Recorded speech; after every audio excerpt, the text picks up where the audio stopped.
live with the Ladder Legends Coaches Wars number 2, or Coach Wars, I should say. Number 2. Awesome. This should be a pretty fun event. Very unique format, I would say. And pretty cool. So the whole premise, of course, of Ladder Legends is to provide coaching and an access to a community which is focused on improving. And I think that's pretty cool. Which is why, you know, I've agreed to partner with them. And it is going to be the 5 teams are going to be Big Green Savages with Creature, the American Protoss player, as the coach. Infest Overrun GG, which is Groovy Man's team. That is the American Terran. NR30, that is Eon's team. I believe that is, I gotta double check exactly where he's from, but I believe South American Zerg player. Around 5'4", 5'5". 3 Supply, 0 Dignity, which is the British Terran players GamerRichy's team. And the Nico Systems second company. That is Nico's team, not to be confused with Nicoract, but Nico, I believe 5.3k Terran player. Good day. Do we have a favorite to win this whole thing? I have absolutely no idea, Perubi. I am just going to be honest with you. I have 0 idea who is favored to win this one, because it is very beneficial to try and get upsets more than anything.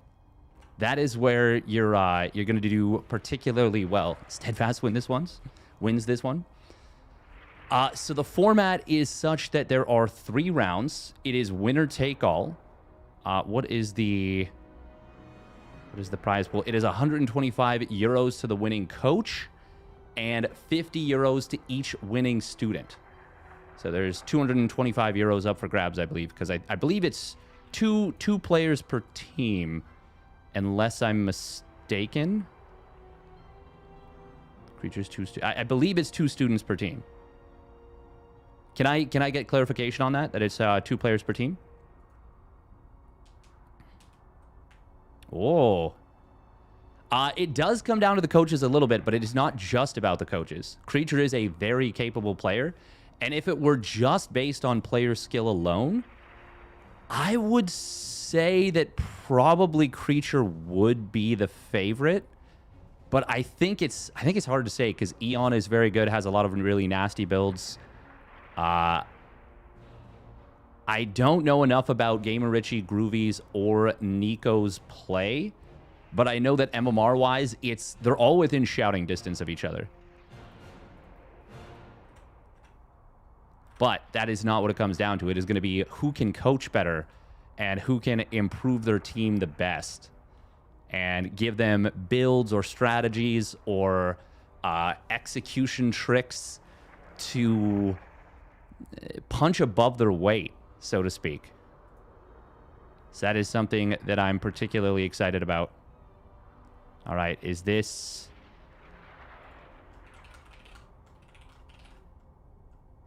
so our first team that we're covering is going to be Eon versus Creature.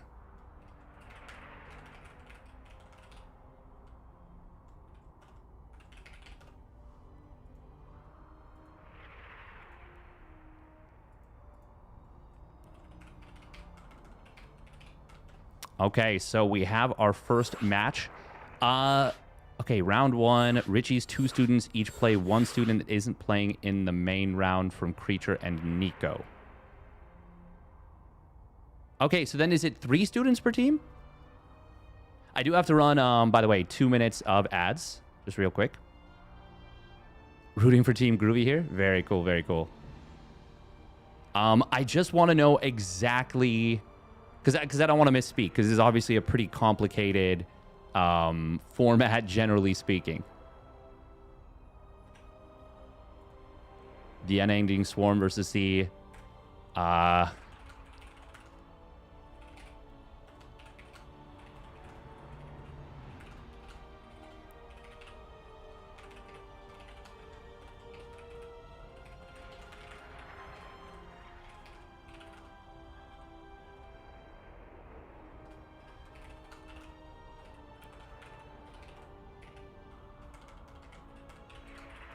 Okay, so it is two. I thought it was 2 players per team. I just wanted to absolutely clarify.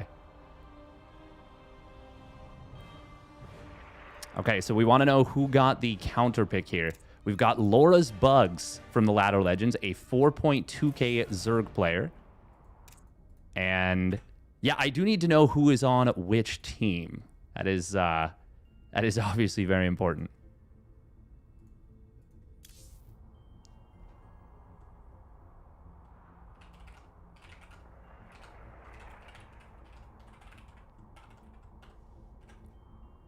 Okay, we got to know what Alfir's MMR is as well.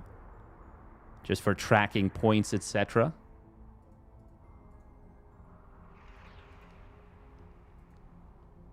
Oh, so this should be an even match. Okay.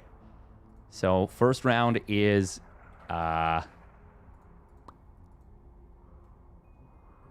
Eon's team.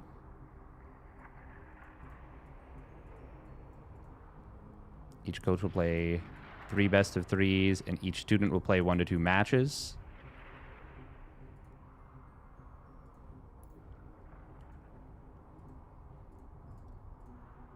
Oh, wow. For some reason, my ping to East shows 187.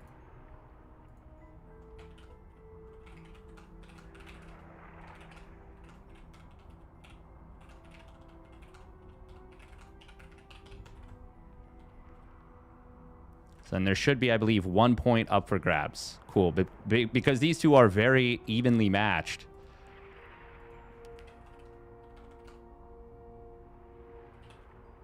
And who...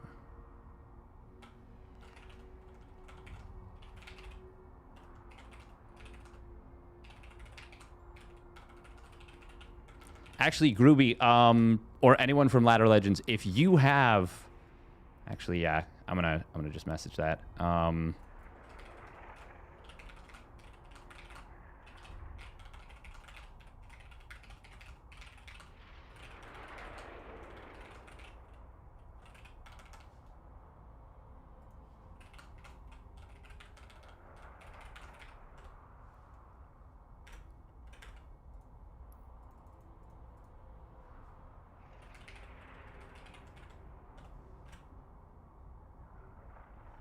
Okay, so this is... The name of Eon's team is...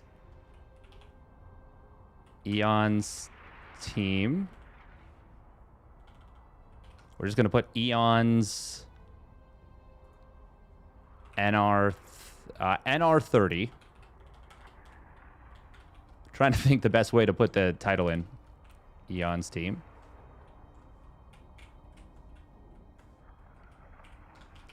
Versus...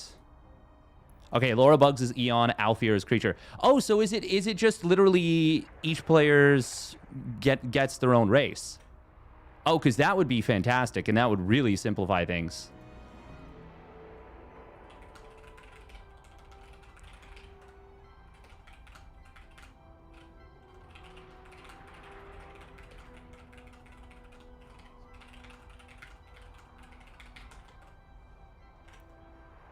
Because, yeah, I don't even need to worry about a dock if that's the case.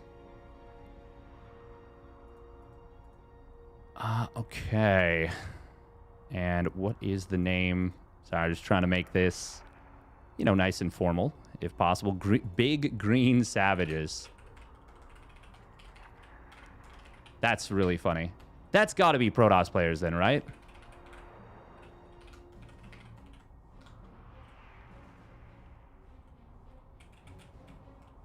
I don't need the brackets there.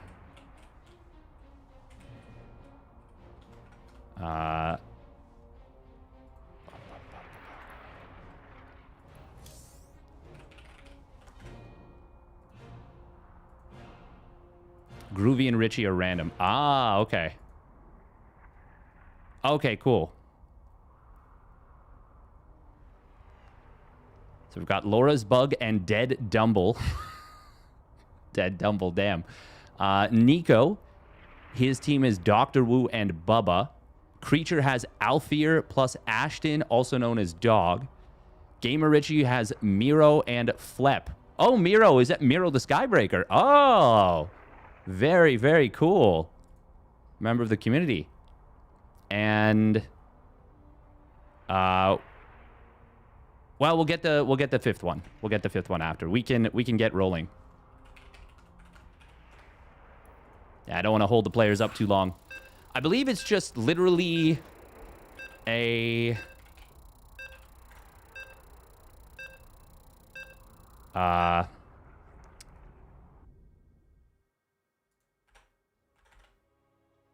best of one, I believe. Laura's...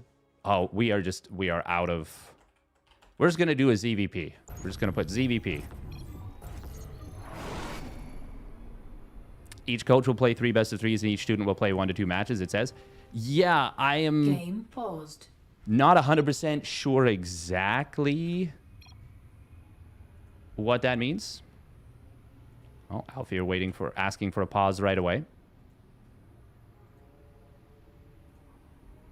Oh, it was in the dock. It's at the very bottom. Wait, is it? Oh my goodness, it's a lower... Okay.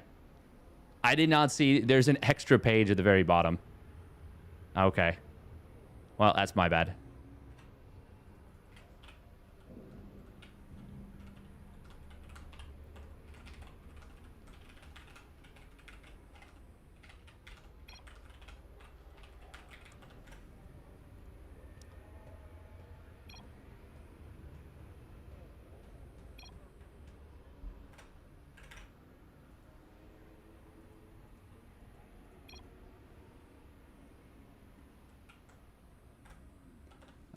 I can't message to the players.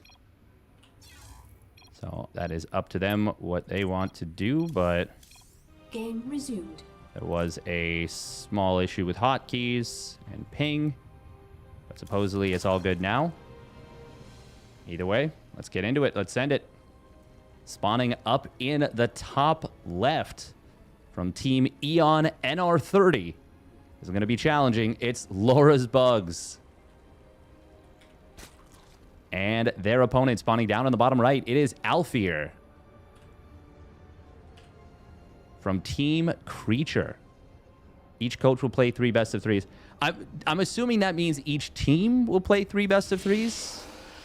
But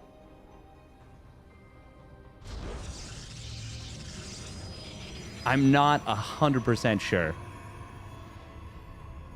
That's what I'm a little bit confused about as well, BuBBa. I am not 100% sure. I just want some clarification. We shall see. Yeah, exactly. Okay, we're going to be seeing a pool first out of LaurasBugs. She will get the hatch down at the natural. Let me see if I can figure out the timing from this. This started at 40 seconds. 39 seconds. So this is like a 15 pool. No, it's now there's an overlay. It's probably a 16 pool. Okay. Will we see any lings with this? No. Very surprising, in fact. 1 set of lings after 2 more drones. And just getting an early queen here. Perhaps worried about a proxy gate or something like that. Maybe wanting to make sure that cannon rush was off the table, or that if it was a cannon rush, there was a strong response to it. Welcome, Big Mac SE2. Once again, this is presented by Ladder Legends.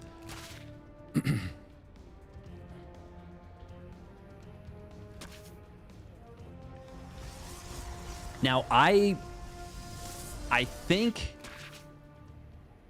that against a pool first like this, there is some exposure if you don't either go Nexus Gate or Cybercore before Nexus, or add a Zealot early on. But LaurasBugs is only going to get in with a single ling right here. We'll travel into the main base. We'll get a scout on the Stargate. There is... That is a small benefit, of course, of this. And if you are not necessarily super comfortable at spotting the tells of a Stargate opener, this can be an okay way to play to ensure you get that little bit of information. And Zergling is... Actually, where did the Adept go? It went back into the wall. Okay. So LaurasBugs going to be able to get a little bit of nuisance harass here. This, on paper, is an extremely even match. Extremely even match on paper. Obviously, there's a lot of things that you can focus on when it comes to improvement as a player. We talk about fundamentals in StarCraft 2 a ton, but strategy is a big thing as well, and we've got a very quick layer coming in from LaurasBugs. And quite a quick second and third gas at the natural as well. On just 27 drones right now, so going to be trying to power pretty hard here. First Oracle is out. Won't go across the map right away. It's going to be a second Oracle as well. Is that the 50 drone Hydra Ling all in? I'm wondering, based on the fact that there's 3 gases already, if it's not going to be a very quick Hydra bust. It feels like that is very much on the table. Forge and a Twilight Council coming through. No third base yet from the Protoss. It is getting to be about that time. No Spore Crawler at the natural. No Spore in the main either. Starts one up now.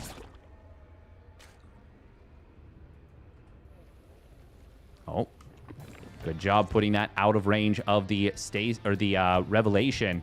And it will be that quick Hydralisk Den. This looks like it could be a pretty strong setup. It's going to depend a lot, though, on whether it's Charge or Blink.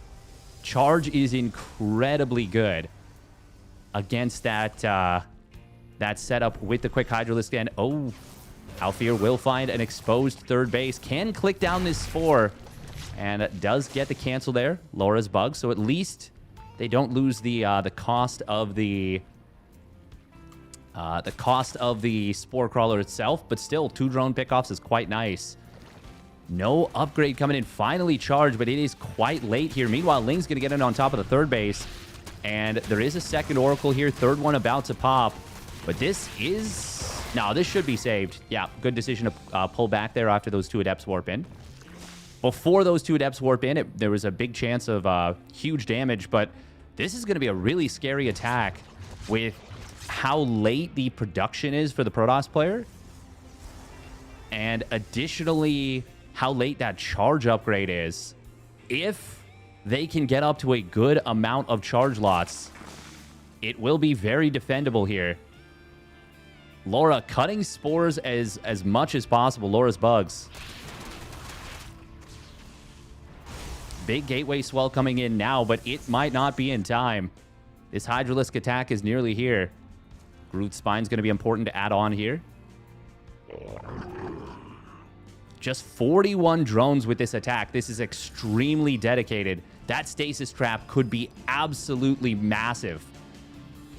Charge is so close to completing. Gets 5 Hydralisks right there. That's really big, but these Zealots are in trouble, and there's not enough of them right now. Focusing down the Nexus is not necessarily the best choice.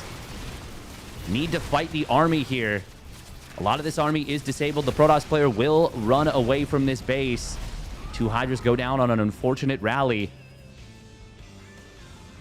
Seeing the number of Zealots that there are on the field, this is very, very scary for the Zerg, especially with +1 weapons completing. If they choose to back away and drone up, this would be a great position for them. And that is exactly what's going to happen. It would have been a really big mistake, a mistake I myself have made many times, to overstay your welcome versus charge. Things can be going well for you for a while with Hydras, and then very suddenly, you've lost your entire army. Now, the Zerg player, or the Protoss player, is very much in a playable position at the moment. But I think they need some Storm. I think they need Storm upgrade pretty badly. I love the Changeling here at the third base, just giving an idea of what is going on. Oh, that was really cool. Is that just me, or was that the, like, Centurion Zealot, like, when it died? LaurasBugs going back into unit production. I do feel... Oh, do they not have this hatchery hotkeyed? Does look like there's a little bit of a struggle to spend the money here. Got a lot of larvae. The injects have been pretty decent. Oh, money is going to get spent. Very important to not let your army get separated here. Baneling Nest not quite done yet. This Charge Lot Archon push is going to be very scary. Queens at the front will help. They are, of course, tankier than those Hydras, and there's a lot of DPS at the top of the ramp. Got to be careful about coming down that ramp, though. Does get one Oracle. The Lings are all gone. Queen in the front will die. She did have a transfuse. Is there enough DPS to blast through this army? I don't know. This is going to be pretty tough for the Zerg. But some good kiting so far, clicking down those Zealots very nicely and getting away from the dangerous Archons. In fact, an Overlord even helping to tank there. Really good kiting, but there is just not enough stuff here. Zealots absolutely make mincemeat of the Hydralisks. And that is looking like Alfir is going to be able to take this one down. The Baneling Nest was just a little bit too late for the Zerg. If it had been even 10, 15 seconds earlier, maybe prioritized over that +1 missile, +1 melee, we would have seen a completely different story. I was saying I would have liked them to drone up, but I was kind of just expecting the Protoss to retake the third. That was never on the table. Drones are going to pull here, but unfortunately, there's just not enough army supply. Very nice hold position there. But the Hydralisk number is not high enough. And there is just far too much damage output in this Protoss army. That's going to be Alfir taking the game. Well done. That stasis trap at the third base was a huge moment in this game. Wrong about the drone count, but right about the game plan. Yeah, I mean, I'm just so... for me, it's such a hard-coded thing to be like, okay, attack done, drone out of it. And to be fair, if the mechanics are super, super clean, you can afford to drone out of something like that. Because, yeah, I don't even need to worry about a dock if that's the case. Don't count, but right... a little bit faster, but you need to have the safety to not die. And that is something that can be very easy to underestimate. All right, so there will be another match then, I believe. And unless I'm mistaken, that puts a...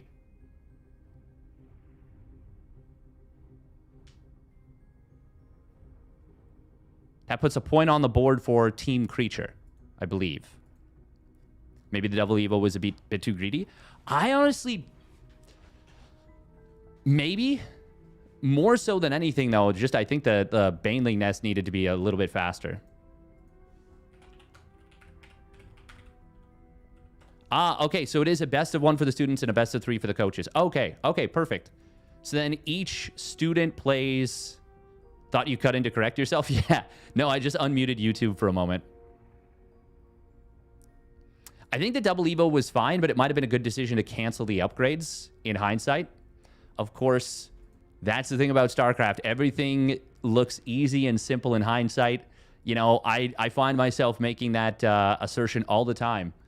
Look online, watch a streamer, and I'm like, why didn't they just do X thing? It's so easy. And when you're not under the gun, when you're not the one playing, it is pretty easy. Pretty easy to know exactly what you're supposed to be doing. But then you get into a game and you're having to do all the things. And you're kind of thinking about the game in general. And things just get kind of messy from there.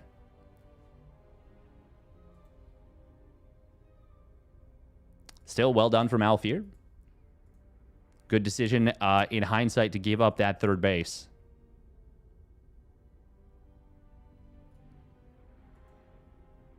I think there is a world where they lose the game right there if they try and fight.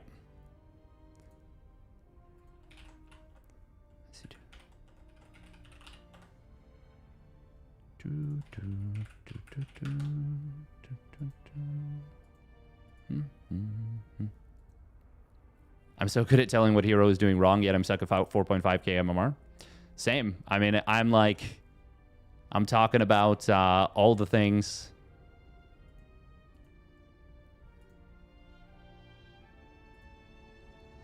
Commentator man, but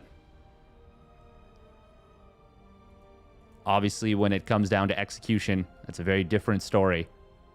And it's easy to forget how easy it is to have your game thrown off by just a little something.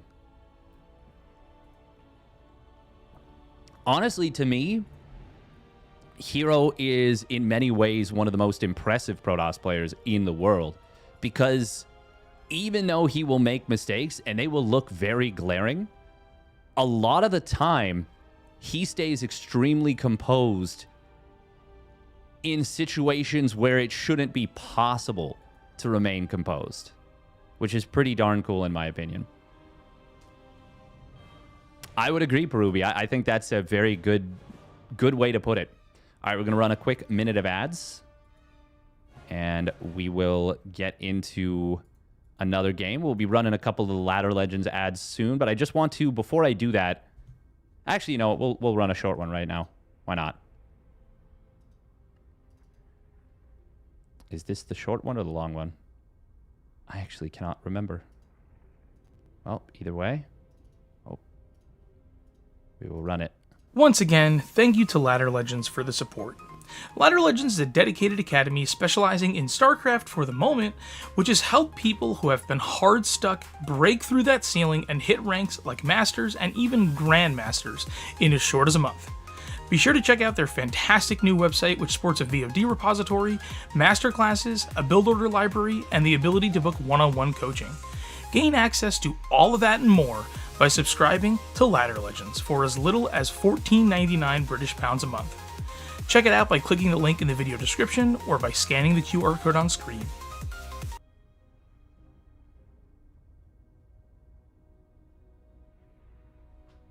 All right. Is there a Liquipedia match link? I don't believe so. I believe it's just challenge. I believe it's just challenge.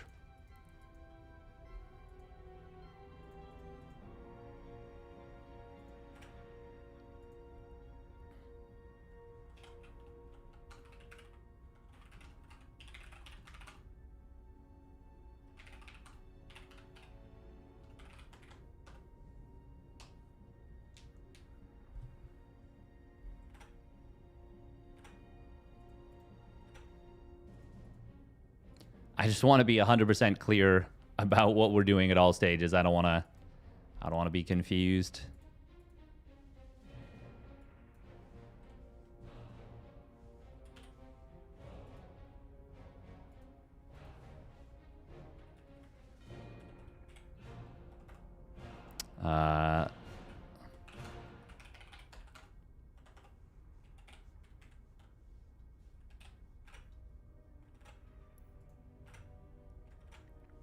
I will say, yeah, my parents...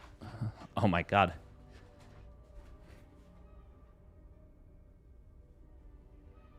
This is why I play Protoss. Jeez, X-Guy. Or X-Vi King. You could make a Liquipedia if we knew the format. Will I cast some Pigfest games? I don't know that I have access to any of those replays. Is he releasing them day of? Because I would totally do that, like, right now. Well, not right now, obviously. Yeah. Yes, 1 point per 100 MMR of opponent defeated to a maximum of 3 points. Yeah, so if you punch 400 or 300 MMR above your weight, your MMR, yeah, you would get a doubly-do right there. I do want to say LaurasBugs had some really nice micro with the Hydralisk kiting. But unfortunately, at that point, Zealots versus Hydras, it almost doesn't matter how good your kiting is.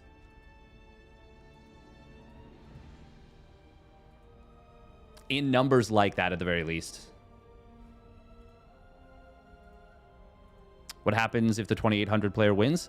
My understanding is that it's surely got to be just 1 point. Because there's no way that there's no benefit to winning the match.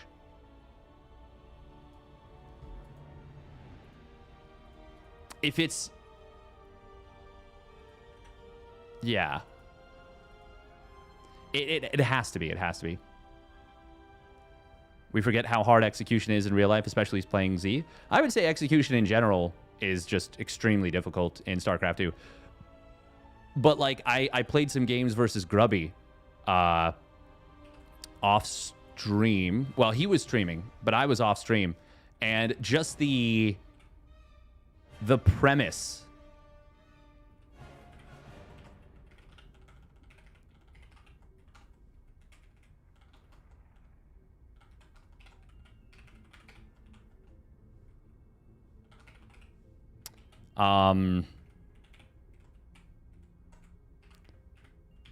Just going up against Grubby, I was incredibly nervous.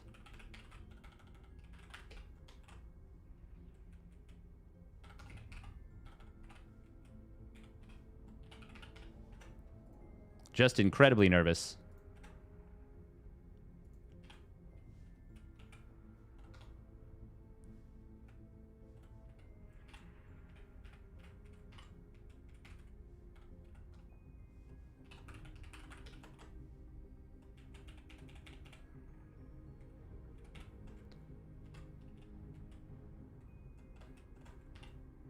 And I definitely played, I would say, well, in many ways, I actually feel like especially after the first couple games, I kind of locked in and played quite well. But the first couple games, I was very much just like, you know, really, really struggling.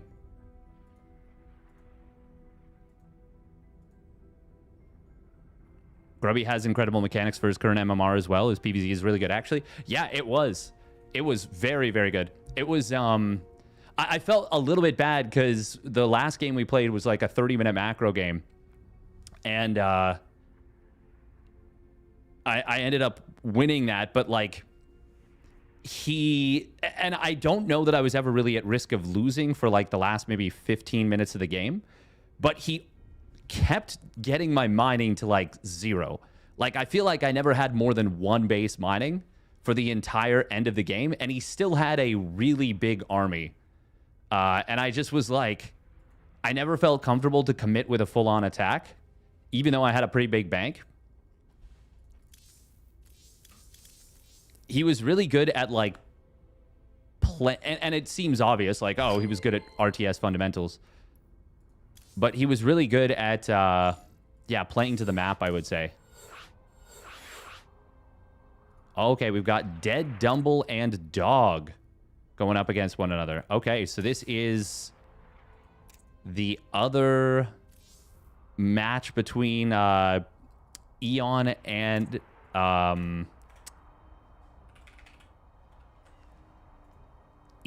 Creature.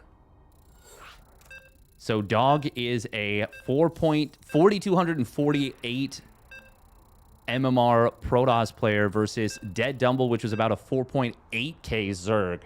So this is going to be a massive uphill battle for Dog. This would be a really big win. We're just going to put Eon's team versus Creature's team to save characters.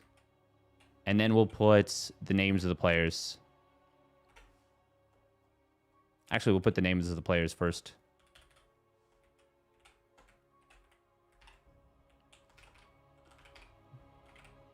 Deaddumble is a really funny name. Deaddumble versus Dog. Best of 3 ZVP. No, best of 1 CVP. Right. Eon's team versus Creature's team. Ladder Legends Academy Coach Wars 2. Cool. Okay. Awesome. Orc go wah. Absolutely they do. All right, here we go. Spawning down in the bottom right for the Ladder Legends, it is Deaddumble in the red. And his opponent, he's going to have one of his best games to win this one. It is Dog.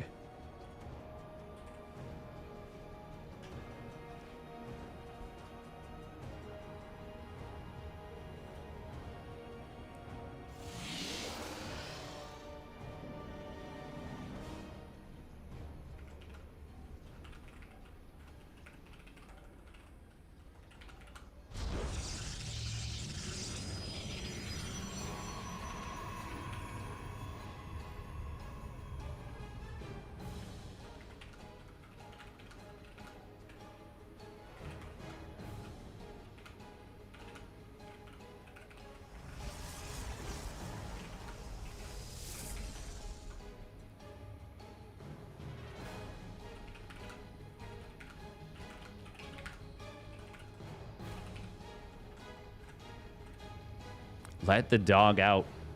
Let's see it. Let's see it. Okay. When you are the favorite,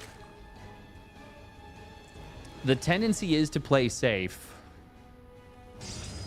And dog could have theoretically gone for some maybe pretty greedy play to try and punish this. What MMR is this?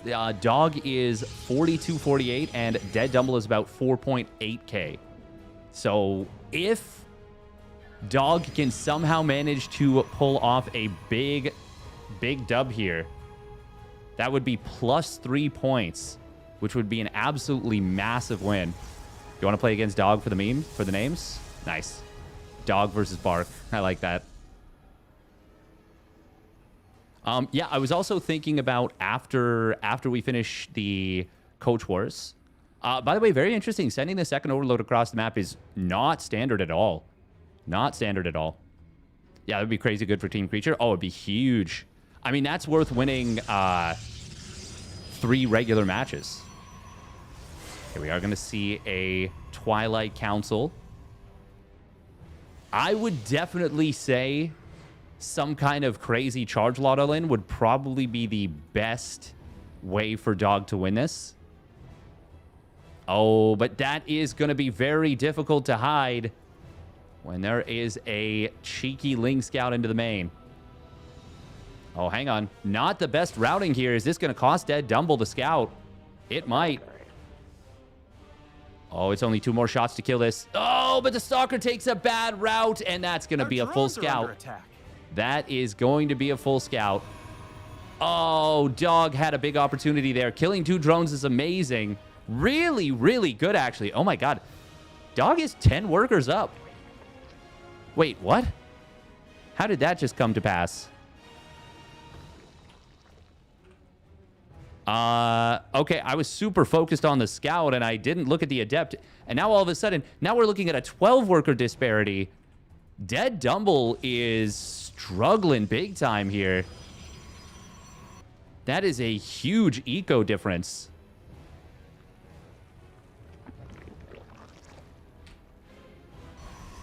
Now, spores are going to start up. It looks like he has correctly identified that this could be a DT shrine, and it will, in fact, be a DT shrine. Dumble didn't spend his money at all. Oh, no. Yeah. These Lings will not win this fight, by the way. Not on their own.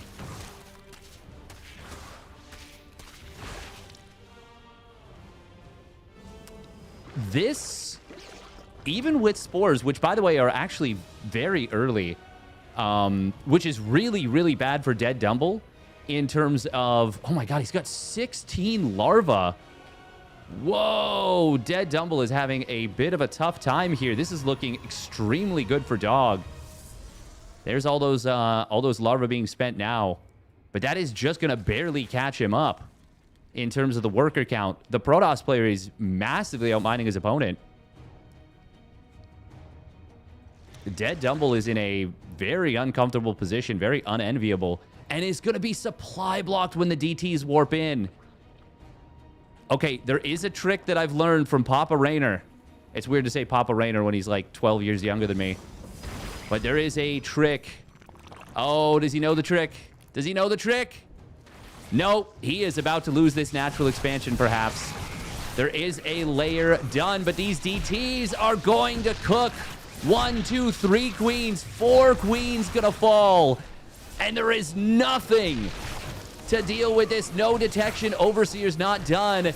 The 4 DT warp-in will be enough, almost certainly, to win this game. He can just click down the hatchery and leave. Oh, save that DT. Big save there. That means the Archon Morph is on the table. 20 drones fall. 4 queens fall. A roach, a hatchery, a spore. And nothing has died yet for the Protoss in the game. Dumble may be dead. I don't think there's any maybe about it. I think this is well and truly cooked. And it looks like Team Creature is going to pick up a massive win here. Roach is going to try and cross the map. But there's an Immortal out. There's these 2 Archons. There's the Prism. There's the fact that if you kill the Overseer, a DT Warpin will win the game. 2 Immortals out, in fact. That is plenty to deal with this. And this has no hope of breaking through. And it is a 2-base Zerg versus a 3-base Protoss. Dog comes in, and it turns out he's got that him in him. Dog got that dog in him, and that is a massive, massive win. Picking up 3 points for his team and a huge upset. That's a +4. Well, it caps out at +3 points. But that is very big.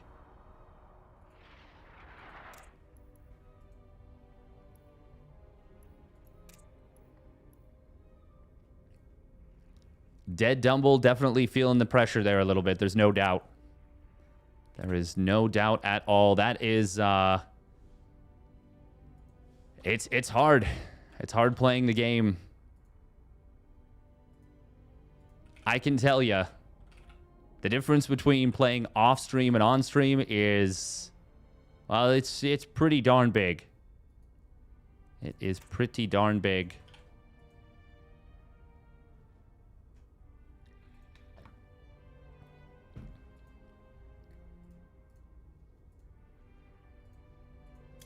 Well done by Dog. And yeah, unless I am completely incorrect, which I don't think I am in regards to this, just most other things, that is +3 points. And 4 points in total, yes. Yeah, sorry. Creature's team already on +4 points. Oh my Dog. That's a big dub. That's a really big dub, and that's got to feel extremely good for their team. And, yeah, in the aggregate, they are +4. Damn.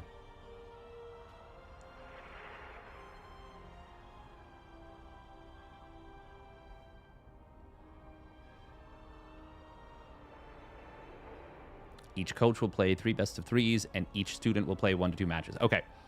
So, yes, there are 3 rounds to this, which means that... But each team has a bye.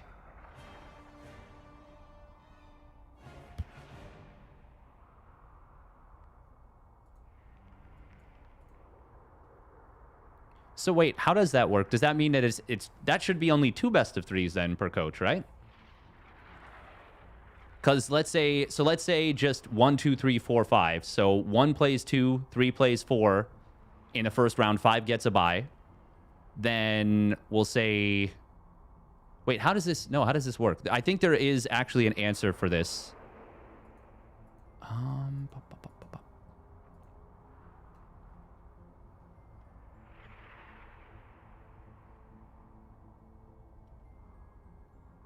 Bye rule: team with a bye will have both students play against the students that are not picked to go out in the round between the 2 teams playing. Okay, so then they're...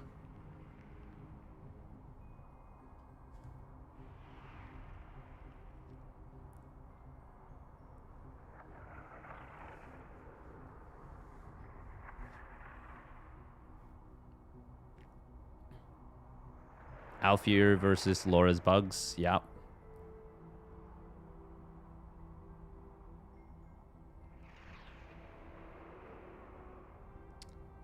Laura did not 1-0 Alfir. Alfir 1-0'd Laura.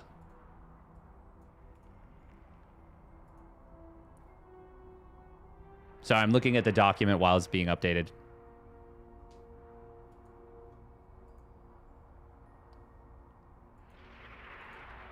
I think it's best of 1, 3 games. Last game is the coaches. The coaches, from what I understand, play a best of 3 against one another.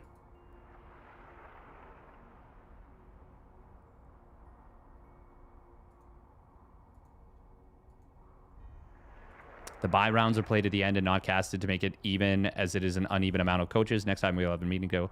Okay.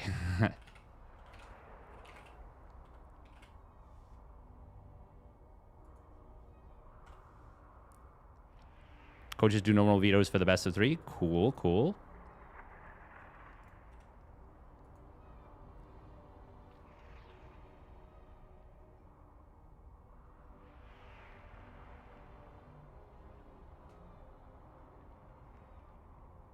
Wait, why did I put is it all match maps played for the coaches? Oh. All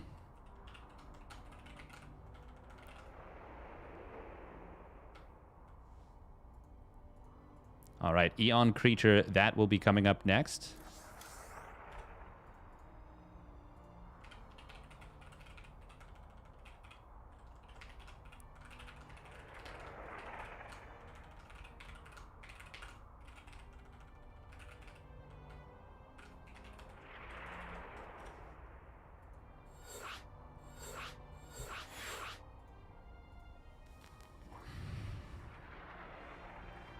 They changed it up since it lasted 6 hours or something last time. Oh, wow. Yes, that is long. How they match the next round, is it depending on win or loser points? I am not 100% sure about that because I think since there's an uneven number of coaches, it gets a little messy. So potentially,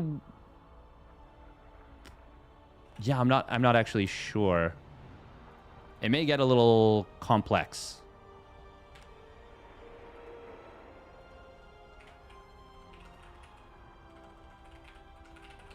Okay, so we are getting Eon versus Creature. Perfect. Okay. And this will be a best of 3 ZVP. Cool. So this is the coaches battling it out against one another. Okay.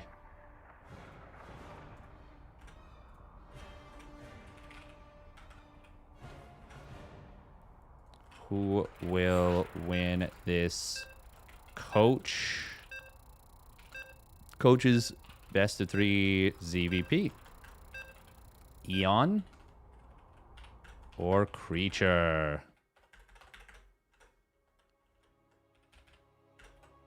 All right, get those predictions in. Quick minute of ads.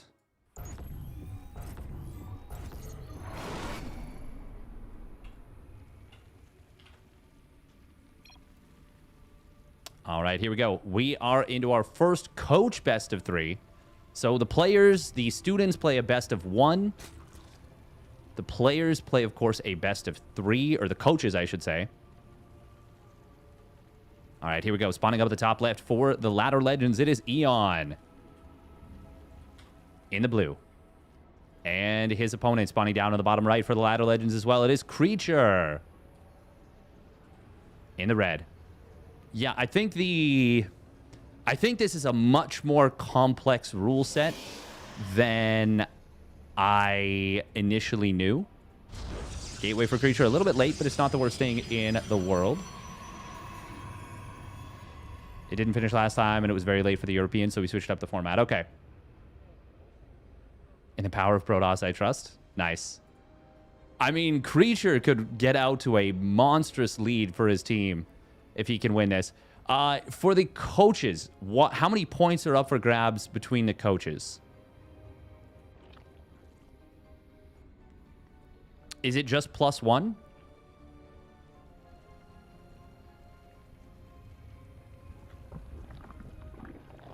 I just want to know exactly, like I like to track the scores as we're going through.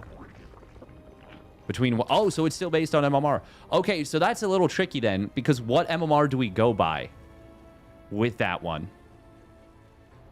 So if Eon wins this, he gets 2 points. Okay, but if Creature wins, it's +1. Okay, okay. Scores will be tallied each round. Okay, cool, cool, cool, cool. I mean, just the way my brain works, I really like to know if I can, going into each map, like what's up for grabs. Cool, that is helpful. That is very, very helpful.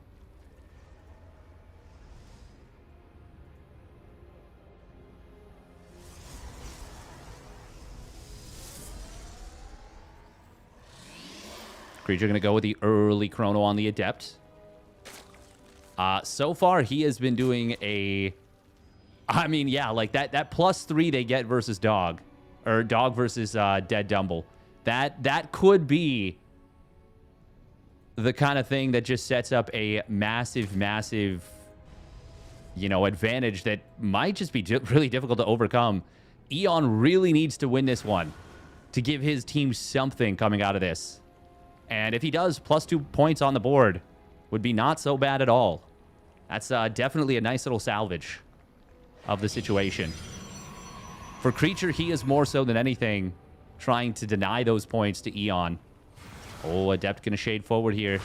Getting an early drone already, Eon. Oh, but on the other side of the map, oh my goodness. Oh, Lings just got in and just got 3 probes. Okay, well, losing 1 drone but killing 3 probes. That is a trade you will take every day of the week and absolutely twice on Sundays, especially with what we've got hidden behind this. Oh, Creature is in some trub. He is going to have the Oracle, but this Ling Bane attack, it is going to hit hard. Now, it is very much up to Eon to keep these Lings hidden. With the Adept being sacked early on and not getting the scouting information it was looking for because that Ling setup was so distracting. Oh, man, I think this might just end the game. It is going to be very, very difficult for Creature to deal with here. The Banelings will, of course, blast this Adept. Oh, can he get a Pylon behind this? He does, but it gets blown up. It was a Gateway, in fact, which is actually quite a bit worse. Pylon is going to go down before Warp Cake can complete. But it's a full rewall behind this. That's extremely good crisis management out of Creature right away. And I actually think he's just fine. I actually think with this Pylon going up, he is just completely fine here. That Pylon is everything. He might even be able to save the 3rd base. No, he runs out of energy on the first Oracle, so no, it will go down. But that is so well handled by Creature. Eon committing super, super hard to this attack and not finding anywhere near the damage that he needed to. 3rd Oracle is a really great decision. I don't know if he was planning to go for it from the get-go. Oh, we've got Eon doubling down on this, but... Oh, can Creature pull this Adept far enough forward to... Oh, Oracle's not going to be able to blast these Banelings, but it will be enough to defend a Pylon. That's disastrous here for Eon. That was a huge waste of resources. I think he needed to try and do something like that, but with the Oracles not accounted for, Creature might actually just elect to go for a big Charge Lot Archon all-in. I wouldn't hate that one bit. Yeah, love the Robo Facility.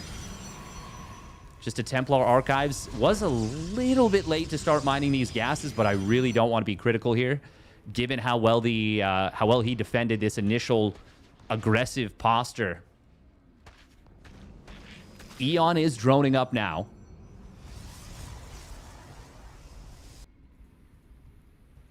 And he is going to be on 3 gases. No Roach Warren, though.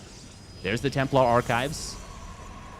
We're already up to, it's going to be 7 gates. 5 of which are already pretty much done.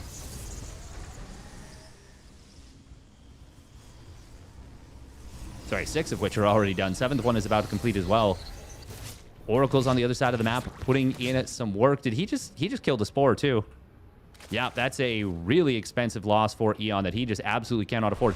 The only way Eon is ever going to be able to hold this attack is if he gets the Baneling connections of his life on the Zealots, and then before another Warp-In round of Zealots can get in, he kills the Prism or kills the Archons with a Lynx round. This Hydralisk Den is a pipe dream. No chance whatsoever that provides realistic value unless this singular Hydralisk he's going to build somehow finds the Prism isolated. That is very unfortunate, losing these Overlords, by the way.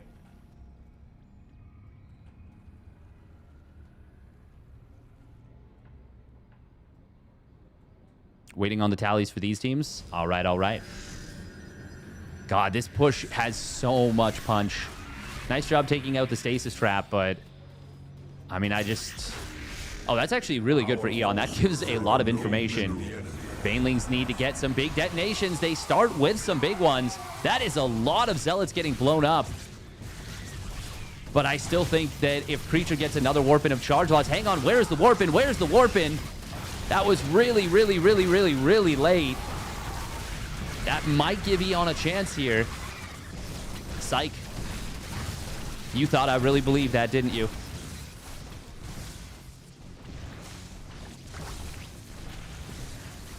He needed to kill the Prism or the Archons during that, after that big Baneling detonation, but it was not enough.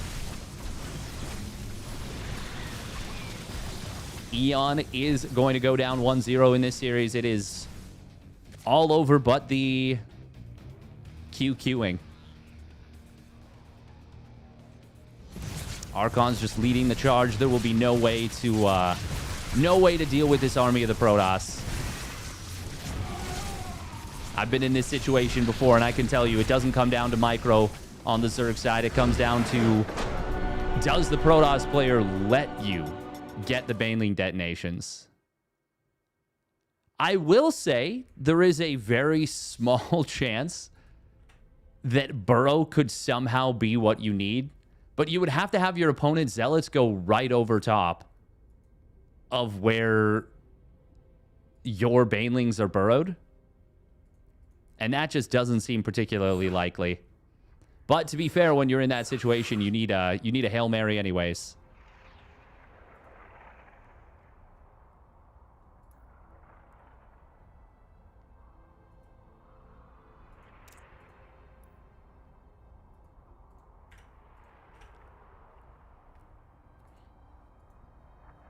Well done by Creature. I like that pylon at the natural was so good. The pylon block at the natural was absolutely clutch.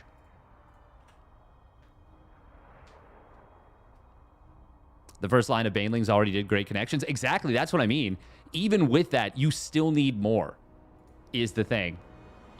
If it had been, let's say, 2 gas Bane, and then everything else went into Queens, and those Baneling connections went through, there actually is a chance that that gets held.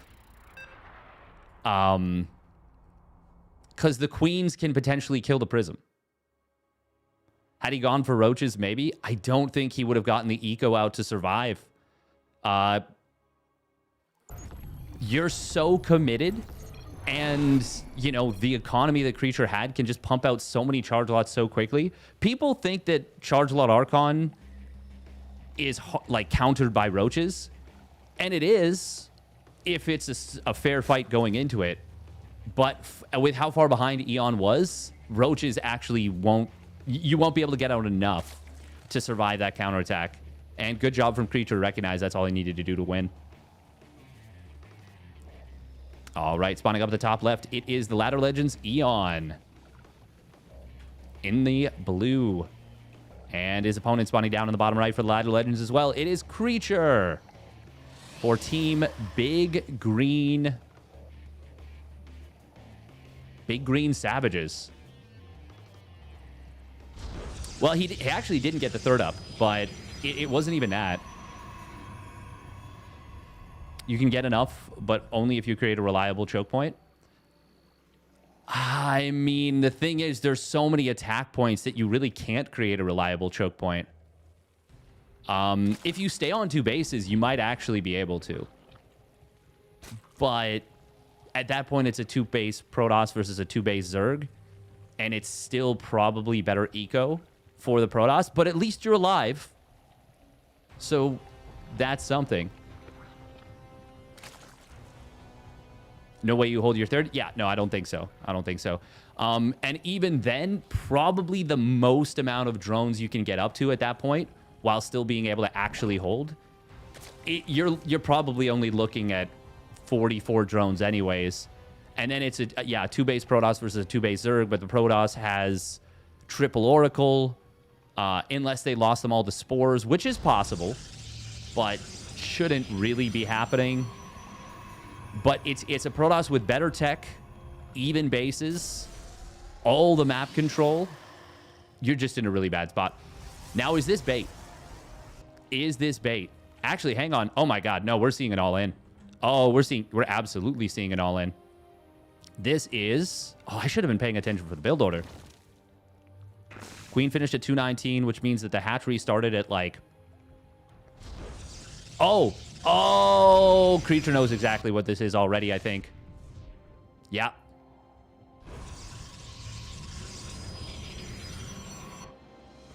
He sure does. Hey, thank you, KJ, for the raid. This is going to be a pretty cool play, but Creature's already so locked in on what this is. Unfortunately, Eon is a little bit supply blocked. He's got an Overlord on the way. But the big thing is... Oh, no! He's going to mine the worst possible mineral patch. Is there even a gap here? Well, there isn't anymore. Creature's already won this game. Eon might not even be able to mine out this last mineral patch. Okay, Creature let him. That was so kind. And it won't matter. Creature knew exactly what this was. Oh, there is a hole here. Okay, not anymore. And he even shades the Adept behind. Absolutely magnificent defense from Creature. He is on one base. Eon can actually... Hang on. Is Eon ahead? I think this is a better situation for the Zerg player. This is a one-base Protoss. If Eon just doesn't take massive damage from the Oracles, I think he's just wildly ahead here. I'm pretty... Yeah, for some reason, I had it in my head that the Nexus was already done for the Protoss. But he one-base all-in the defense. Now, the Oracle, that is a big problem. That is a really big problem. The Spores are super, super giga late. And how many drones does he get? Oh, you only need a couple, I think, to make this even. And if he gets a lot, he puts himself ahead. Oh, but losing the Oracle. Okay. I'm going to say something crazy, but that was actually worth losing the Oracle. Because the Zerg is so low on the drone count, that was actually a huge percentage of the economy, relatively speaking. Would it have been better to keep the Oracle alive? Absolutely. Was it still worth it? Actually, yes. Eon does need a third base or some very strong tech, and it is going to be a layer starting up. Yes, if you want to use the affiliate link to sign up and join Ladder Legends, I do get 50% of the first months of proceeds if you are so inclined to join up. Exclamation Ladder Legends 1. Eon is already ahead. Yeah, in the drone count, exactly. But now Creature has a natural done. Oh, he's got a probe. Oh, my goodness. Creature actually has 2 probes not mining right now. That is a big percentage of the economy once again. He's definitely a little bit flustered here in this game number 2. This one's on follow. This one is not at the mineral patch. Creature, a player that I kind of think of as unflappable. Definitely getting thrown off a little bit here. Yeah, absolutely an option. Yeah, you can join the Discord.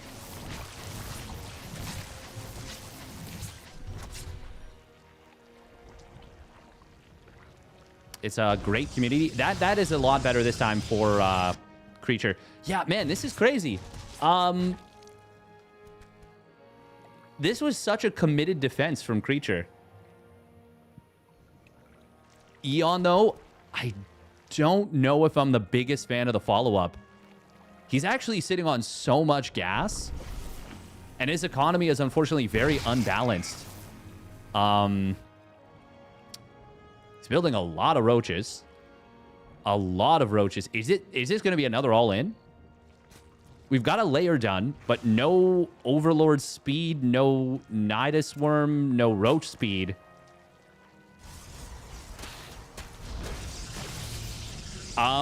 He doesn't really have a way to attack is the thing. Okay, now roach speed starts up. Seems like this might be a once bitten, twice shy kind of situation for Eon, where because of what happened in the previous game, he's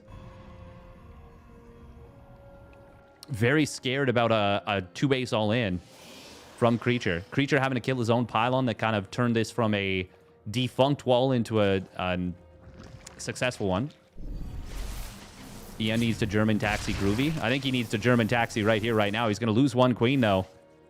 And this is not great at all. The oracles, obviously, they're not super fast at killing roaches, but they still do the job. If roach speed started right away, it could be done for now. But unfortunately, it's still a little bit away from completing. Okay, there's the gas getting spent now. The problem is with no anti-air, the oracles are just going to frickin' feast. +1's already done. Charge is done. Immortals are out. The army supplies don't look great for Creature, but he's got so much power. He's well, yeah, he's pretty much even in army value. Actually, it's slightly ahead for Eon, but these oracles are uncontested. You can just kill all the Ravagers instantly, and then the roaches don't... I mean, they can't do anything. Literally nothing hits up.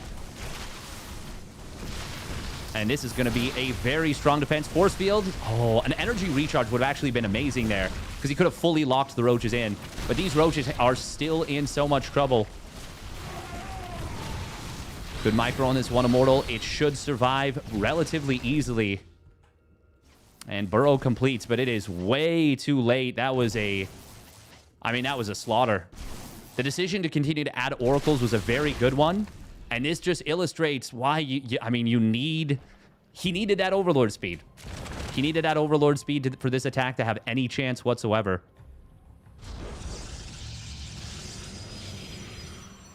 Really great decision-making from Creature here. Adding the additional oracles. That made this game so much easier than it had any business being. Oh, Creature still has this one probe that's just sitting here. But, I mean, of course, it is fine. Yeah, I actually think the Oracle sack that...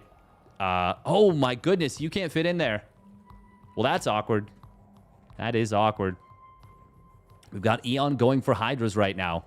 But it is unupgraded Zerg units versus a +2 Protoss in about 15 seconds. And Creature getting a 4th base up. Getting towards that blink.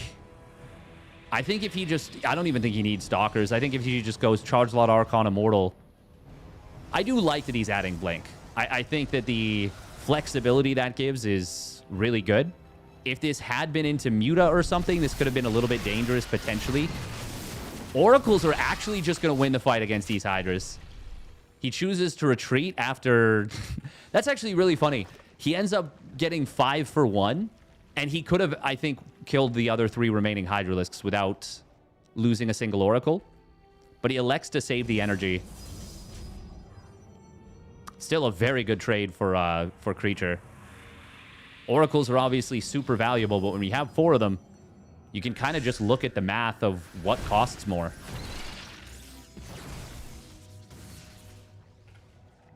High ground is not going to be enough here. +2 weapons, Guardian Shield. No upgrades on the Roaches and Hydras. Eon had a pretty cool build order. And it actually, funnily enough, despite getting shut down really hard, put him ahead. Like, very ahead. But unfortunately, he wasn't able to follow up cleanly and crisply enough. And now it is just a matter of the Protoss army kind of blasting its way through here. There's a lot of Roach Hydra.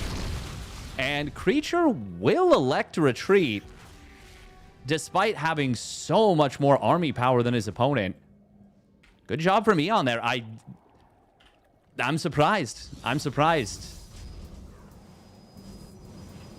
That went far back. Yeah, he killed 3 Archons, killed a lot of Zealots. Even got one of the Immortals, got the Observer. Good defense from Eon.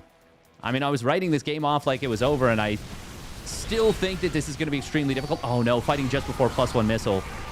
That is really, really unfortunate. Good, once again, really good kiting from Eon with the Hydras. But similar to that first game between Laura and Alfir, it is not going to be enough here.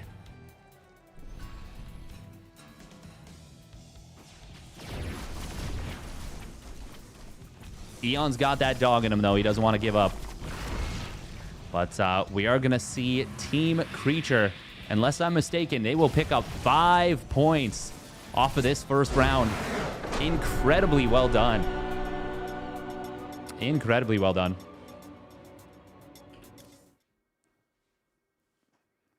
And the Big Green Savages feast in the first round. Very, very well done.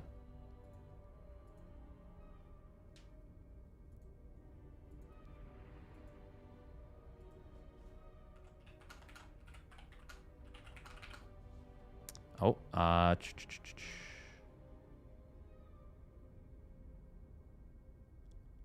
bum bum bum bum bum bum bum bum bum.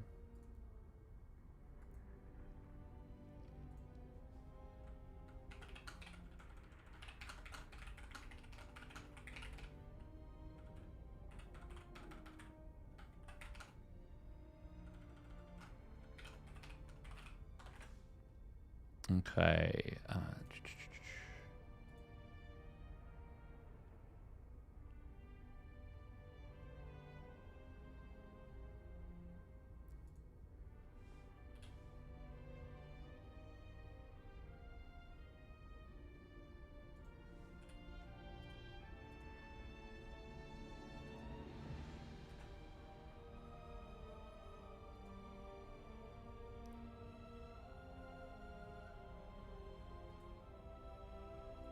Cut. Okay. Yeah, no, we've got this now.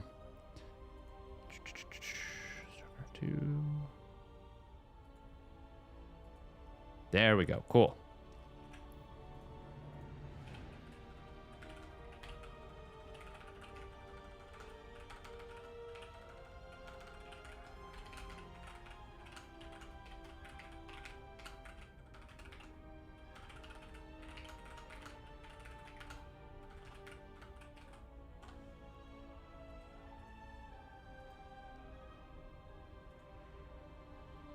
Okay, next series you will cast one buy round between Miro and Barks. Oh, very cool, very cool, very cool. And then a best of 3 between GamerRichy and Yana.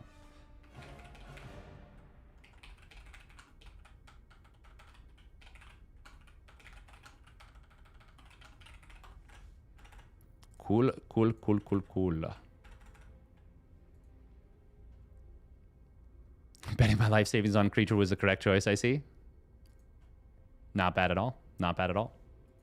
His toss is strong. Yes, creature is very good. Very, very good. I feel like even though he did over-defend against the initial attack, and the lack of a Nexus actually made it very complicated for him, he did all the right things. Ironically, he actually... Yeah, no, the Oracle sack was totally fine. Was totally fine. Ah, scores are uploaded on the challenge. Perfect, perfect, perfect. Okay. Let's take a look at round 1 total points. Creature's team picking up 5 points. Groovy's team picking up 4. The Nico system picking up 3. And wait, Eon's team has 3?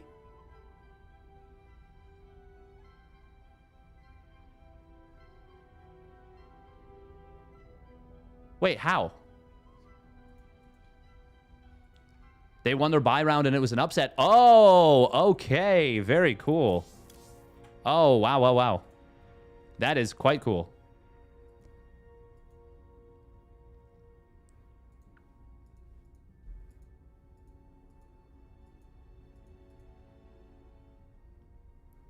What is a buy round? I think because there's 5 coaches and 5 teams, it's a little bit complex.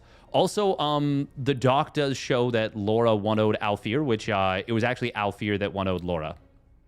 Just for simplicity's sake and for keeping track of things. In case you look back and you're like, wait a minute, what?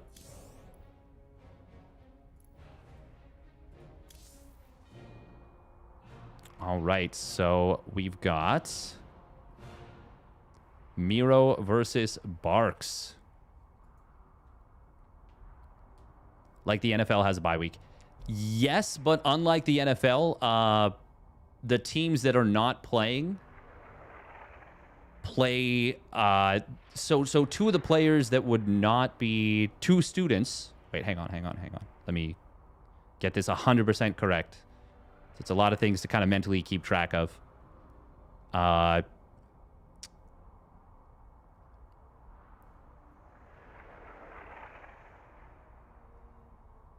I believe it is just a matter of...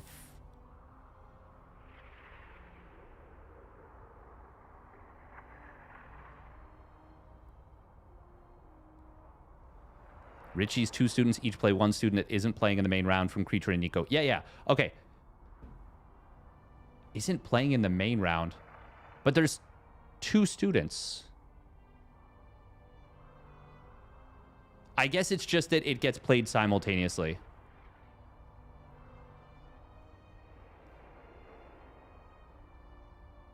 So whoever's playing the first match plays the second one. It's a little complex to follow. One student plays in each main round, so the other guy that didn't get sent out.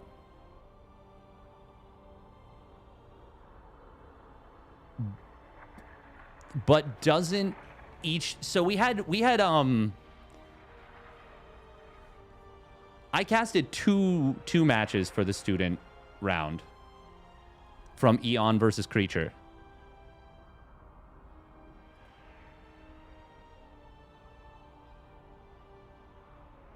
Three students in total, but only 2 play.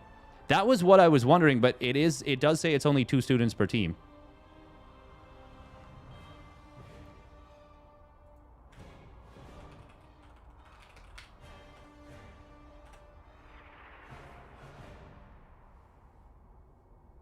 Did they play a best of 3? No, they played a two sets of players played a best of 1.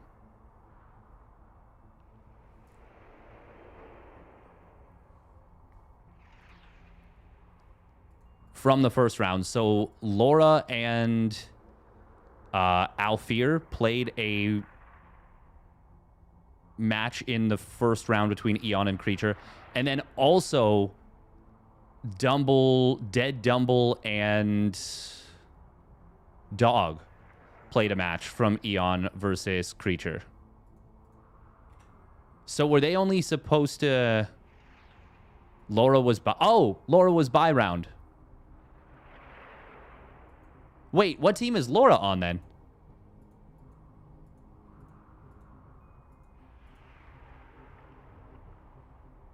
Hang on. No, Laura and Deaddumble are both on... Oh, Laura was playing from a different team. Who was Laura up against? Alfir? No, Laura was playing Alfir from Creature's team, and then Deaddumble played... Dog. Wait, who is Dog? Did I get trolled? Is Dog not even in this? Deaddumble played Ashton. Okay. Okay, yeah, I'm looking at the doc right now, and it just says Ashton, not Dog. So then, yeah, Laura and Deaddumble both played... So Creature and Eon played 2 best of 1s against each other.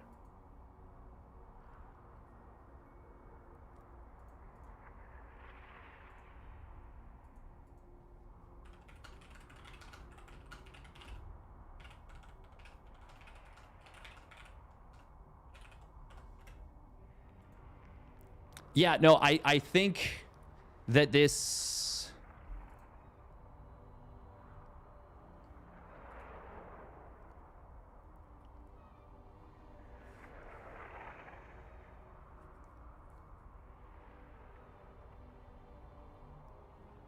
I was going to say, Miro played Ashton according to the doc. I mean, I casted Dog versus Deaddumble.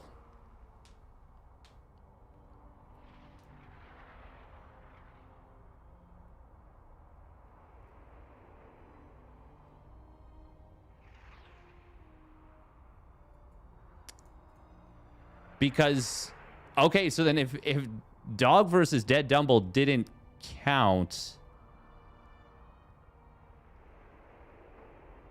Wait, Miro, are you Deaddumble? No, you're not, right? Deaddumble is Deaddumble. So then did I cast a game that didn't, like, wasn't anything? Like, did I get trolled?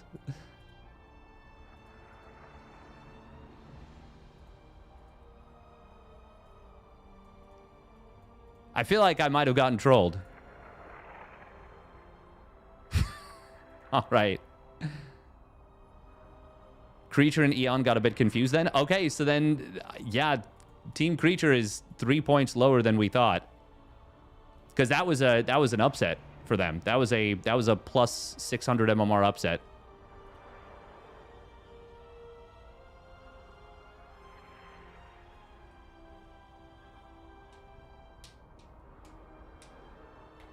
Yeah, because sorry, I just want to make sure that it's all clarified and everything's kept track of, because with money on the line, I want to make sure that it's all above board and it's all like correct.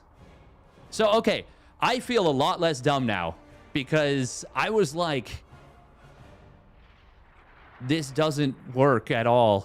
The math on the number of maps and matches that there would be doesn't work if this is how it's being played. But I think it was just that it's a somewhat confusing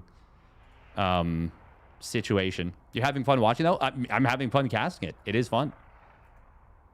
I just want to make sure that, yeah, the format's all correct and everything.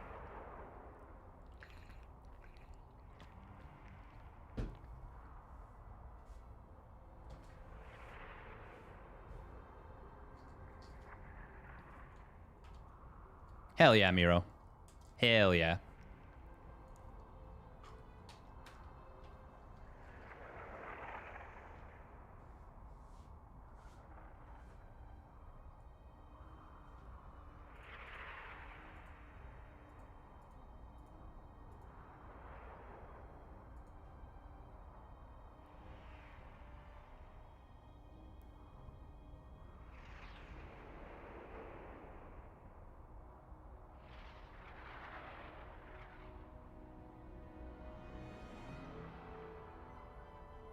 I don't think...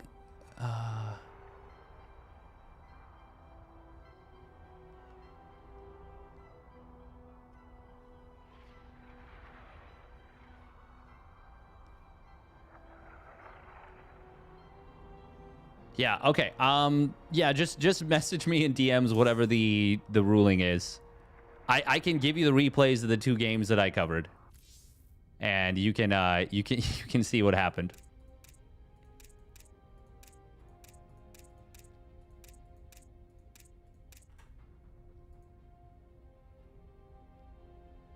You redid the scores, you got it fixed?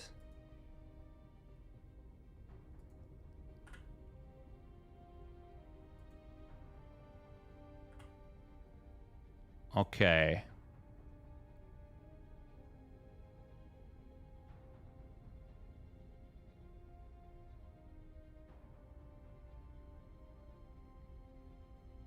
Deaddumble versus Ashton 01. Alfir did beat Laura, by the way. So that's still incorrect on the doc, just for reference sake. It still shows Laura 1-0 Alfir.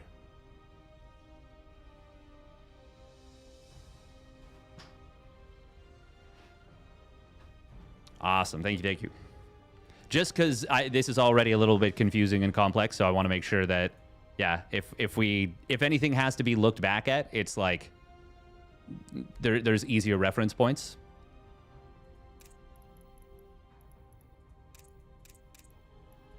All right, so now we've got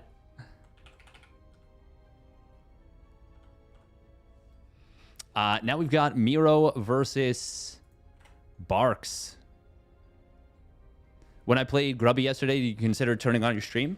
I didn't really have an option to, because I was streaming from the other, from my abode, which is just my laptop. And unfortunately, despite it being a pretty decently spec'd laptop, and me getting it with the intention of being able to stream from there, it has not been up to it. It has just not been up to it at all, which really sucks, but it is what it is. Yeah, of course. No, I want to make sure that everything is done correctly and everything is, yeah.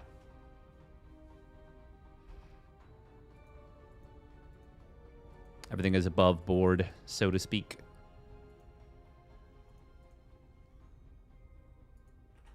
All right, we're just going to run a quick 1.5 minutes of ads. We'll throw up the Ladder Legends commercial, and we'll be right back. StarCraft is a freaking hard game. When you look at where you are and then where the very best are, improving can start to feel like an impossible task. But it doesn't have to be this hard. Enter Ladder Legends. Ladder Legends is a dedicated academy aimed at helping you understand, enjoy, and improve at StarCraft. More than that though, Ladder Legends is a community where StarCraft gamers can get together, make new friends, and dive deeper into the game with them. With incredible coaches and talent like Groovy, Mixu, GamerRichy, and Tempo, you know something special is happening here. The folks over at Ladder Legends have big plans too, and aim to expand their services into other games. Potential titles include Apex Legends, Valorant, Heroes of the Storm, League of Legends, and more. Join their Discord to let them know what you want to see out of them. And if you only care about StarCraft, join their lively and active Discord anyway. They've also recently launched a fabulous website for their academy, which sports a VOD repository, masterclasses, a build order library, the ability to book one-on-one coaching, and more. Check it out by clicking the link in the video description or by scanning the QR code on screen.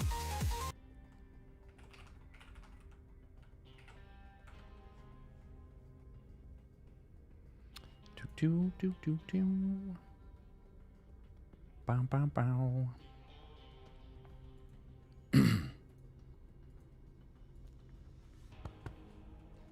All right, so we are casting the bi-round match between Miro and Barks. Okay, cool.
Oh.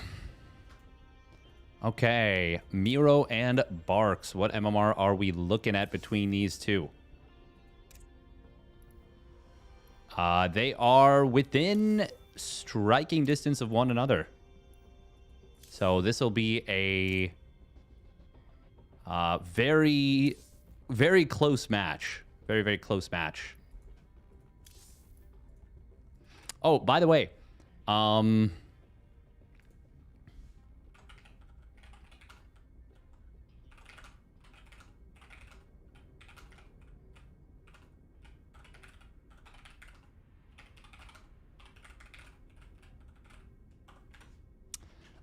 if I were to coach a student, it would be my first time coaching, but if I were to coach a student, would people be interested? I don't even know if the person is comfortable with it. I would, of course, want to clarify with them that they are, but would people be interested in watching that and me streaming it?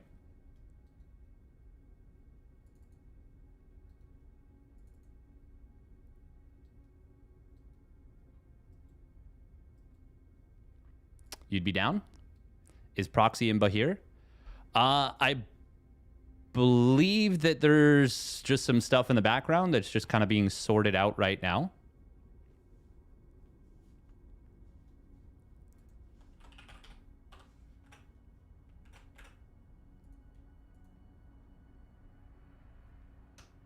Trying M1 Max 64 gig 32 PSU 32 GPU next time is available for cheap now that it's 4 years old. The bill runs IC2 and OBS very smoothly and stays silent while doing so. Oh. Okay. I suppose they're making a new lobby. Yeah, I guess we can just go ahead. That's fine. Yeah.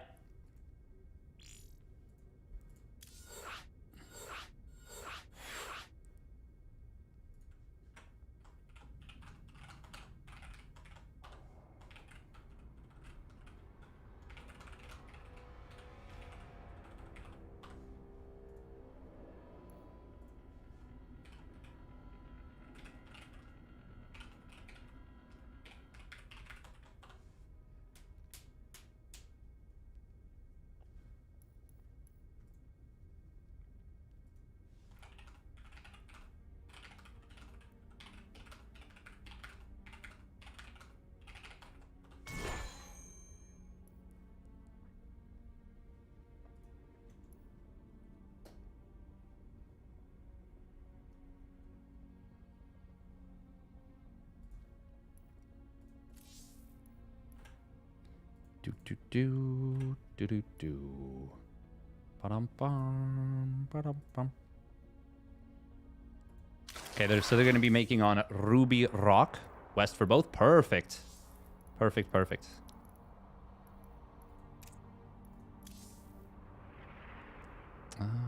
Observer plus.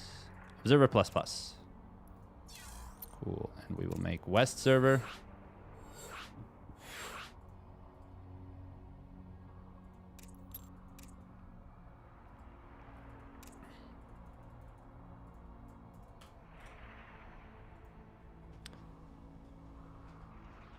%, as in like you'd want to see it.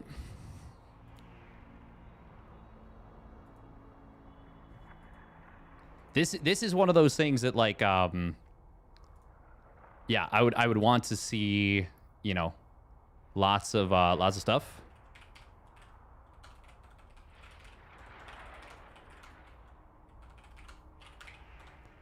Okay. I would want lots of people to be interested. But also, I would be willing to try it out.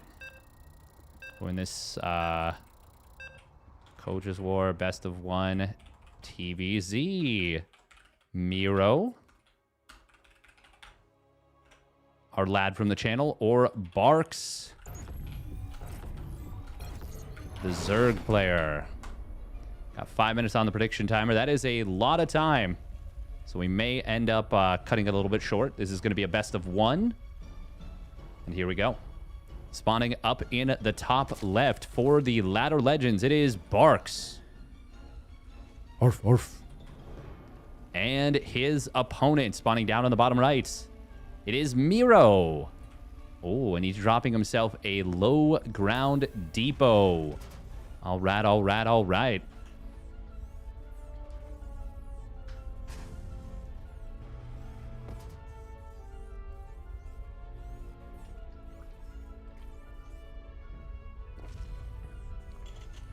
So, are we going to see ourselves a 2-Rax Reaper? Could this be a 3-Rax Reaper even?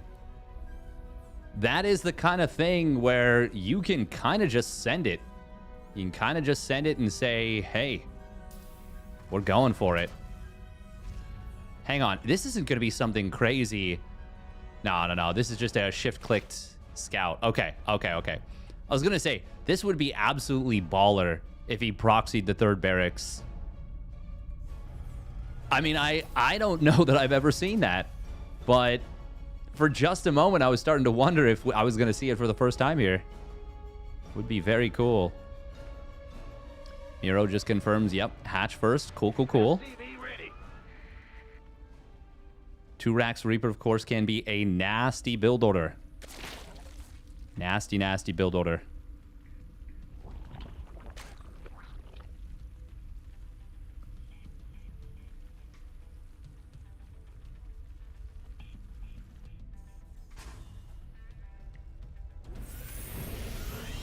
It does come down to the execution, pretty much 100%.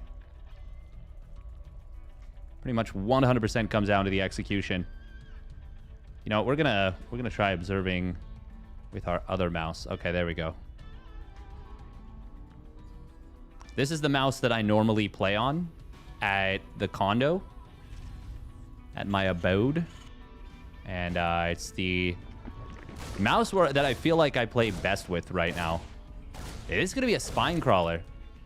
That's not necessarily the best way to defend against this in terms of efficiency, but it is definitely a good way of defending against this in terms of I just want to deal with this. And this is very interesting from Barks. Super fast layer.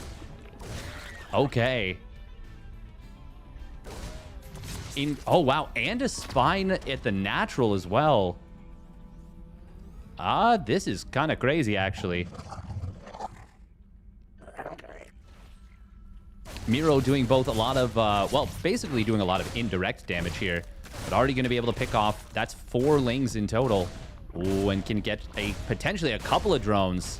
That is really big when your opponent's committed to not 1, but 2 spine crawlers. Miro having a great start. Absolutely roaring start, but doesn't yet know about the layer. Was very close to spotting it. Ooh, the Spine Crawler is re-burrowing. Does take a long time, but Miro does not want to dive in there. Committed all the way up to 5 Reapers, which is a lot. But I believe that is the magic number. It is the magic number to one-shot Lings, but not quite drones because they do get the instant regeneration. Doesn't have that anymore, though. Now, if you were to grenade a drone and then shoot it, it would die in one hit. But that's kind of cheating on the math side. Still, it is relevant. Marine was rallied forward, unfortunately. Spire getting scouted. This is a copy of the Eric build that Eric did on Celestial Enclave. And I was wondering when I saw that extremely fast layer if it was going to be something like that. Now, it's not quite exactly the same because he still got the second queen. Oh, this is so much damage.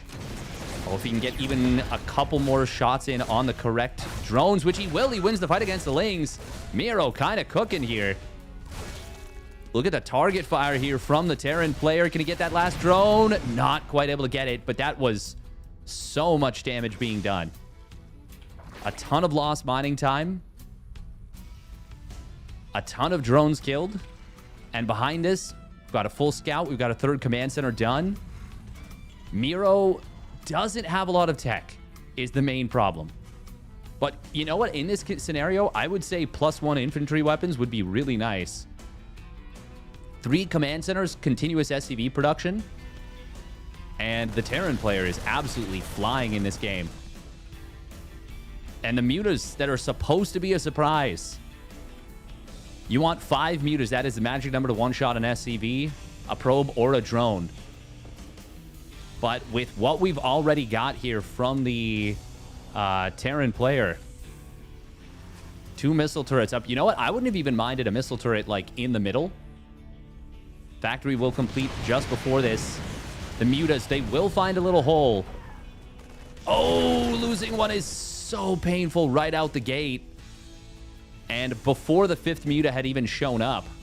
This one right here, unfortunately for Barks, loses one of those original 5. Now, there's still potential to do a little bit of chip damage on this refinery. But you got to babysit those mutalisks so much. Miro does need to continue barracks production, etc. Didn't get a 5th barracks, just added a 4th. But this is still such a good position for the Terran player. Still ahead in the worker count. And that is a nightmare for a Zerg player to be in a position like this. And because of the the high ground vision granted by this command center, these Marines can just kill this Overlord. Oh. Oh, please kill it. There we go. Nice stuff. Miro looking very primed here. In a phenomenal position. First 2 medevacs are going to hit the field, and the Zerg player, he's going to have his 3rd hatchery finished after the Terran's 3rd CC is landed. Granted, he just landed it, but that is a pretty big indicator of this game state right now, and this game state is not a good one for the Zerg. Now, these, the classic Muta into Roach play, that is a very nice little strategic move. Oh, losing 2 mutas. Nice target fire there from Miro.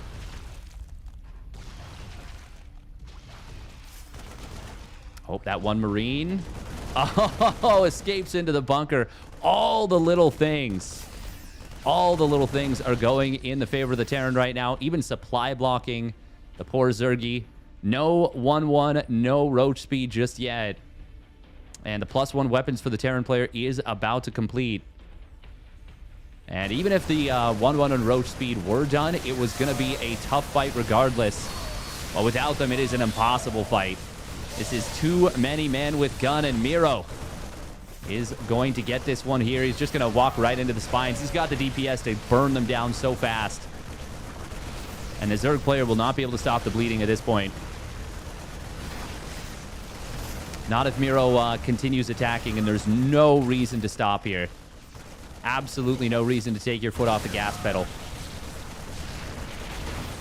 Chasing these drones down with extreme prejudice.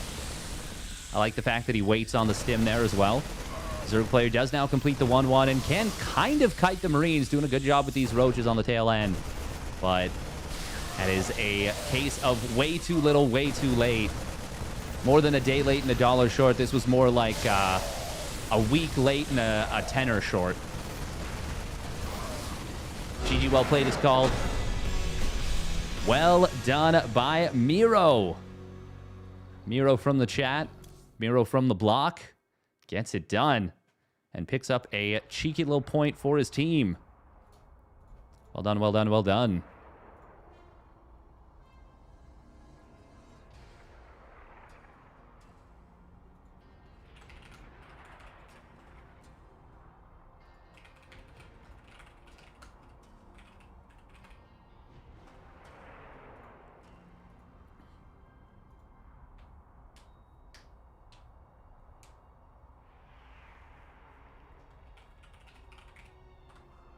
All right, going forward, we're going to cast the last round of students and then the full coaches best of 3. So full best of 3 from Eon and Richie and Creature and Nico. Perfect. Perfect, perfect.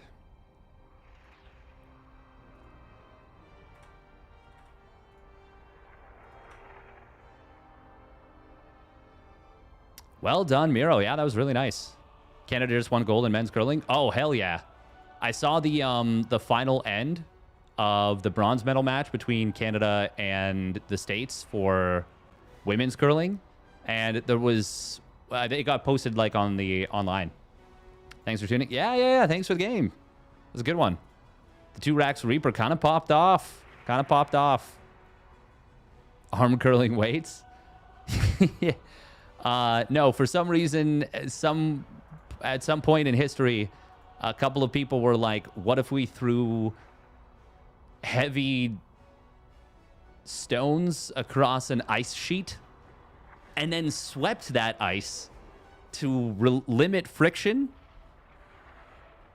and we'll make them spin and stuff, and we're going to try and hit them at a target, but it's a target that you only see from vertical if you look at a perfectly above." Yes, it is a part of Coach Wars, Holy Squid. Part of Coach Wars.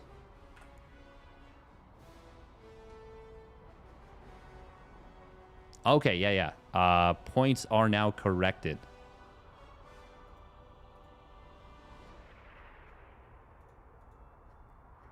Yeah, this is quite a complex format, so it is difficult to keep track of, but I think pretty much everything has been fixed.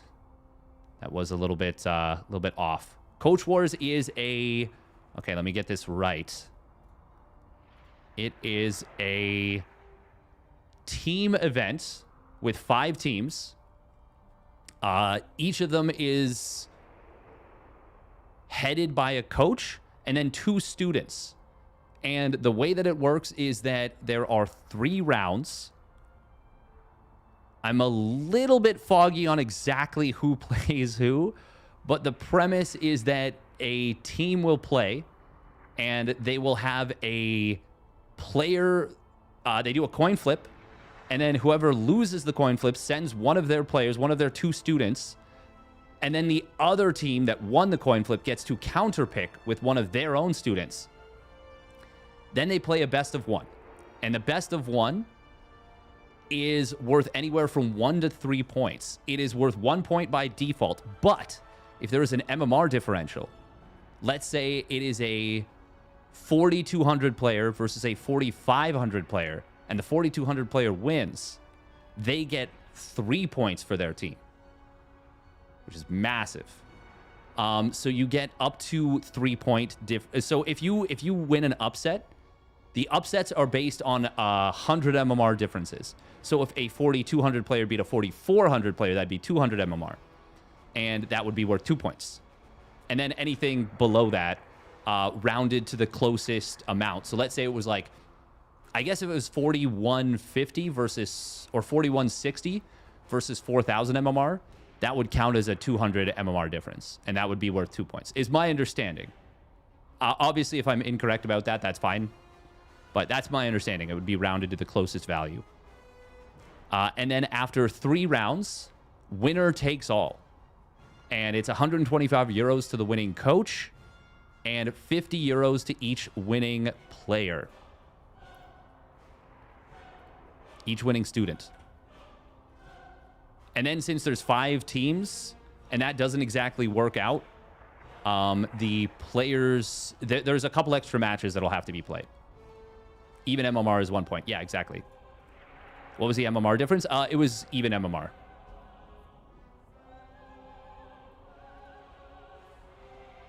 U.S. versus Canada men's hockey, ice hockey gold medal match in the morning. Yeah, that one's going to be a hot button event.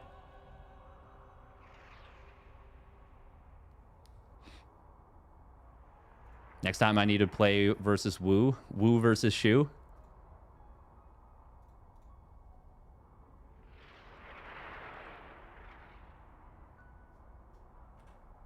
All right. Who is next? That is exactly what I'm trying to figure out. Okay, BuBBa versus Ashton. Ashton is dog.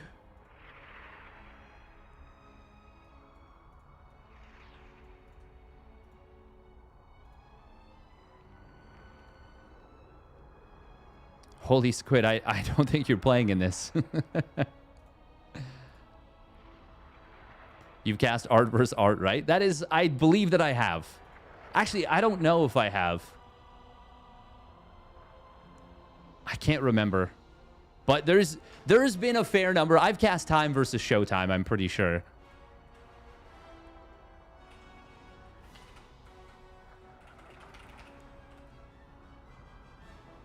Okay. Possibly.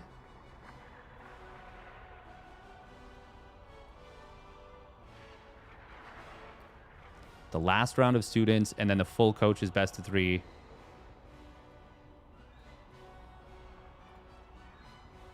And then round 3 of the students, and then round 3 the coaches. Okay.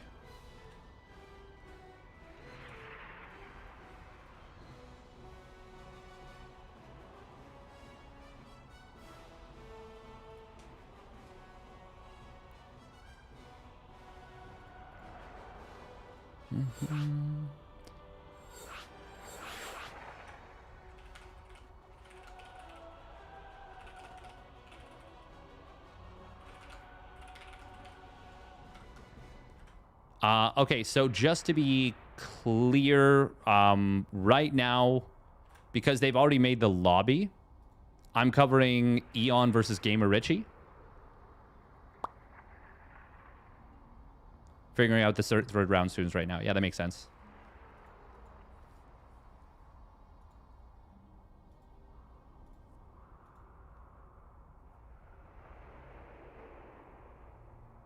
Oh, yes, yeah, and then the best of 3 between... Yep, yeah, okay. Yeah, no, we're good.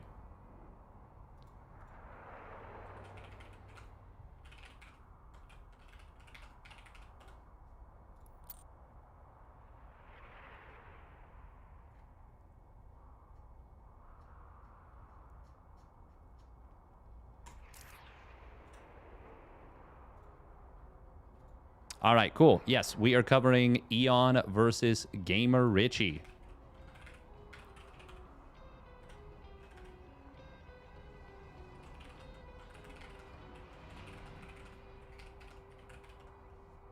Okay. Cool. This one's going to be a ZVT. Best of 3 ZVT. This is Eon's team versus...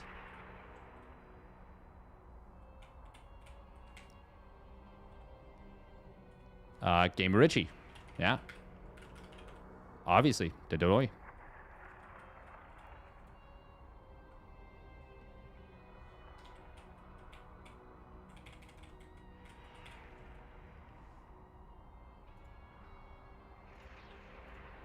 Yeah, we can figure out the points after. Yeah. It's nice to know, but obviously it's a lot to keep track of. A lot of wheels in the machine, cogs in the machine, so to speak.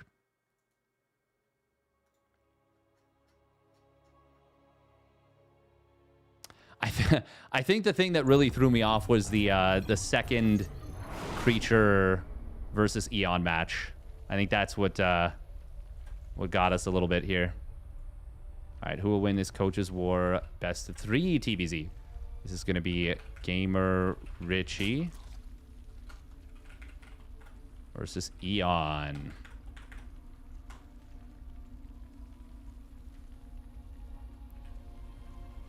Cool, cool, cool. It's going to be Ruby Rock once again. Thank you very much, Distan, for the follow.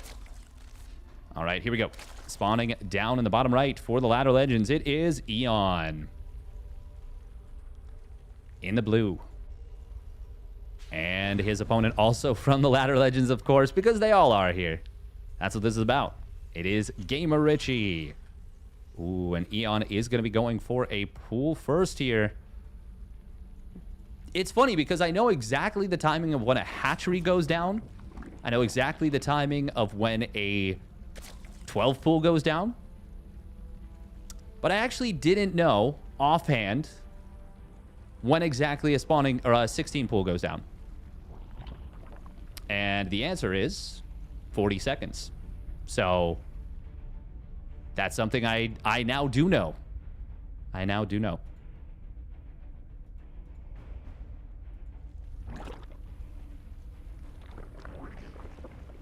Not Eon Blue. Not Eon Blue. It is going to be a 6-ling opener. Now, will this be the old school dark way of playing? Where you open up with a 16 pool and you go into a cheeky little roach warren. Oh, Ling's just going straight across the map. Oh, he wanted to kill on that SCV. Wasn't able to get it there. This is played on US East. GamerRichy going to start up a bunker here. Okay, well. This is pretty good for the Terran to start things off, but of course he's a little bit blind. He did have vision of that one Ling there. Bunker is going to be done in time, and there will be 2 Marines popping out. Our warriors have entered combat. Oh, Eon apparently uses the Artanis. Whatchamacallit. Who's a maboobs. This is going to be at least 3 dead Lings for this. And the only cost so far, well, shouldn't say the only cost. He built a bunker and he added an extra Marine. That slows down his reactor pretty significantly. Reactors take a long time to build. You're right, that is Zeratul. Yep. Revoke my caster license. What is this man even talking about? Get him out of here. This man is a fool.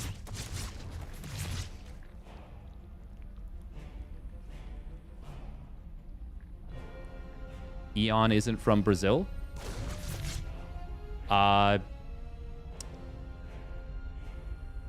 No, he's not. Is he from... Oh, I was going to look it up. Is it Puerto Rico or Dominican Republic? No, Costa Rica. That's what it was. Okay. Lives in the U.S.? Oh, cool. Oh, I didn't know he lives in the U.S. That's cool as hell. Or like North America. It's good to know. Oh, quick medevac. And oh, wow. Hang on. Is this the... This is what Maru's been playing recently. Maru and Beyond have both been playing... Well, actually, I don't know if Maru has. But Beyond's been playing this a lot recently. Very quick. You maintain reactor Marine production, and you do this 5 Marine drop. Now, this is going to be a little bit different because he got an extra Marine before building the reactor. So it's going to end up being... Oh, it's actually going to end up being 8 Marines. Oh, this is different. Okay. And yeah, it was only 2 Hellions instead of 3 that Beyond's been playing. But this is pretty unique. I will say that the lack of Cloaked Banshee makes this feel a little bit scary against a player like Eon, who is very potentially likely to go for aggression. But as I say that, he's got a Tech Lab Starport. He might very well go for a Cloaked Banshee, and he is building a tank here. I've played this kind of Terran before, and you cannot be aggressive against this. Oh, that Queen got away with... Well, that Queen got away with not dying when it should have died. Still, this is actually really awkward for Eon. This is... Like, Eon is committing to an all-in. And he is not having the easiest time defending, but fortunately these two roaches are able to morph into Ravagers. I don't know if Richie saw the Ravager morph. This is a lot of Ravagers being produced. SCV ready. Eon is going to be hard-pressed to get anything done with this. Oh, losing this Overlord would be really painful. But he's actually already supply blocked anyways. Still, that makes it even worse. There is the one bunker. There are two tanks set up. They're not in the greatest position. They are buyable as it stands right now. And I think there's a hole in this wall. I'm pretty sure. Oh, no. This command center is moving out to get landed. And this is a really bad time for that. Corrosive Miles find a tank. The second one is going to take a lot of damage. Where's the Banshee? He's sending it out on the map, I think. But the mass repair is going to be huge here. Not the best micro on the SCVs, but, I mean, he's going to keep this alive. Big overcommitment from Eon onto that bunker. We'll find these two depots. Oh, they're going to burn down. Marines on the other side of the map. Where's the Banshee? He's got two Banshees somewhere. Okay, there's one. Oh, the other one just popped out at home. Eon is continuing to commit to this, and it is not a profitable venture. And I think the Banshee just kills the third. Oh, please just click the third. Please just click the third. You have Cloak. There's no detection. Not going to be going for that. And that is potentially a huge opportunity missed. Now there's a Queen out. He does have Cloak. Yeah. He just cloaked up. But with the second Banshee, you know what? He can still kill this, like, right now. 1-1 stim combat shields all starting up for the Zerg. Eon is trying to drone up, but the Spore has never been repositioned. There's not enough Queens at home. Eon's trying to really distract his opponent on the other side of the map with the Lings, but he loses that third, and that's... I mean, that's kind of terminal. Banshees, oh, a little bit sloppy. Does lose one to one of those Queens, especially since he could have killed it. But super, super far ahead now. Actually, I would go so far as to say this is pretty unwinnable for the Zerg player. If there was a Spire about to complete, he actually had enough money for 9 mutas. And that could have been... Well, even then, there's a ton of Marines. Yeah, this is looking extremely good for GamerRichy right here.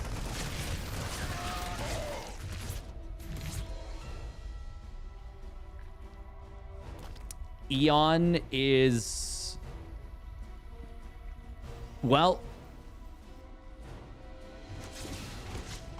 Okay, well, getting the second Banshee for free as well is pretty nice.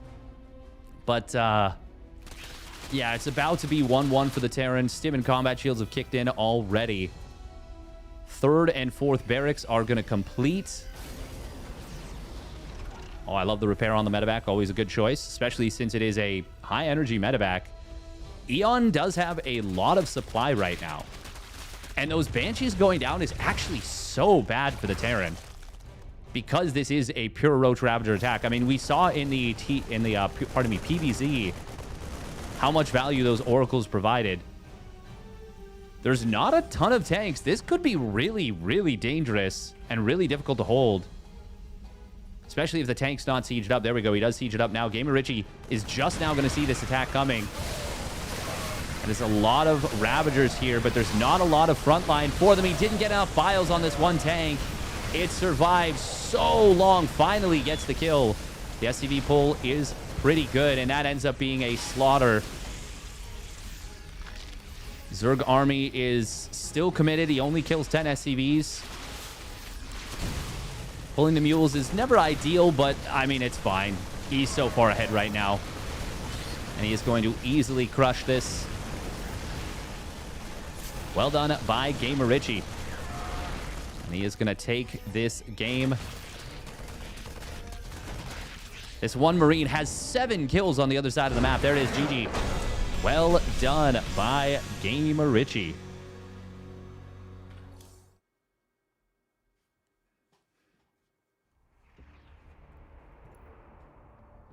That was an attack that could have been a little bit 5 meters, I think this would be playable at least. I agree, actually. I agree. I would say probably 6, 7, or 8, maybe. Because 5 is like, you really have to be perfect with them. But 6 or 7, you can at least get a little bit dancey with them. He said 6, 7. Damn it. He said 6, 7. He did it. This guy. He did you. The voices. Welcome, Nydhog.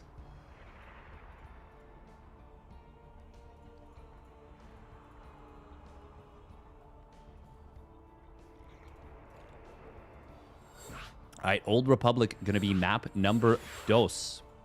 Numero 2. Sorry to distract you. Nah, it's all good. Good evening, good evening. Quick 1 minute of ads, and we'll get into game numero 2 of this second round series, I believe.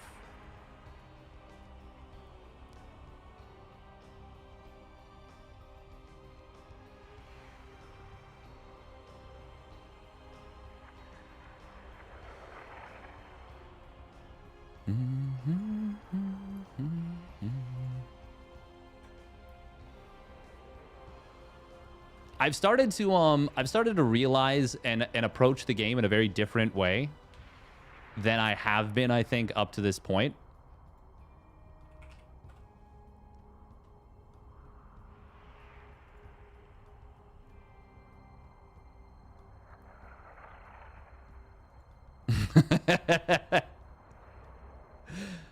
Oh, that's actually so funny.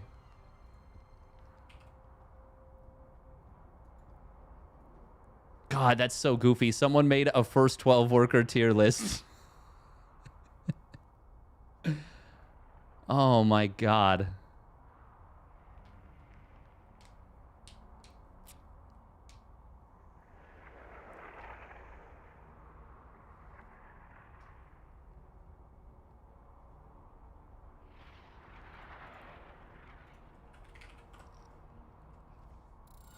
Oh, sorry.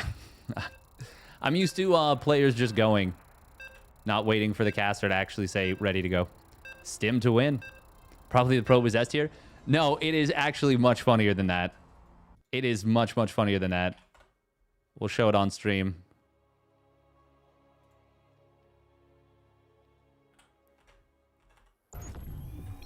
We'll do it after. We'll do it after.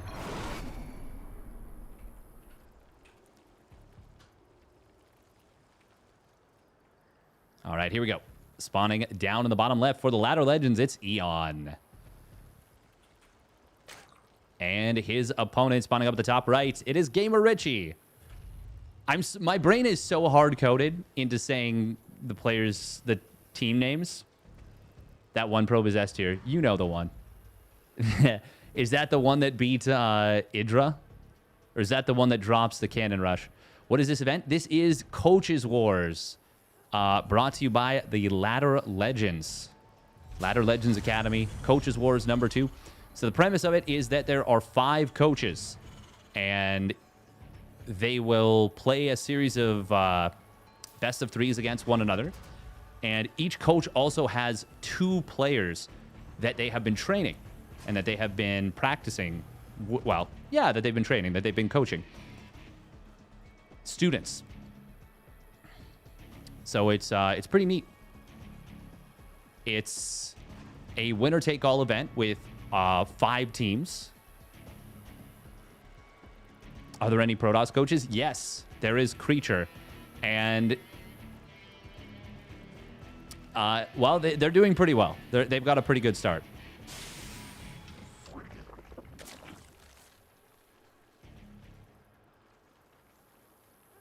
It's a little bit unfortunate because I think the format was a little... Oh, my goodness. Wow! Yo, Eon, you're so cool. Oh, my God, this is actually so cool. This is so cool! Zergs never do this! Yo, I love it. I freaking love it. And you know what this punishes? A player that doesn't scout into the main. Unfortunately... He's scouted into the main. So Oh, this is actually... Oh, this is really good read from GamerRichy. He is like, yeah, you want to take a third hatch. You want to go hatch, pool, hatch. You want to take like a 19 or 20 supply third hatch. But that's not what he's going for, of course. Not in a traditional sense. It is quite literally what he's gone for. Now, if GamerRichy sees still no gas mining, which he does see no gas here, I mean, you got to be so confused as a Terran player, and you got to be wondering, where is the missing stuff? Where is your money? You're too good at this game to be missing this much money. Add-on complete. I can coach a ZVZ and ZVT, but we're throwing all our ZVPs. It do be tough. It do be tough. Oh, that is a cornered Reaper. Not quite able to get a good enough grenade. For a second, for just a second, I was wondering if he might actually escape there. No drones being made here, which is really surprising. Okay, he just canceled something, I'm pretty sure, because the money shot up way quicker. He shot up by almost 100 minerals all at once. And it's dead. Now, against this gasless play, if you knew it was gasless 3 hatch, and you fully know that, Maru went for a 4th command center on location on Celestial Enclave versus Serral. I will say, I'm pretty sure Maru was dead, and then he pulled off the sickest, clutchest defense, and Serral slightly messed up the attack. Oh, please fix. No. Oh, God. No. I've done that before. I've done that so many times before. God, it feels so bad.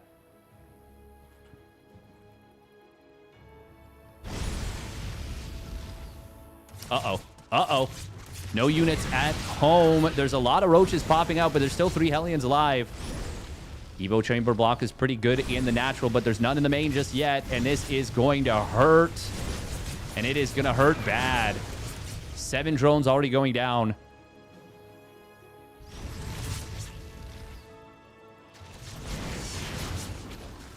If you are going to play no ling speed, you need something to stop the Hellion run bys. It's got to be a wall, or it's got to be something, but it was nothing. And GamerRichy finds some big damage. But he still doesn't know about that 3rd base. Eon never fixed this, so this is just going to be slightly less efficient. He needs to all in. I don't think you can in the face of Banshees. I will say GamerRichy, that it's quite bad that he lost the Banshees in the previous game. Like, that gives you so much security. I really don't like attacking the hatchery. But I guess there's no drones at it, so... How many drones are down here in the bottom right? Quite a few. At a certain point, you've got to be wondering as the Terran player, what? Like, huh? Complete. I do believe this is pretty much totally bamboozled. GamerRichy, God, with the outline underneath it, it makes it look so much worse and so much more glaring. It makes my eyes bleed. I'm sure he knows. Oh, he definitely knows. He definitely knows. At a certain point, though, it actually becomes worse to cancel it and rebuild. He will accidentally run the Banshees in the ninja base like a Chad. He's kind of close. I wonder if the top left base might have been better, but I feel like your opponent's more likely to send a drop that direction. Whereas it doesn't feel as ideal to send it down on the bottom and then across. I don't know why.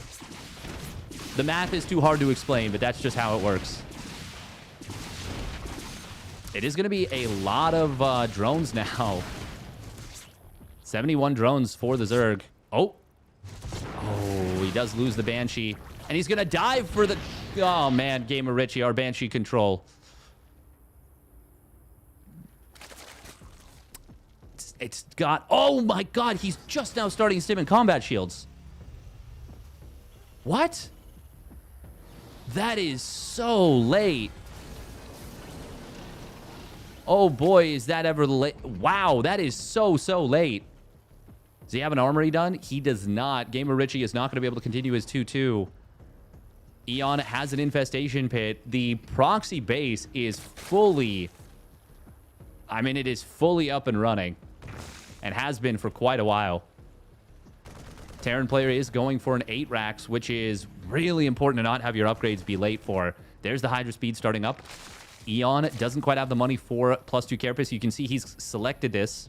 There we go, 200 gas in the bank, and he gets it down. Creep spread looking not bad at all.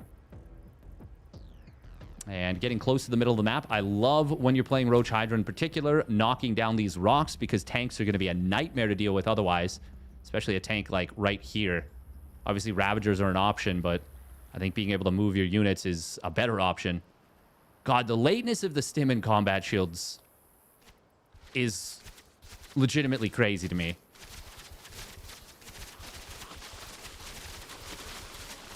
GamerRichy will see this one little Hydra.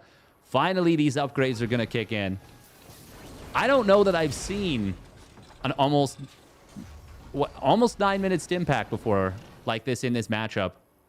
The Terran army is really big, by the way. This is a really beefy, powerful army. And without Hive Tech, without Vipers, this is going to be tough to deal with. Eon is moving with 2 army groups here. Oh, God. If he intercepted those tanks, that would be so big. Scan in the middle of the map. I don't know that GamerRichy... I don't know if he realizes how strong his army is relative to what his opponent's got. Like, if he gets across the map and gets set up, I kind of struggle to see how Eon's going to deal with this. Ultralisk Cavern starts up. We do see this attack now coming in from the Zerg. It's going to be a base trade. Oh my God, these units, please move. Go. +2 weapon's going to be denied. He never started +2 armor. Whereas 2-2 for the Zerg, I think actually will complete, at the very least, a +2 attack. 4th command center is going to die. Despite the lift, lovely contaminate right there. Very nice move blocking that. Hive will get killed. Metabolic boost is going to be denied. +2 missile will complete. The thing is, Eon's got a base on the bottom. If he can build some ultras, that would be huge. Oh, he does. 4 ultras from the bottom right. Very good move. Massive, massive move. GamerRichy is down to 0 SCVs, and +2 armor has completed. +2 versus 1-1. And that's going to be +2 armor ultras versus an army that is mostly Marines. Rebuilding the Ultralisk Cavern itself would have been huge. Unfortunately, he didn't. A Lurker Den would be so big right now. He can still build it with just the Hydralisk Den.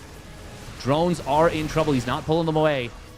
Hopefully he does. No, he's just going to let them die, unfortunately. 4 Ultras are going to pop out instantly. Just ploop, ploop, ploop, ploop. All at once. Oh, the Hydras are going to find this command center. They will get the kill. That drops him down to just 1 orbital that is currently flying. Oh, this army of the Terran is in some trouble. Where are the medevacs? He's got 3, and they are so far out of position. The 4 Ultralisks, the Space Cows, even without chitinous, well, actually, they melted pretty fast. They did help a lot, but it would have helped even more if the whole army was together. Now, though, this army is quite overstimmed. It's a lot of Hydras, though. They are squishy, but the DPS cannot be denied, and that's where that overstim comes into play. GG, the hidden base, ends up being the total difference maker in this game. Well donezo. And we're going to game 3. That was pretty sick. That was kind of sick with it. Hidden base. I think without the Ultras, he might just lose the game there. I thought the Ultras were barely worthwhile. I think without them, he loses.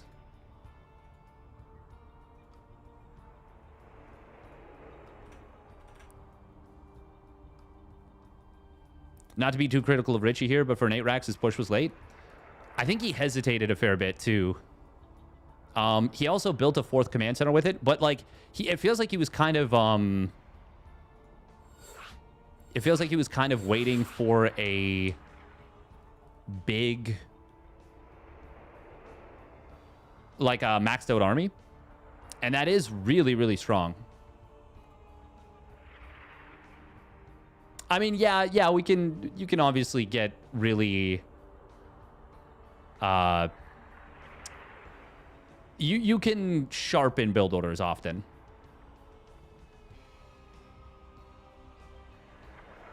The funny thing is, if he didn't move out at all, he would have been more than fine. Yeah, it was going to be a high-tech Zerg.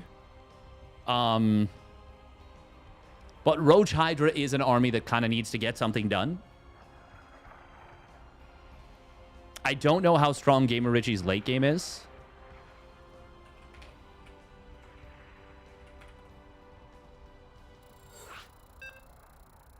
So maybe he was really planning on that winning the game. The other thing to consider is that he never started +2 armor.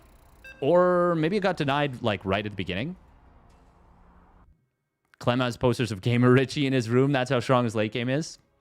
Nice. He ain't one to change plans. Ah. Fair enough, fair enough. All right. Game number 3. I don't know enough about his, like, player profile to say.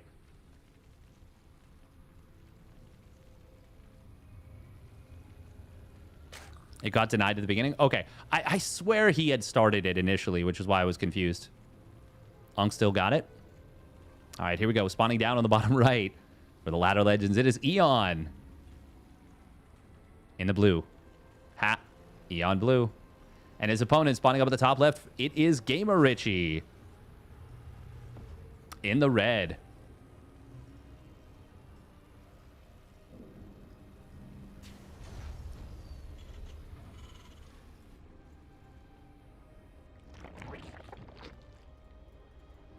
Unk still got it. Unk is wild.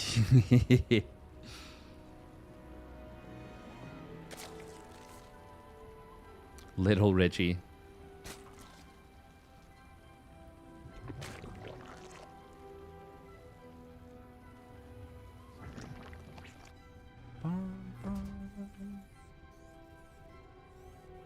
I mean, there is definitely the concept of just make a big army and just hit him.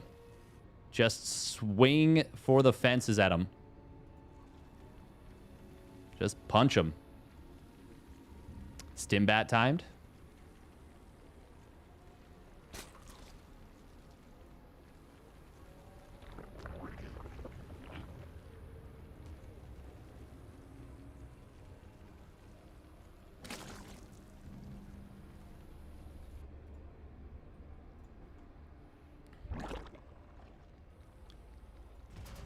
Yeah, Hellbat stim timings. Very strong. Very strong.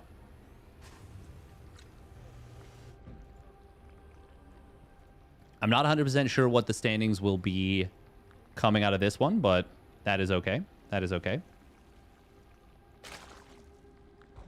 We're just going to cast the games in front of us. Once again, big thank you to the Ladder Legends for putting this one on. GamerRichy going to be a nuisance here with the SCV plus Reaper combo. Unfortunately, not able to get the block on the gas, which means that can... Well, he can cancel this and he can go back into the natural. An option that is really annoying to deal with when your opponent plays this is to, as the Zerg player, send the 4-lings across the map. You're disowning GamerRichy? That's fair. Oh, Eon, we gotta be attacking this SCV. Oh my God, GamerRichy, no! Oh, that is... You are not supposed to lose that to slow lings. Ay. Karma, says Nydhog. And now we've got a big ling flood. And I think, yeah, I think you absolutely should go for that. GamerRichy might just die, actually, right now, because he is trying to go straight up to a siege tank. Well, okay. He shouldn't die as long as he raises the depot. That bunker is not in time for this, though. Not even close. If he goes right away with the Lings, this is real bad. He doesn't make Hellions. Yeah. And this is a small commitment from Eon, relatively speaking. 14 Lings. 14 Lings extra. GamerRichy has a lot of time to close the door. He has a lot of time to close the door. He has... That was very close to a straight-up disaster. He should pop SCVs into the bunker. But he's not gonna. And that is going to be all of these SCVs dead. The Mule dead. Siege tank pops out. Eon not paying attention, so he is going to lose 3 of those Lings. But 8 Lings in total for killing 4 Marines and 6 SCVs early game. Yeah, that's really big. GamerRichy should absolutely be prioritizing the orbital command as his next expenditure of money. But, because that's the only way he gets back into this game.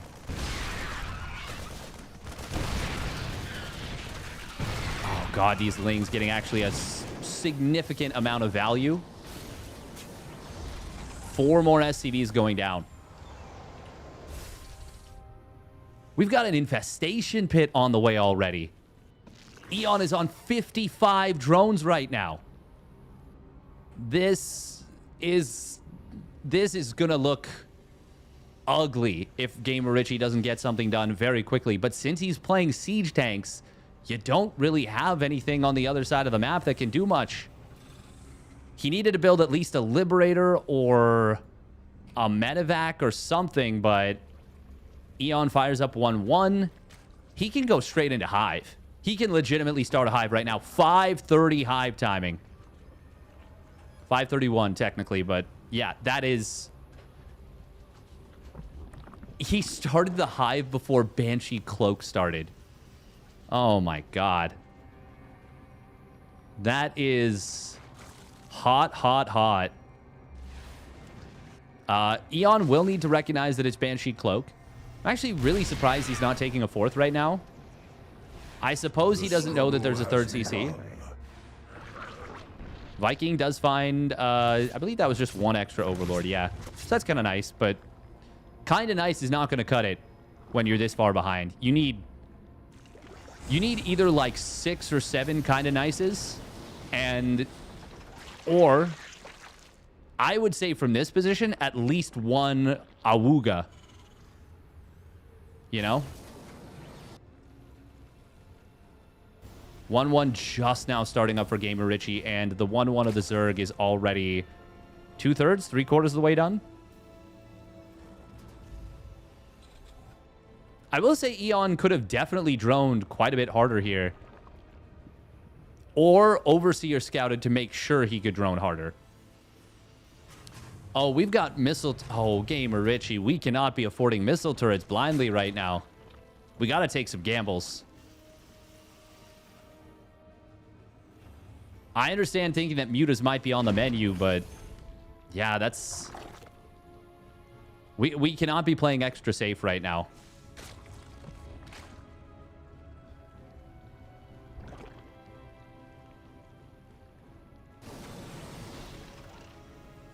Eon could be on like 80 drones right now, very easily. That's a little bit unfortunate for him that he hasn't kind of taken the advantage that he had. It was only 1 Banshee, by the way, with Cloak. Oh, GamerRichy, please. Okay, this time he does not lose the Banshee. Did he lose the other one? No, he just literally only made 1. Okay. Getting 1 Banshee with Cloak is kind of wild. Oh. Somehow 8 Lings got into the 3rd base. Eon now up to 76 drones. I mean, yeah, I don't want to be too critical. He could have scaled really hard coming out of this game and been, like, legitimately in an unlosable position. Mostly because GamerRichy, once again, has made tanks, and you can't really be aggressive with those without stim and combat shields. Or at the very least, stim and a couple medevacs, bunch of Marines, like, and we're talking about a 2-base all-in at that point. But Ultras are going to have chitinous very soon. GamerRichy electing to not start up. Okay, no, now he starts up 2-2. Just going to try and get on the map with a couple medevacs. Now the 8 racks comes through, but yeah, these barracks are extremely late. Oh, Fungal could be big. That is going to catch a few Marines. GamerRichy only able to save 1 medevac's worth. And 8 Marines for 4 Zerglings. No matter how you slice it and dice it, that is not great for the Terran. On the Zerg side of things, that is... Well, you're very happy about that. This 2-2 adrenal glands, chitinous, plating, ultra timing with... How many infestors? He's got like... he's got a lot of fungals available. This single drop on the bottom side is going to be a nuisance, but the main fight, there's no way he can stop this. High ground tank is going to be nice. Fungals do whiff. He's still got like 4 fungals left. No, I think it's 5 or 6, actually. GG is going to get called. Eon just absolutely steamrolls through him. Yeah, I don't think there was any world where GamerRichy holds that with what he's got. If he identifies what he's up against earlier...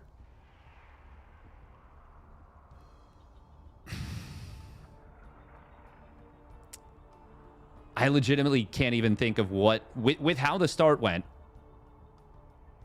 I don't think there's anything he could have done. Mech? I was thinking, like, Speed Banshees, honestly. But... and to be fair, Eon didn't really scout that much. If there's, like, 6 Speed Banshees or 8 even, yeah, he might be able to... He might be able to know. What I want to know is, did Eon see that there were no Hellions in production with his Overlord? I think that might just be how GamerRichy stylistically plays. Which is, like, very vulnerable. And specifically after killing the Reaper, it makes it pretty tough to get... Well, you just don't have any information at all. Good job from Eon to punish that mistake with the Reaper super hard. All right, we're going to run a minute and a half of ads. Great series. Yeah, it was fun. It was fun. And yeah, the 530 Hive. Like, I was a little bit critical of Eon with the scaling, but the 530 Hive was actually so sick. With a normal Hellion opening, he should be completely safe against that link timing. You are safe against it, but it still comes down to, like, reacting very quickly and microing the first 2 Hellions correctly. Because I've seen Dark pull off some pretty sick, gross wins with that. Exactly. You requires very good micro to not take damage. But with the setup that he had, it was really, really bad. And it was actually like 0.2 to 0.3 seconds away from being like game over. Because he lost all the... Or he would have lost all the Marines. He would have had nothing in the main base. Would have been really, really bad. Really, really bad. All right. We're going to run 2 minutes of ads. And once again, we'll check out the Ladder Legends video.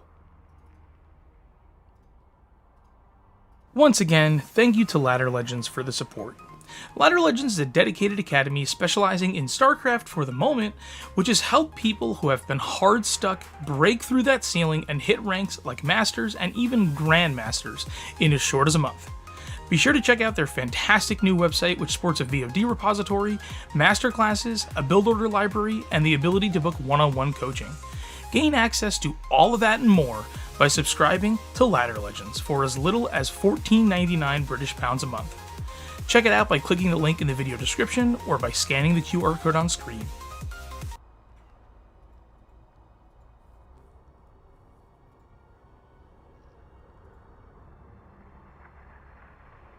Oh, we're back. Did the ad finished? Okay. I was like, I looked at myself on my own Twitch dashboard. Stacking them.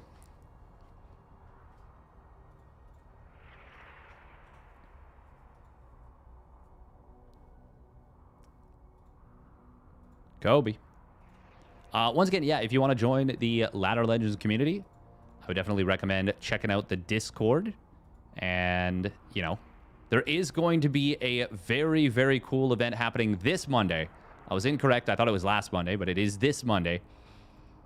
And it is going to be really, really freaking cool because it is going to be a masterclass being presented by Rainer. And I already learned something big just by watching a Rainer game where he was defending against DTs from Creator. And it was very simple, but it's a very big, valuable, powerful trick. That is, you just pull your drones to surround the spore if they dive it. The League guy, he plays SE too? Really?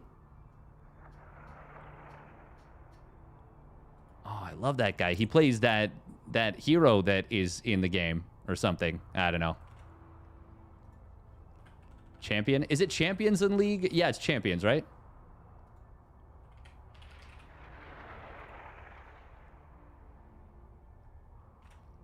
Bum, bum, bum, bum, bum, bum, bum. The cracked AD carry. There you go.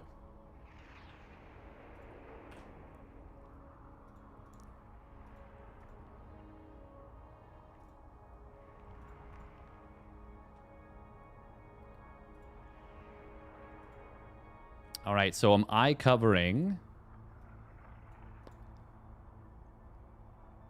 Okay, I believe I'm covering BuBBa versus LaurasBugs.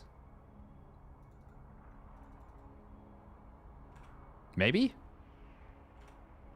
Perhaps?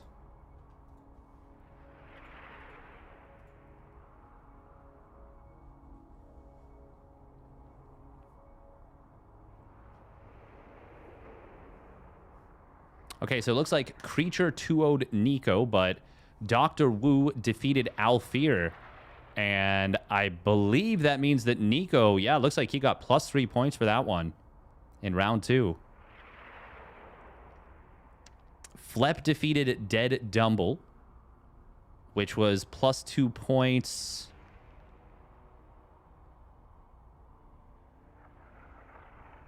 Wait, Eon versus GamerRichy.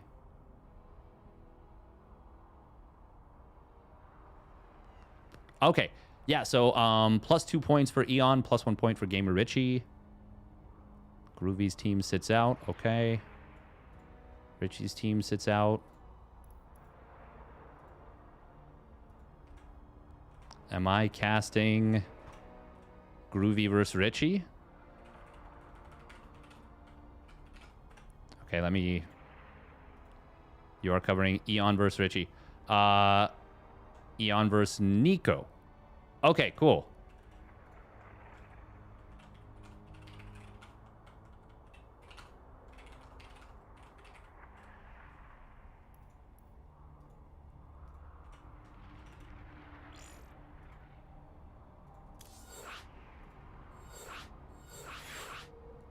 Oh, cool. My body is Nico. Okay, cool, cool, cool. Excellent. So this is Coach Nico. I believe I've played my body before.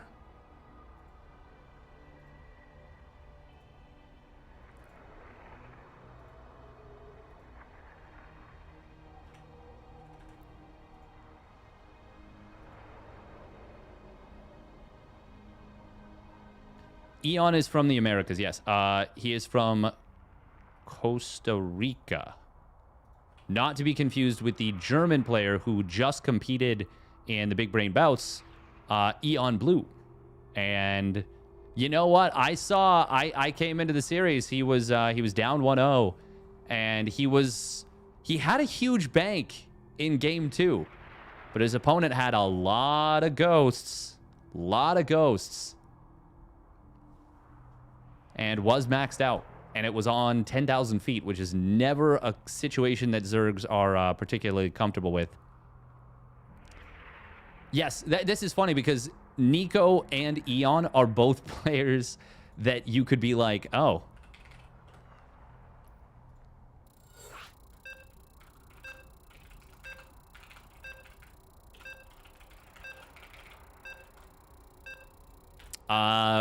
Is this Nicorrect or is this Eon Blue? But no, it is in fact two different people.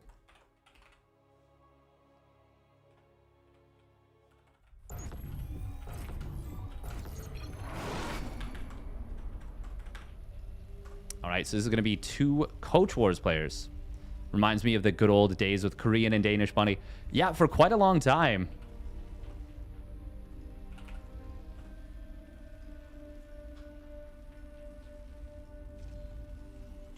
I would say the Danish Bunny was actually the better player.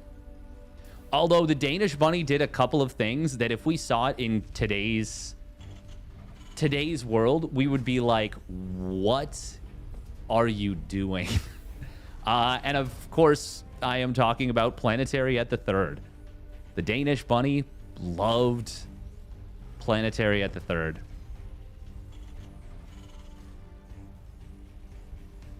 All right, here we go. Spawning down on the bottom right.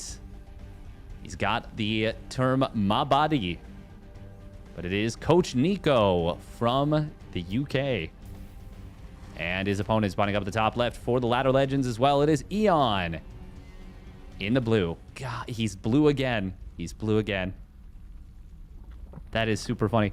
I wonder if what the fastest timing you can get on a spawning pool is when you're doing a 16 pool. Wonder if you can get it faster with the Extractor Trick 15 Overlord. With a 6-worker start, getting a third was not a guarantee back then. It was a different time, but it was well past the point where we knew that getting a third command center at your, or a planetary at your third was wrong. You were just wrong to do that. I'm gonna be honest, I don't really understand the confusion between me and Eon. Oh, I mean, I don't think there's that much confusion. I just find it funny that there's an Eon and a Nico going up against each other. And they're both shorter, like blue and racked. You've heard this 3 times today? Yeah. Also, welcome Eon Blue. Once again, big congrats on your dub. Oh, Overlord kind of baiting these Marines out, but it is 2 Marines instead of just the 1. Oh, this is a really good defense. He did... Wait. Where did the other SCV die?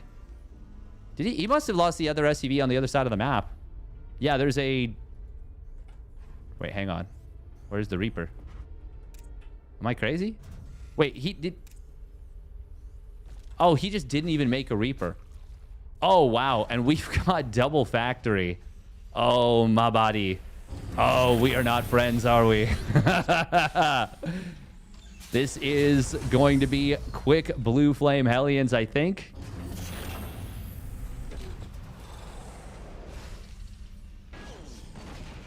This is a tech lab. He is definitely going Blue Flame with this. Oh my god, he's going to start this upgrade so fast. You can, of course, go Megfield and just make Cyclone.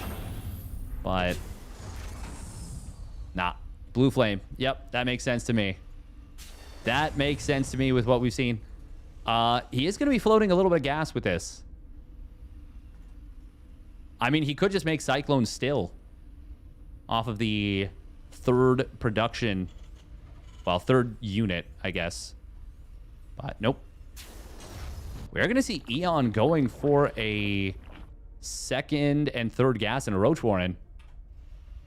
And if it were that Roach Ravager play, that would be very strong against this. Just to hit him in the face. Because Hellions, they are notorious for not doing a whole lot of damage versus Roaches. And Blue Flame, also notorious for not adding on any additional value. Eon should start walling with Roach Warren and Evos. I mean, with this is an all-in what he's doing, though. This is a classic dark type play.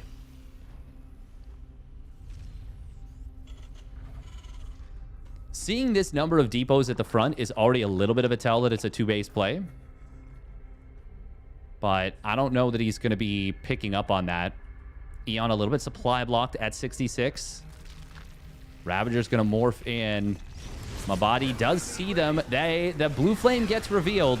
This was a very strange choice to go in basically as blue flame got revealed, but without all of the cars. Okay, here they come. Here they come. There's a lot of lings popping out, but this is so many Hellions. The Terran player is going to find a lot of damage. Oh, man, that is some big shots. That is some huge shots right here. Now we've got a tank on the other side of the map. He just sacks the Hellions.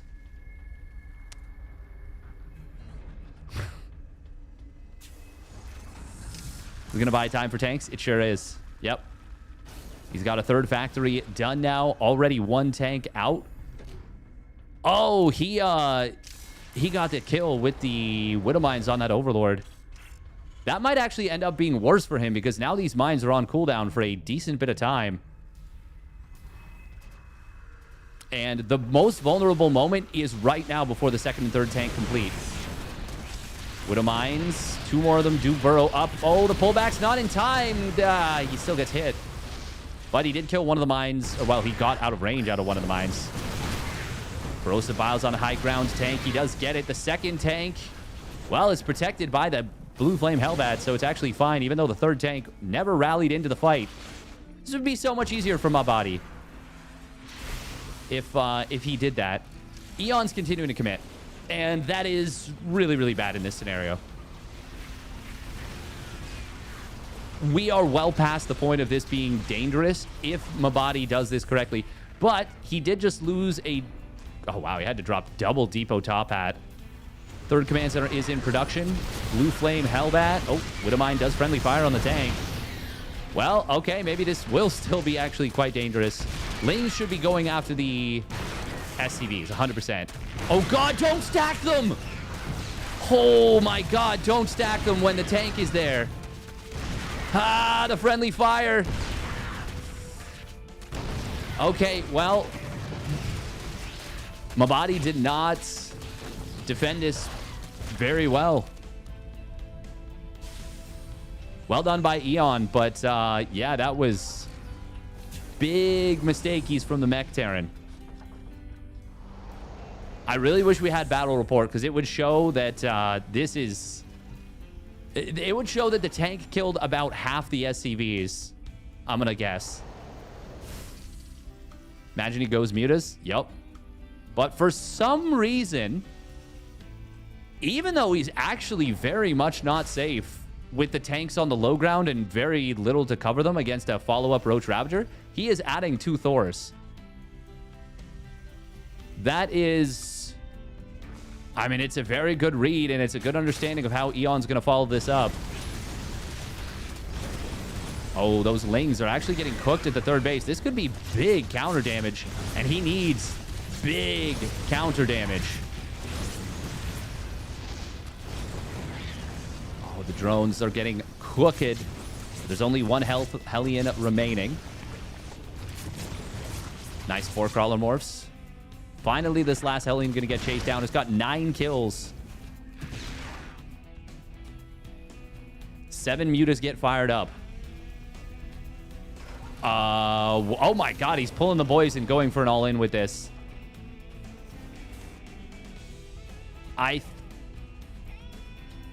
Well, that's crazy.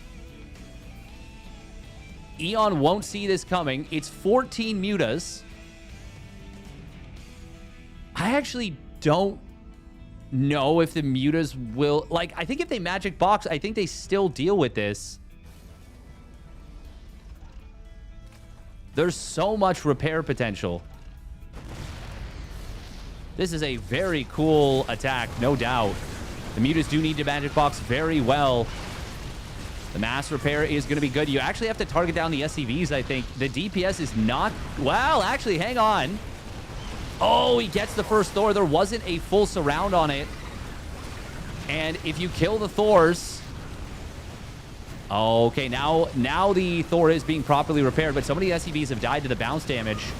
Obviously, on the ground, a lot of damage is being done to the Zerg, but if he cleans this up... Oh, man, the Thor is shooting the one muta that wasn't in a that wasn't stacked on other mutas, and then he switches to high impact payload mode. Now this is going to be a full cleanup, and this should be too much for the Terran to recover from. He does have a 3rd CC, and he did a lot of damage, but not enough. It's now a 5 base Zerg, and Eon can absolutely drone back out of this and be totally fine. You expected some juicy Thor shots.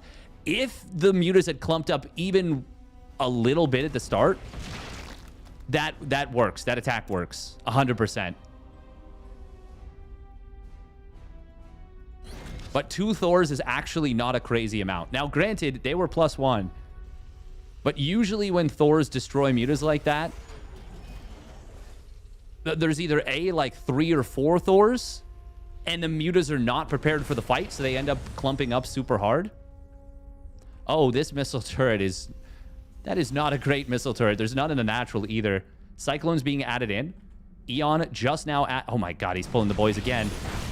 This won't work. Now watch this be the attack that actually does work. I don't know if Eon should be fighting here. In fact, I know he shouldn't.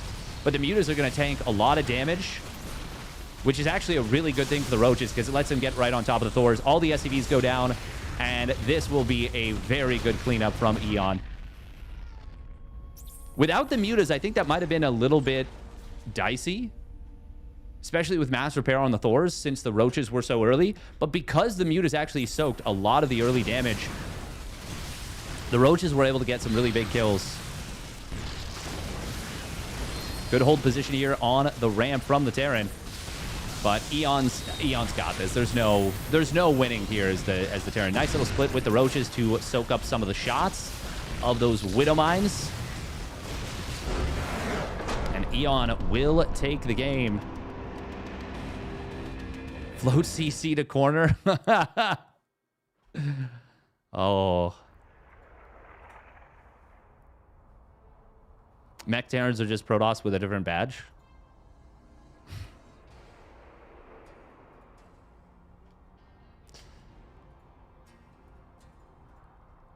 I will say it would have been very, very easy for Eon to die to that push.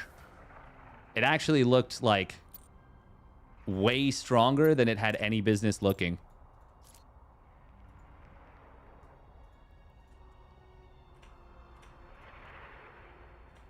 All right, we're going to run a quick minute of ads. If he speaks, big trouble.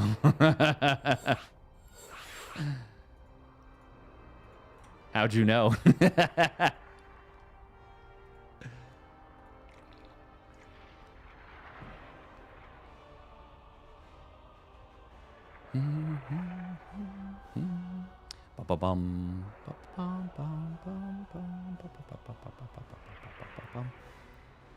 Oh, Grubby's playing some Night Elf.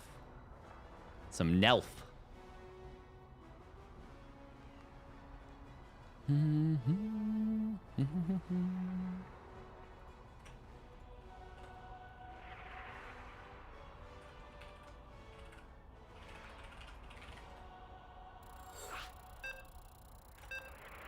Yeah, really well done there from Eon.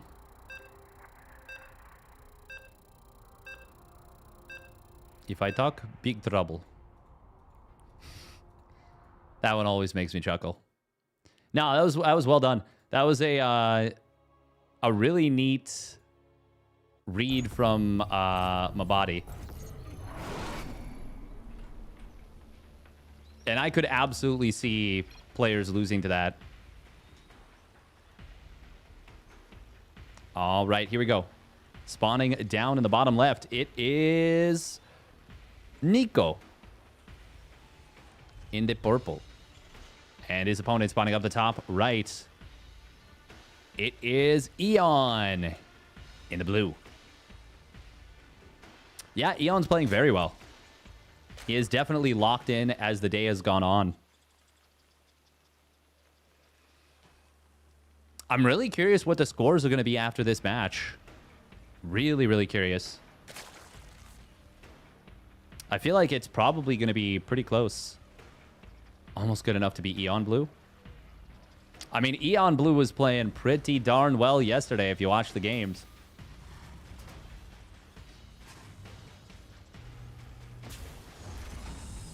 Usually the score is going to be 1-1 or 2-0 after this match. Nice. Nice. Thanks, Eon Blue. Appreciate it. He's not going to do the exact same build he did again, is he? That would be so sick if he took another corner base. He's just like, you won't have seen me. No drone go... Oh. Oh. It could just be a regular third hatch, though. And yeah, I think it is. All right. 20 supply. Third hatch. Hatch, pool, hatch. Once again, Dark used to do this kind of stuff all the time back in the day. And it was pretty sick. It was pretty cool.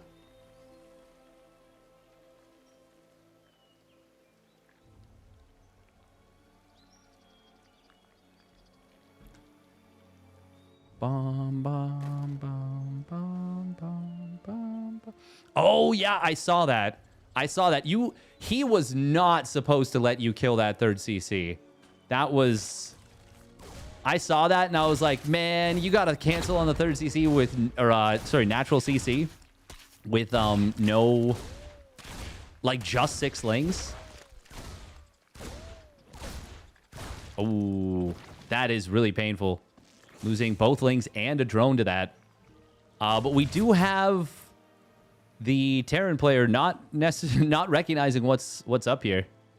No scout in the main base either, so he does not know that there is a gasless opener. And now we're going to see 2 gases get fired up.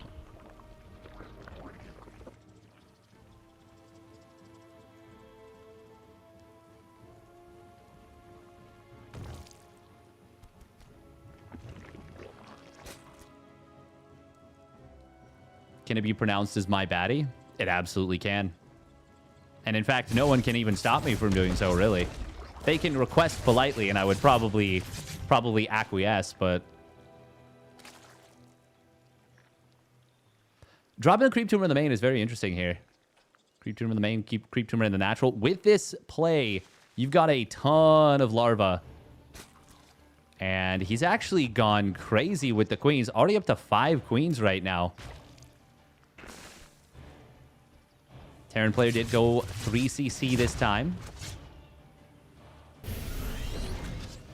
Nico was decisive as hell there with the build order choice in game number 1. Do see a Banshee starting up.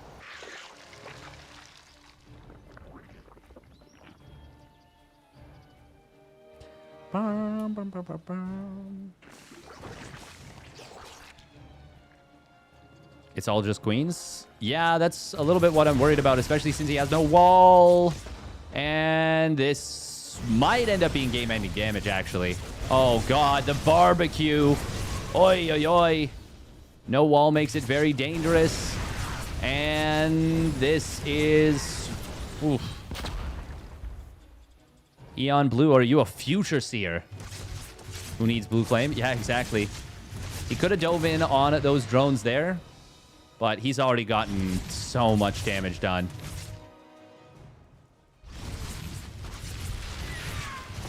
Just an absolutely ridiculous amount. And 4 more Hellions were made here. These ones shouldn't get the amount of damage that the first 4 did. But they don't really need to. And in fact, they'll clean out this mineral line, and that's more than enough, I would say. Oh my God, he's even going to get 2 that just popped out. That's just unkind. That is just unkind, and Nico is now massively ahead, and he's going to be playing Bio here. He started with the mech in game number 1. Now he's playing Bio. The Zerg inside me saying, hey, you can't do that. That's illegal. You're not allowed to play both. That's too strong if you play both. And yet, there's technically nothing in the rules that actually forbids it. I was going to say, are we going into Marauders here? Yeah, that would be a strange choice, but he actually will build a Marauder. More importantly, though, he's going tanks. Which is, yeah, I mean, if you see roaches like this, feel like you just make tanks. An unkindness of Hellions. That's the second set of Hellions that come in. Transfuse will save this. Nico. Oh, God. Ah, no, no, no, no. Oh, man. These UK Terrans, they're Banshees. Oh, God.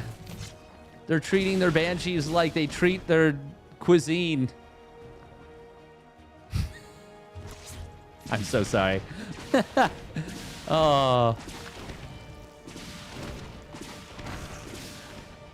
That Banshee that is so triggering. He scans the main base creep. Wow.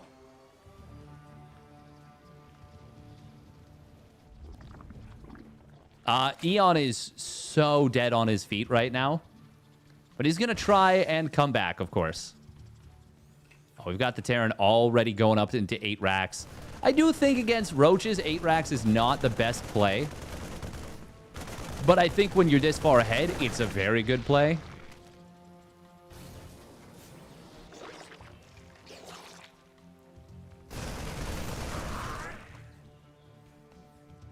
Oh my goodness, we're getting a second factory and double armory? Why are we getting double armory? Surely that's a mistake. Sure, yeah, no. There's no way he actually intends to use this second armory. Right? Like, that would be... That's too much on 3 bases. He is going to be going for the heavy version of the 8 racks, which is the 3 tech lab. I call this the young 8 racks because he's the one that does it all the time. But it is important if you're going for that to go for 2-2. And he, well, because he spent so much gas, he doesn't have the money for 2-2 just yet. Saturating these gases at the 3rd will help, though. That will help a lot. He's building a sensor tower. That's... I don't think that's super necessary. Unfortunately, a little bit of supply block here. We do have the first double marine drop on the other side of the map. But it is going to get kind of deflected. Oh, please start +2 armor. My man, my dude, my guy.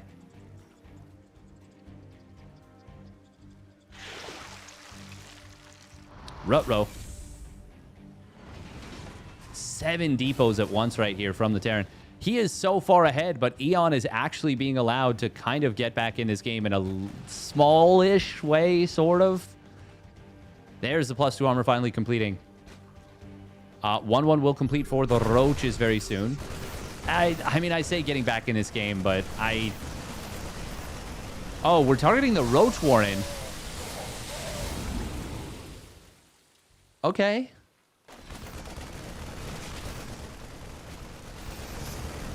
Oh, Overseer being targeted. I like that. I like that a lot more than the Roach Warren target. It's not that targeting the Roach Warren is bad. It just feels like that's not like a game-winning structure to snipe. If there was a push coming right now and you know your opponent hadn't morphed Ravagers, then I would say, yeah, it's actually a pretty good choice. But Eon will have time to rebuild that Roach Warren. And it's going to be done in time to morph Ravagers if he is so inclined. And did he already make some? Yeah, he's already got 7 Ravagers. Corrosive Biles will be avoided here. This is very much a mech player's bio push, if that makes sense. Oh, Corrosive Biles. There's only a couple of them. They do land pretty nicely here. Siege tanks will siege up. This is such a good position for the Terran, though. And he's so far ahead right now. Oh, Corrosive Biles. Oh, God, those hit hard. But a lot of rallied units for the Zerg going down in the middle of this. If this had happened from a more even position, this would be really bad for the Terran. And even here, he doesn't need to like let his bio units get separated. Also, probably should be scanning to reveal the creep. The struggle has begun. Yes, it has. He's on the struggle bus for sure.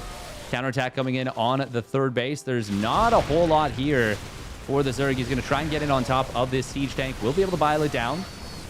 Banshee is going to avoid the bile, and the rest of the army for the Terran coming back home. Meanwhile, he pushes forward with just a small little group and will win on both fronts easily.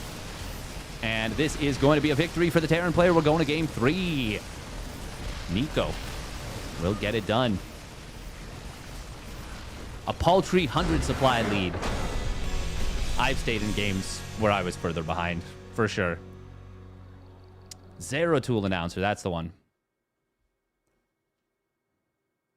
My body. The Terran max out is going to one-punch Eon right out of this game. Yeah. Yep. It is a potent way to play.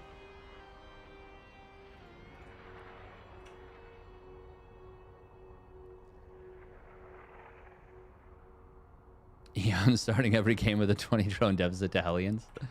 He's just like me, for real, for real.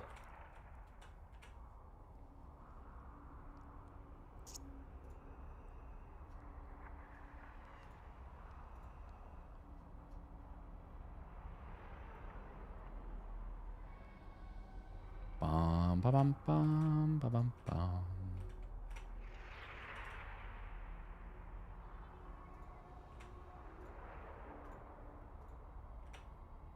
My body just taking a, or Nico taking a little break, the Terran player.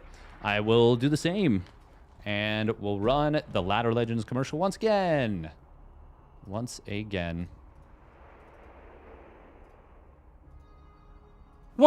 thank you to Ladder Legends for the support. Ladder Legends is a dedicated academy specializing in StarCraft for the moment, which has helped people who have been hard stuck break through that ceiling and hit ranks like Masters and even Grandmasters in as short as a month. Be sure to check out their fantastic new website, which sports a VOD repository, masterclasses, a build order library, and the ability to book one-on-one coaching. Gain access to all of that and more by subscribing to Ladder Legends for as little as £14.99 British pounds a month. Check it out by clicking the link in the video description or by scanning the QR code on screen.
all right.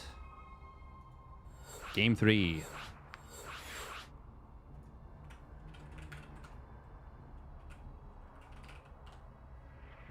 Cool. Okay, I just want to clarify while we're here how far along we are in this. Okay, we're covering Eon versus Nico. That is... Hey, welcome, Esquire.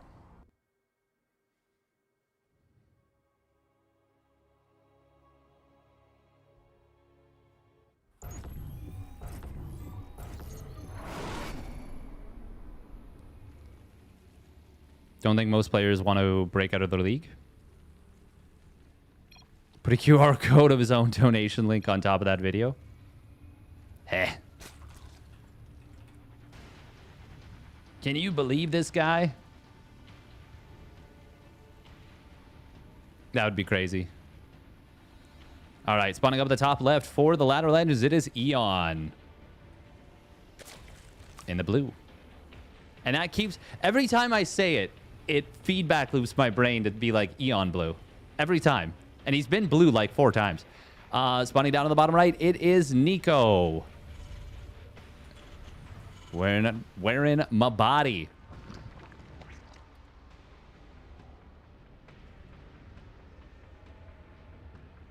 Yeah, it is a stark difference to go from a player who opens siege tanks to someone that is so willing to dive so aggressively with the Hellions. It's a brainwashing attempt. Ah, you're too kind, Esquire.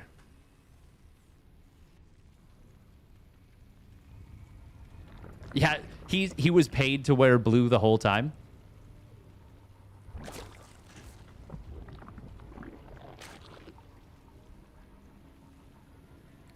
Paid actor. The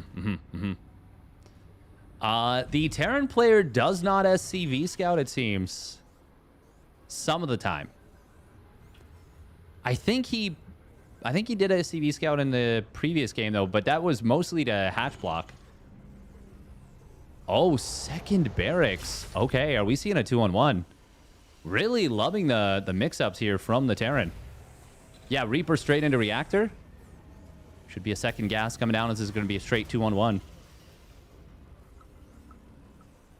There it is. All right. All right. All right. All right. We're going old school Beyond style.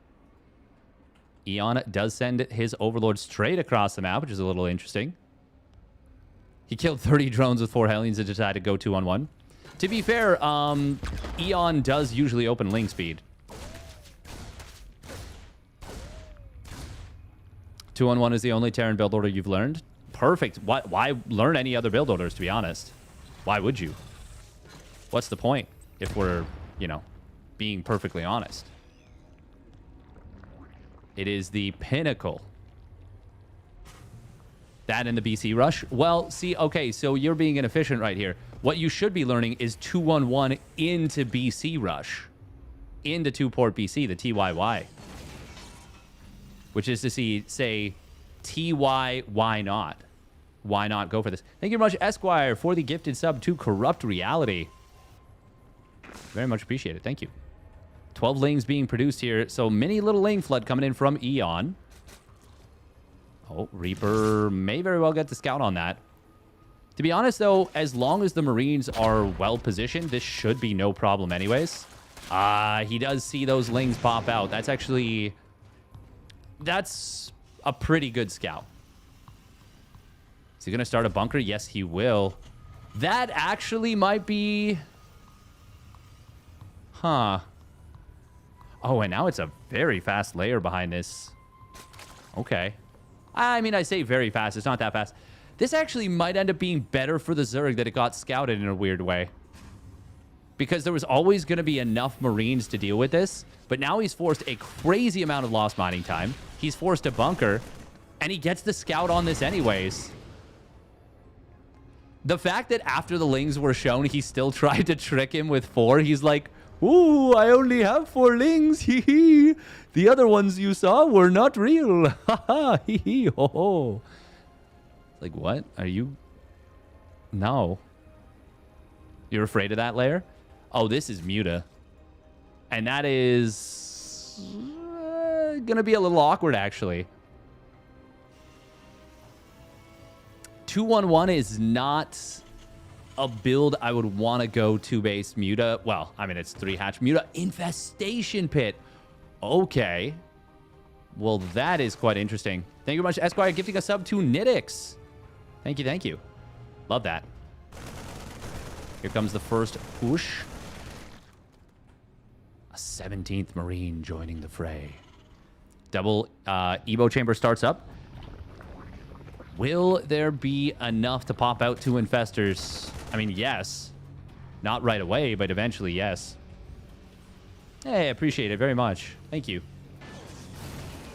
Actually, this is a really cool setup against 2-on-1.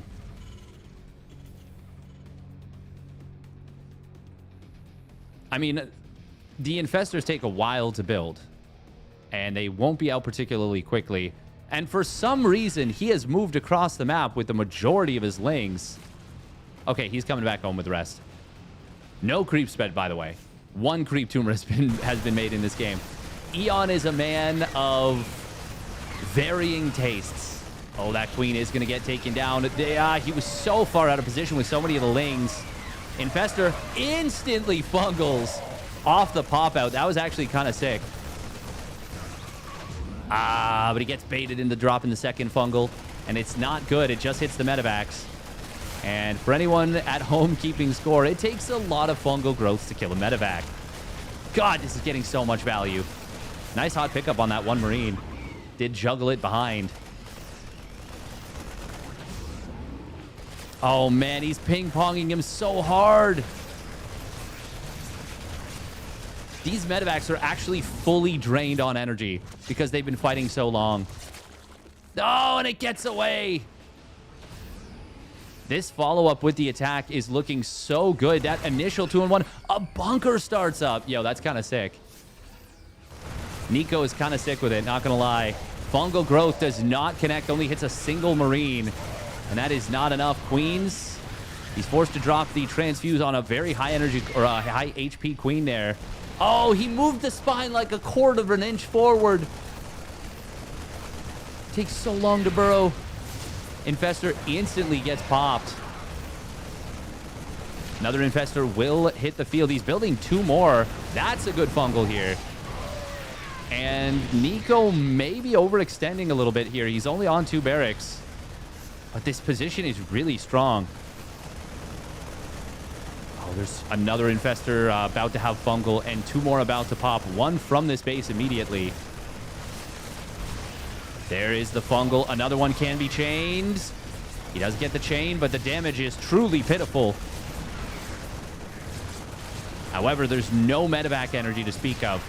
Third tank, though, will show up, and this is looking really, really strong. He's going to kill the third.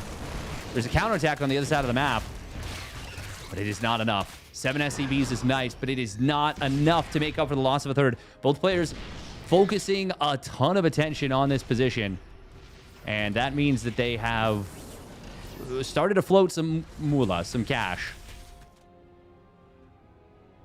Oh, a fungal on these retreating units could be big, especially the tanks unsieged.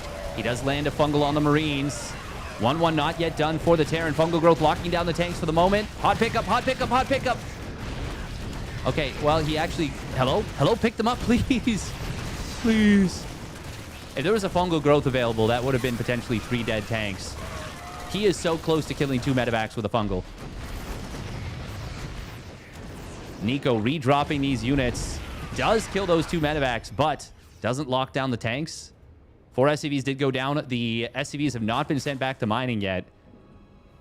Both players have so much cash in the bank. Absolutely ultra chaotic moment. They are absolutely battling for the points here.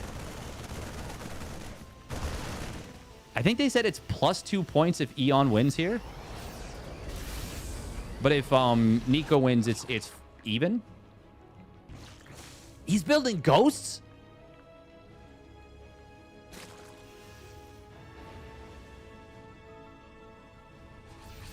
All right, I don't... Oh, God. These 7 mules! This is TVP now? It kind of is. It kind of is. It's like a 2-base Colossus Storm Rush, kind of. Ghosts will get picked up here. Chitinous plating not quite done, but it is 1-1 versus 1-1. Marines are not going to have a good time here. Fungal growth does connect. Another one as well, and it's a big fungal. EMP is dodged. Another fungal. These ultras are chonking. He gets the ghost at the tail end as well. Holy crap. Is he about to win with what is functionally 2-base ultra?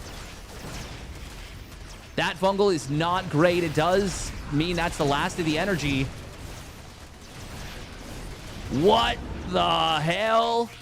Chitinous plating is now done, which means these ultras are actually kind of immortal against what Nico has. This is such a sick game 3.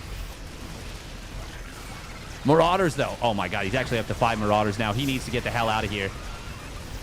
Wants to kill these SCVs. He has killed the depots. He's got to be careful about committing. I don't know about this one. This gives the Terran a big opportunity to potentially win this, but massive fungal. Another one chains in, but he's now out of fungal growth energy completely. But this is a very, very healthy Ultra. Never mind, this is not auto commitment. This is an overjoyed victory. GG. What the hell did we just watch? Absolute cinema. The 2-base Ultra Infestor all in. Eon, what a cook that was. What a cook. And boy, howdy, did he ever cook him. Wow. That was so sick.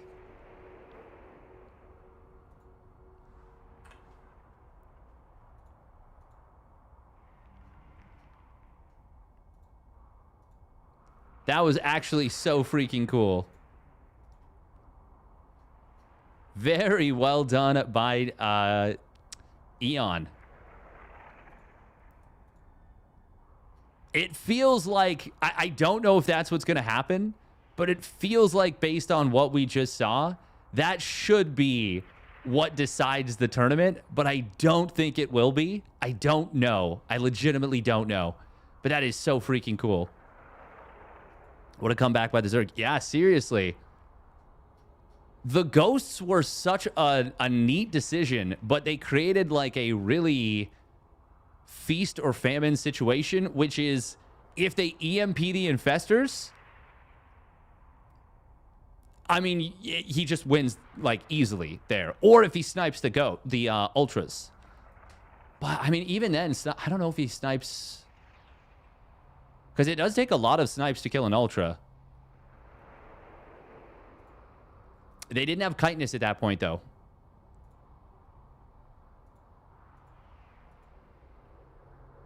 I agree. I think attacking was totally unnecessary. He's 3-base. Yeah, exactly. But,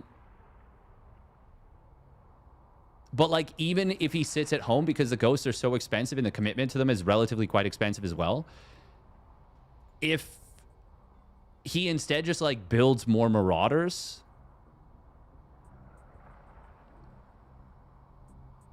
he's able to more easily defend the push at home. Because even defending at home with the Ghosts right there, he still needs to hit the EMPs.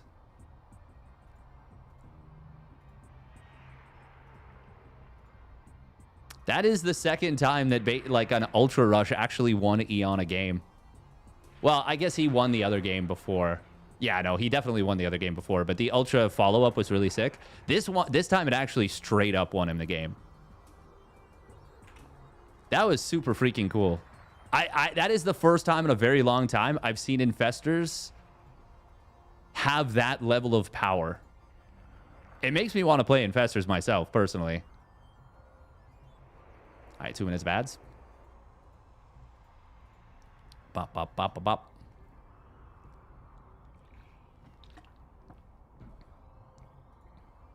All right, what is the situation now with Coach Wars? Oh, wow. Creatures team sits out with the bye, but they got a +3 from obviously a very big upset. Does that mean Creature wins? Are there more matches to be played? I'm not even sure. Oh, okay. So, well, okay. Alfir versus Deaddumble. So it ended up being that did count. It just was played super out of order. Okay. Wait, what? No. That was a different match. No, the one I'm thinking of was Dog versus Deaddumble.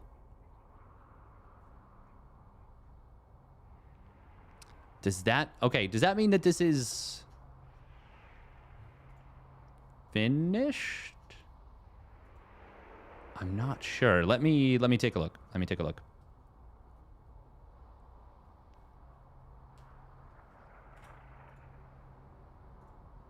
Dog versus Deaddumble was a different match. Yes, that was Ashton. I think Creature's in a phenomenal position. I think so too. I think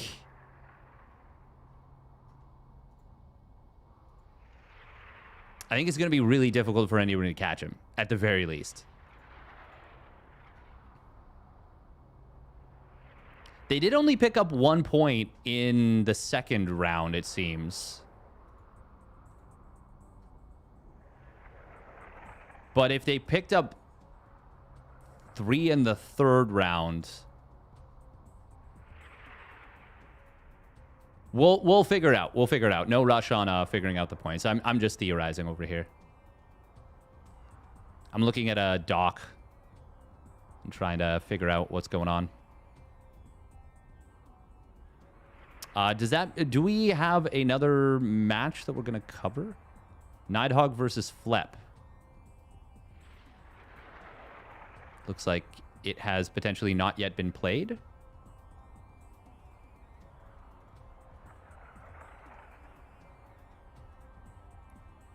Can we see the standing somewhere? There is a bracket, but it doesn't exactly paint the whole picture.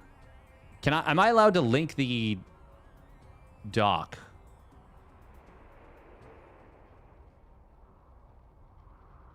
Okay, Alfir did beat Deaddumble. So that was a +3. That might end up being the upset that wins the whole game. Or wins the whole tournament, clinches it for them. 3 supply, 0 dignity. Nice. It says Nico won with 6 points on the bracket. I don't think that's up to date yet. Barks 3.7k beat Ashton 4.3k. Oh. Barks was a part of... Oh, Barks was a part of which team? Barks was a part of Team Groovy. Okay. So that's a big upset. That's +3 points for Team Groovy, I believe.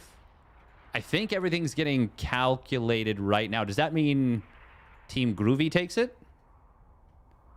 Well, you know what? I'm not going to rush it. I'm not going to rush it. I'm talking to myself. I'm talking, yeah.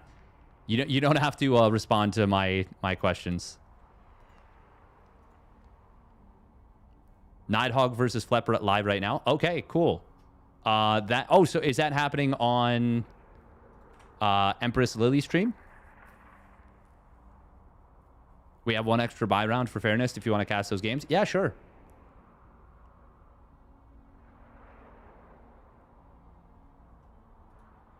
Unless... Hey, welcome me on SC2. You popped off today super hard. That was very sick. That last game was clutch AF.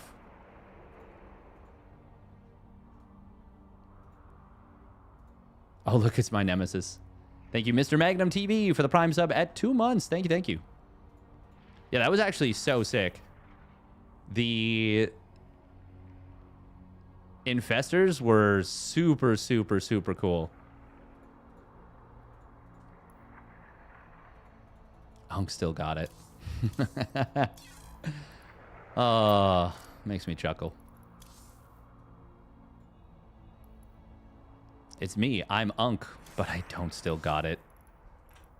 But maybe one day. But maybe one day I will still got it again. Maybe one day.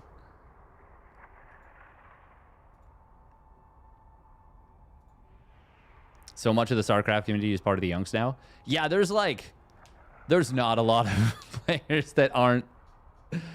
That to me, that was like the funniest thing when Hearthstone was like, "Oh, we're having a boomer tournament," and I was like, "Oh, okay."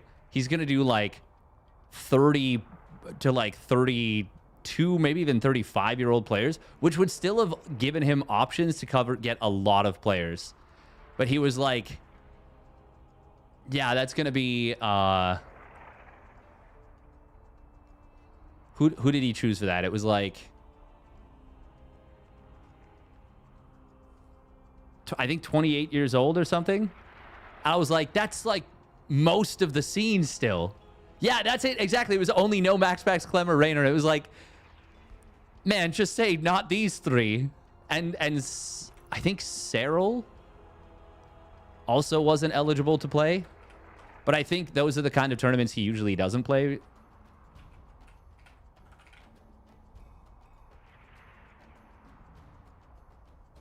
Yeah, Cyril is 27 right now. Which is crazy because he still feels... Granted, his like big rise was 2018, obviously. Wait. Assembly Winter 2016. His first tournament win was 2016? How did I not know that? Oh, it was a tournament that took place in Finland. Okay. But I mean, it was still a pretty stacked tournament. It was Cyril, Raynor, Namshar, Welmu, Pro Tosser, his brother.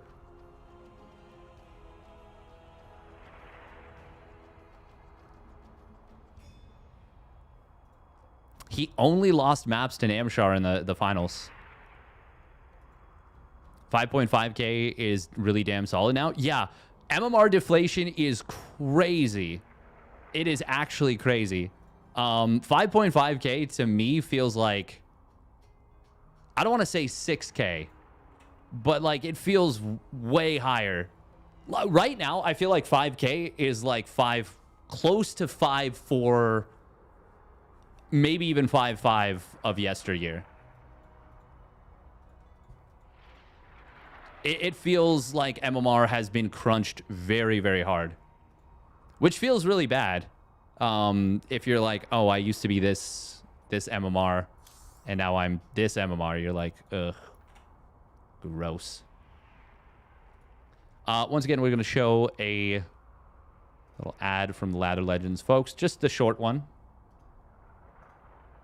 while we kind of wait for stuff.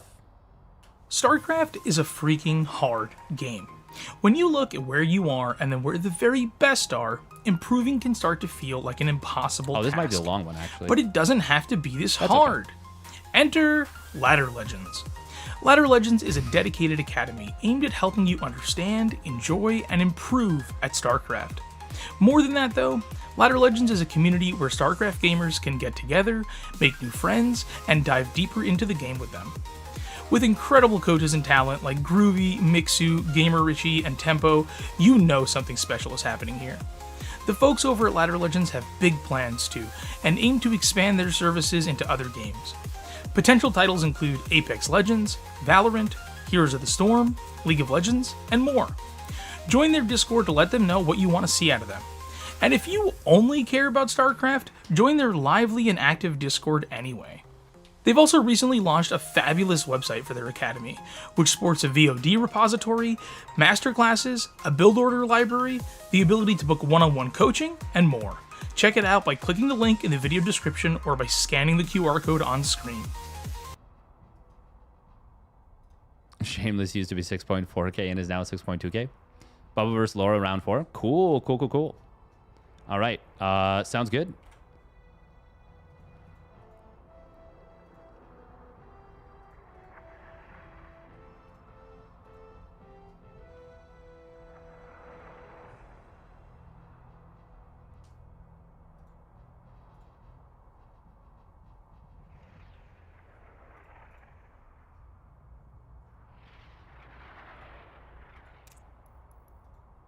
Oh, wow. Laura's got a big opportunity here, actually, for a potential big surge late in the game for Team Eon.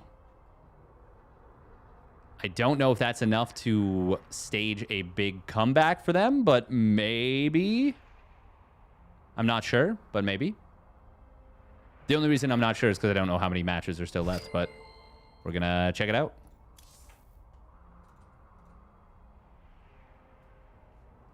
Said has used to be 5.5K and is 4.7K. I'm sure all that decline was MMR deflation.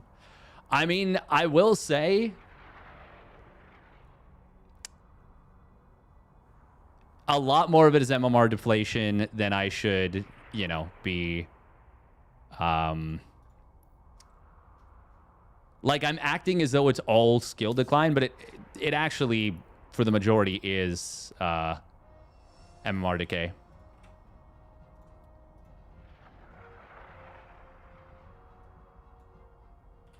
All right, so this is going to be LaurasBugs versus BuBBa.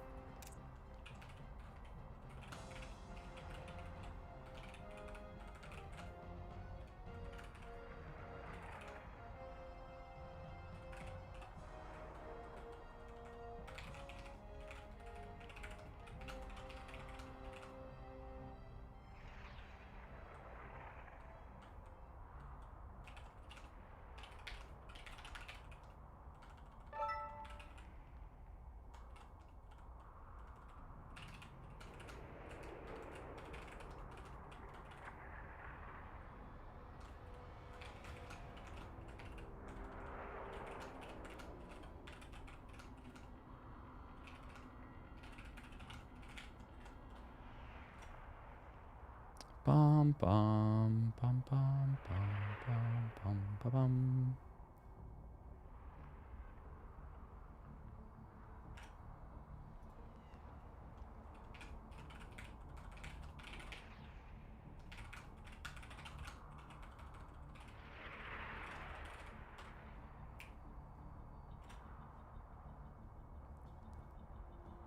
In the end, it all goes to Cyril anyways. Correct. Correct. All right, so LaurasBugs and BuBBa will be battling it out. It is going to be a ZVT.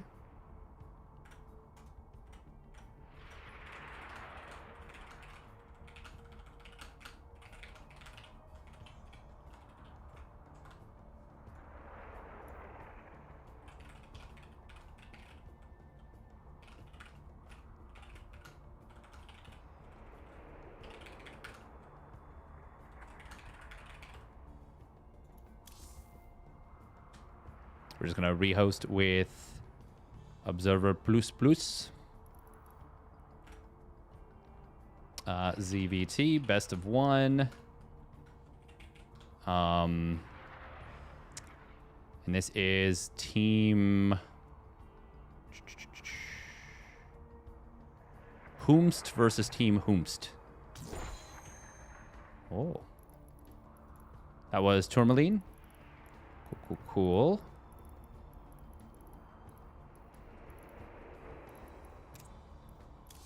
Create with mod.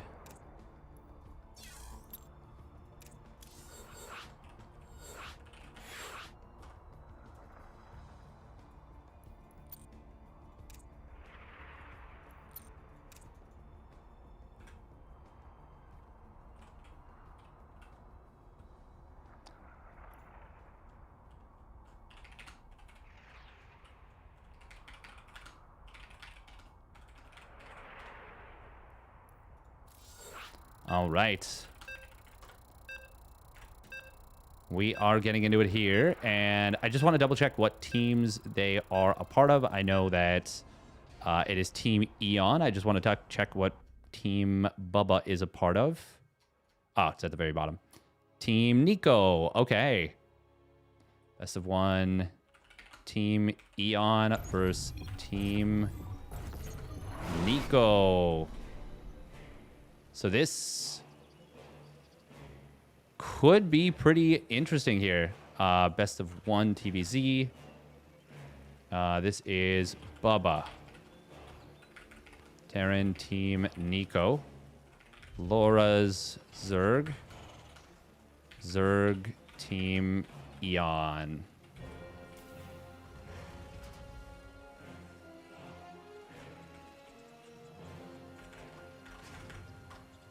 right, here we go. Let's get in it. The conniving Thornicus. Damn. All right, here we go. Spawning up at the top right for UPEV. But representing Team Nico here, it is BuBBa.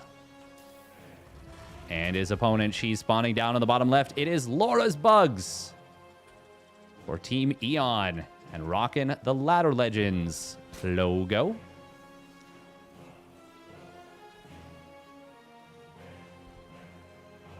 As long as you don't play on your main account. What's the add-on we should be using? I personally like Observer++. That one's made by nice username, Joey. Hey, welcome, Psycode.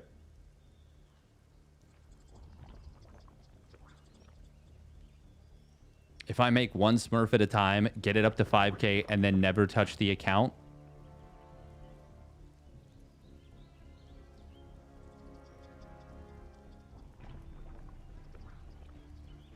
MMR inflates when new players are worse than the starting MMR and deflates when new players are better than starting MMR.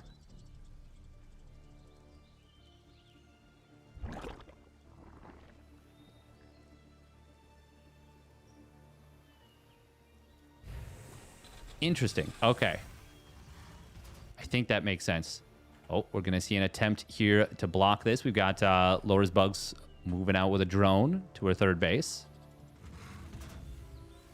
Second Rax. It is going to be a 2-on-1 once again. We've got Team Nico going ham with the 2-on-1s here. SCV at the third will get taken out by the Lings and drone. Can she get down the base? No, not going to be able to get that down. That is a very painful loss. Losing 2 drones early while trying to take these bases. Reaper will just retreat on out. Orange versus red is not my favorite color combo, but it's fine. Factory starts up. It is late. It is a very late factory.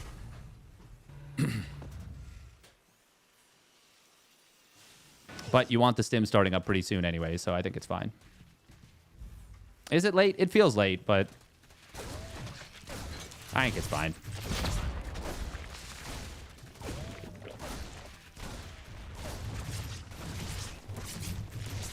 Oh. Gets a third drone there. Really nice control with the Reaper. We do have a lot of Lings being popped out here by LaurasBugs. This... Oh, she supply blocked, unfortunately. I think she extractor tricked out a unit accidentally, or a spore trick.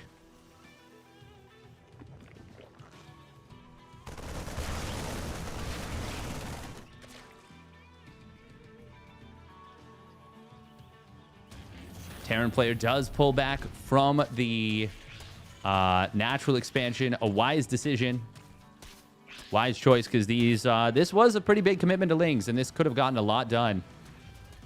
But BuBBa did scout it with the Reaper. And he's going to be able to pull back up to the high ground. Oh, we do see an infestation pit coming in. Are we going to see an attempted mirror of what Eon pulled off there with the fast infestation pit? We do have an engineering bait coming in, so this may end up being a 2-base push out of BuBBa. I will say not being able to mine for this long off the natural expansion is not great, and losing 2 Marines kind of for free. Nice scout up the ramp. It's going to let her pull back. Good link control. Let her even get a couple extra hits on the command center. Nicely done. Well executed. The Terran player did not mine from the natural for a very long time, so despite some early damage and a really nice start, not as good of a situation as it could have been. Oh, oh, this queen, she's gotten herself very lost.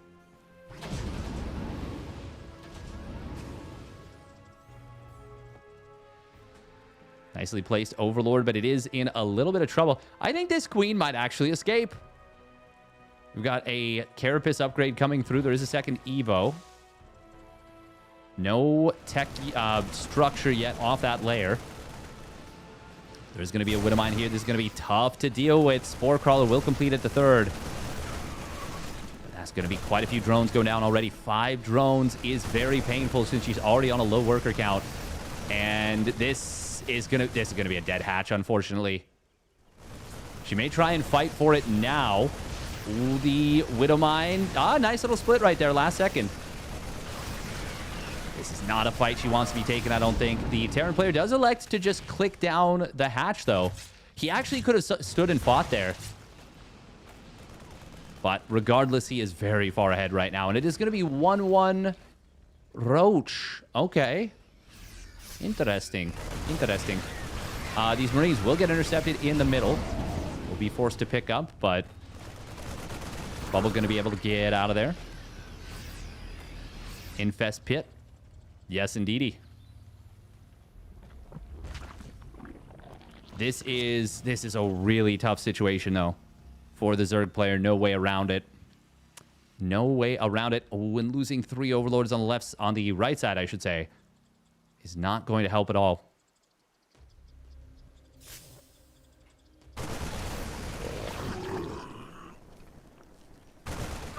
This is looking very much like a dire situation. And the chance of a big comeback from Team Eon, well, it's not looking too hot right here.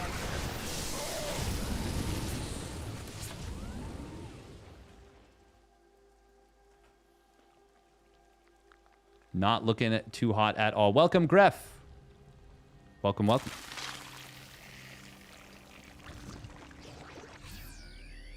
Marines dropping back out. The other medevac does get brought back home. I actually like that a lot. Meanwhile, little Widowmine trap in the middle. Would love to see this medevac get repaired up. LaurasBugs going to try and move across the map here with a bunch of Ravagers. Meanwhile, dropping the main base coming in. And that will be a dead queen. Infestors. Oh, no. That is so unlucky. Oh, very heads up to get those kills there by BuBBa, but that was very unlucky. 2 Infestors instantly died upon popping out. And this entire middle line is going to get cleaned up. BuBBa, of course, a heavily MMR favored opponent.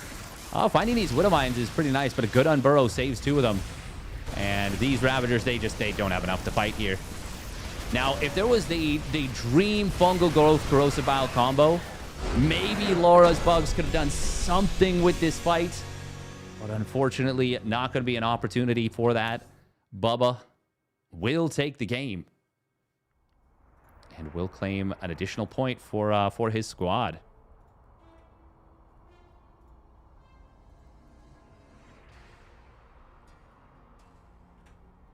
Okay, is that... So Barks versus Miro, Nydhog versus Ashton, Alfir versus Flep.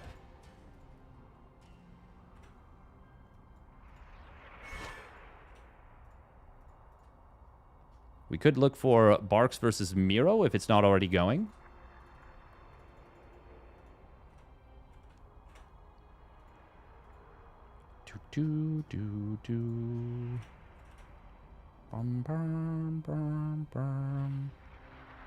Infest Pit Pog.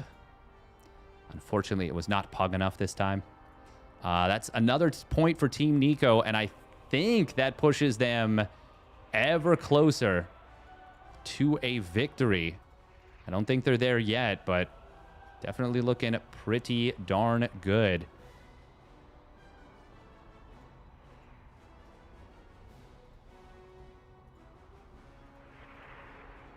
It's going to be close. I think it's going to be very close, in fact, between Team Nico and Team Creature.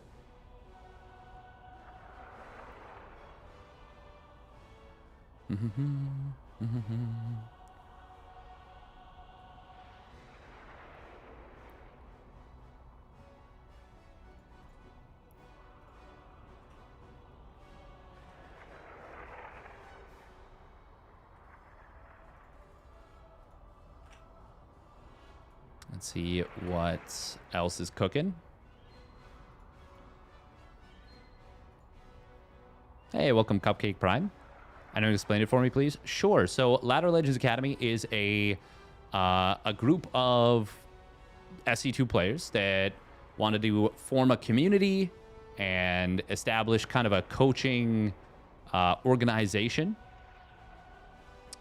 And yeah, pretty nifty, in my opinion. So the goal is to, yeah, create like a friendly environment regarding coaching, just in general. Oh, it looks like Barks and Miro are being covered by Empress Lily. Does that mean that all the matches are covered, or does that mean that the other two matches are going simultaneously?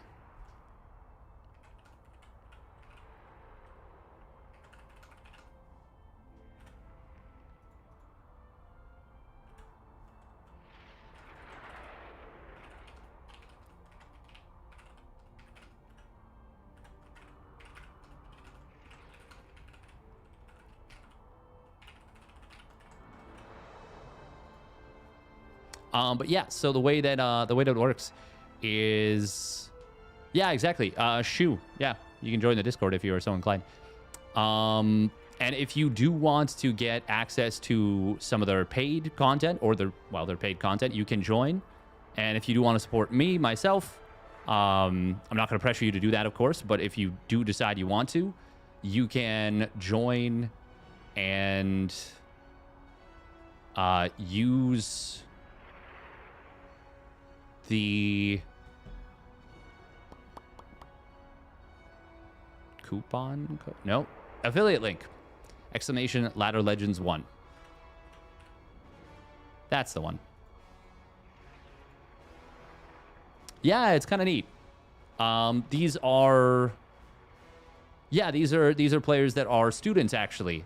So Coach Wars is an event with 5 teams, each led by a coach, and then 2 students. And they're all playing against one another. And it's kind of an aggregate points total. You get more points for getting upsets. And I think that's the majority of the crux of it. The coaches play best of 3s against one another. Thank you very much, Leo Daedalus, for the Prime subby at 11 months. Hello, sir. Good luck. Thank you. Appreciate it. Okay, so it's 6 p.m. I'm gonna, either we're done now or we're very close to being done, but I still have some time with which to stream tonight. I do have some games versus Grubby that I played that I can kind of go over. Take a look at them.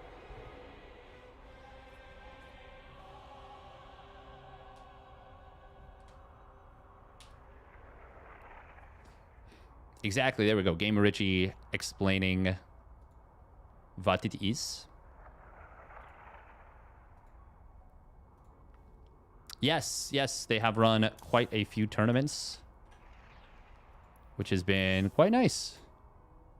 The tournament we covered last week was a Ladder Legends tournament, and that one had an absolutely sick, nasty game between Beyond and Christianer. That one, God, that game was so sick. That was such a good game. Really enjoyed that one. Looks like Miro and Barks are having a bit of a slugfest here.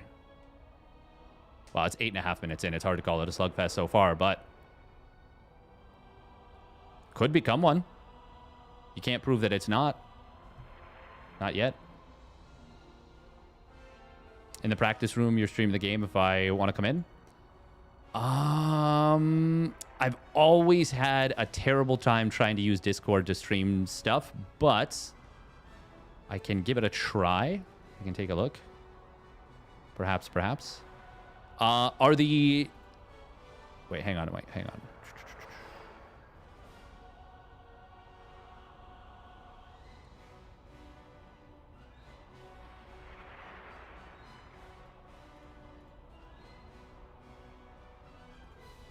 Last round of matches happening now, then final tally. Yes, that is true.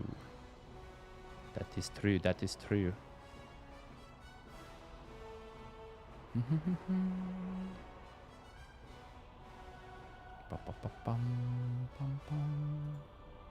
Alright, let's see if we can... Yeah, I feel that Whenever I try and use Discord for this kind of thing, it's quite a challenge.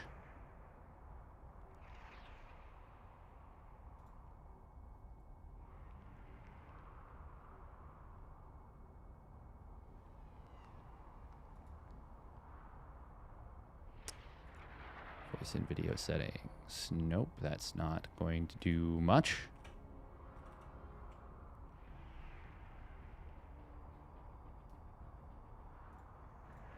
Bark's making a comeback.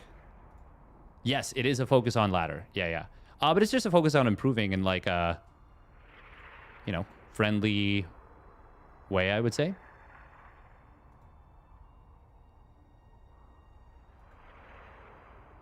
Oh, sorry, you mean the group was ladder focus. Yeah.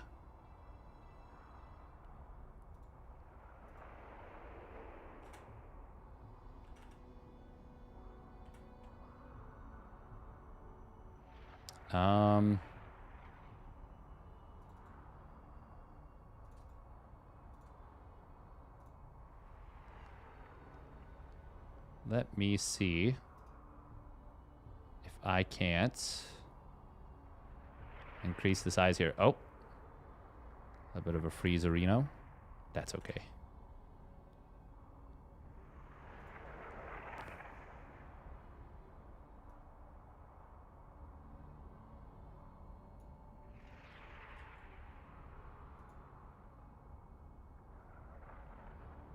Where is the actual window capture, display capture? What is this showing? Video capture? Nope, that's not it. Oh.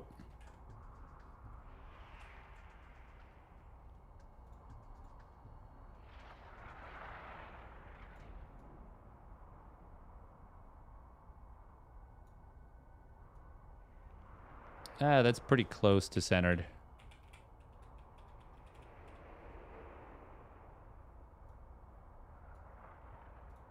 There we go. All right, now we have to full screen it on this. Okay. Not exactly sure what's happened here to start. Can you control X actually, by the way, so that the players are in the correct positions? Beautiful. Thank you. All right, so. Oh. This is why I do not like this. Okay. Yeah, anytime you like you tab away or anything, Discord makes it challenging to see. But that's okay. Barks is looking like he's in a pretty decent position right now. Well, I mean, it is a 4-base.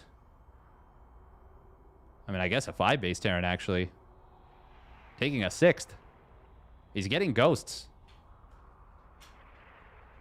But Pig told me you can't use ghosts below pro level. It's impossible. It can't be done. No, it's obviously... I understand what he's saying. And he's trying to be like, instead of focusing on, you know, ghost imba, blah, blah, blah, get good, you know, focus on improving.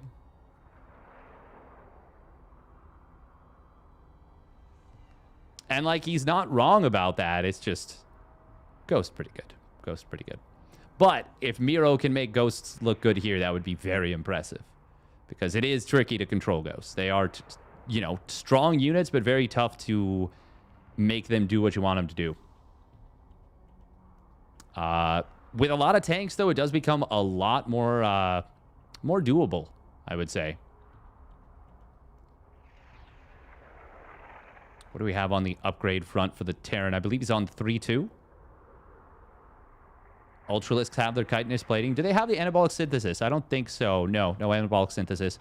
Although there's a decent amount of creep, and if the Terran pushes in, he will be fighting mostly on creep. But without it, it does make it a lot harder to connect on the bio. This is a really strong position he's setting up if these tanks all get sieged up.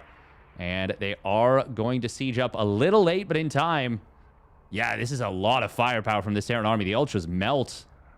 Miro, though, does he have enough to keep pushing? The answer is absolutely yes. There was, like, no Banelings Roaches are kind of useless there. We got Burrow on the Infestors. Damn, these players doing stuff the right way. Vipers as well? In this economy? I mean, if those units were available and he had some big blinding clouds and a couple fungals, that could have been a very different fight. Unfortunately, he went to the steadfast school of spellcasting, and that's not where you want to attend. Still, a lot of the ground army for the Terran has been cleaned up, but there's going to be a lot of reinforcements crossing the field. It is really tough to control Viper Infestor.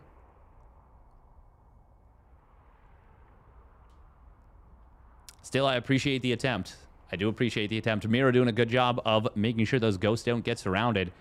And at this point, with the loss of that 5th base for the Zerg, and the Terran on a massive medevac and pretty decent ghost count, it is going to be really difficult to deal with this without some big Ling-Bane connections and some fungal growths. And I mean, the Zerg player is just kind of out of money. Miro cooking here.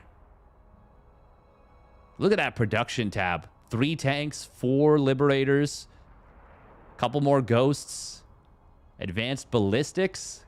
Miro understands the assignment, and he understands it well. That's a nice little Ling run by. Actually going to get a decent number of SCVs.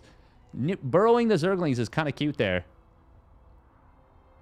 I gotta say, a lot of the moves that they're making are very smart moves. It's tough to execute them perfectly, but, like, if you can do some pretty gnarly stuff. Miro's going to find this base on the top side. This base on the bottom will get defended.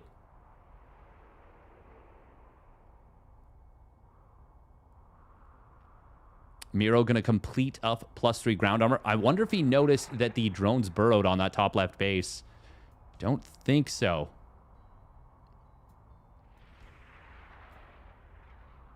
Good job there. Really nice moves from Bar. That's adorable. I love that he unburrows all the drones, builds the hatch again, and then they just burrow back under. Even targeting down some SCVs here. I mean, the Planetary Fortress just absolutely trucks small units like Lings when they're so clumped up like that, but still, nice little moves.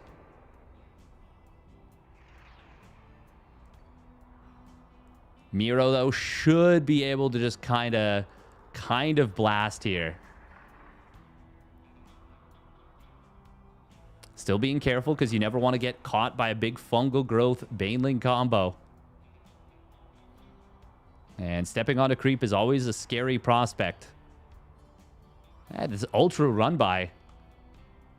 That's something Rogue has done a little bit of. He's done a little bit of ultra run by shenanigans.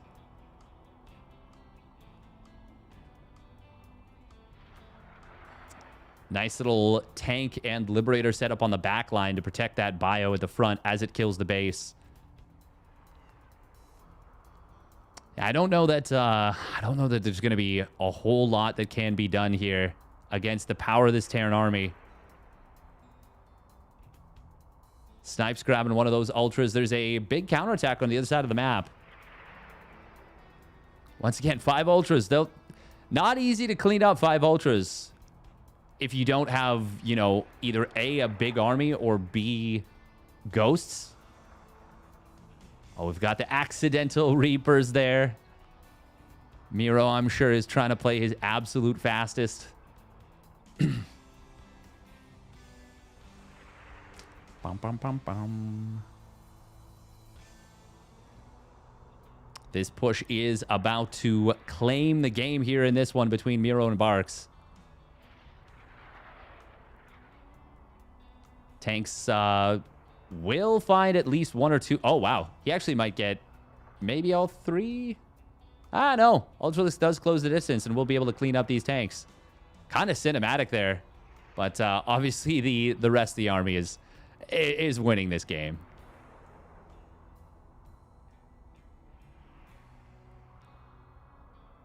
Miro with a nice little showing.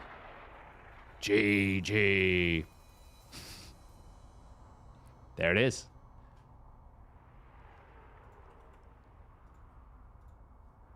Well done by Miro. There we go. Perfect. Awesome. Okay. Yeah, that actually worked pretty well with the Discord stuff. Stop watching. There we go. Cool. Cool, cool, cool.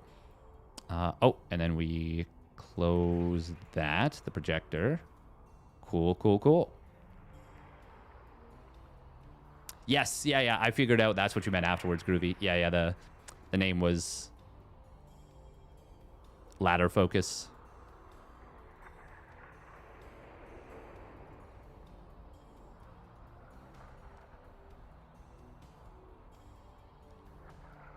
All right, I think we are still waiting on results.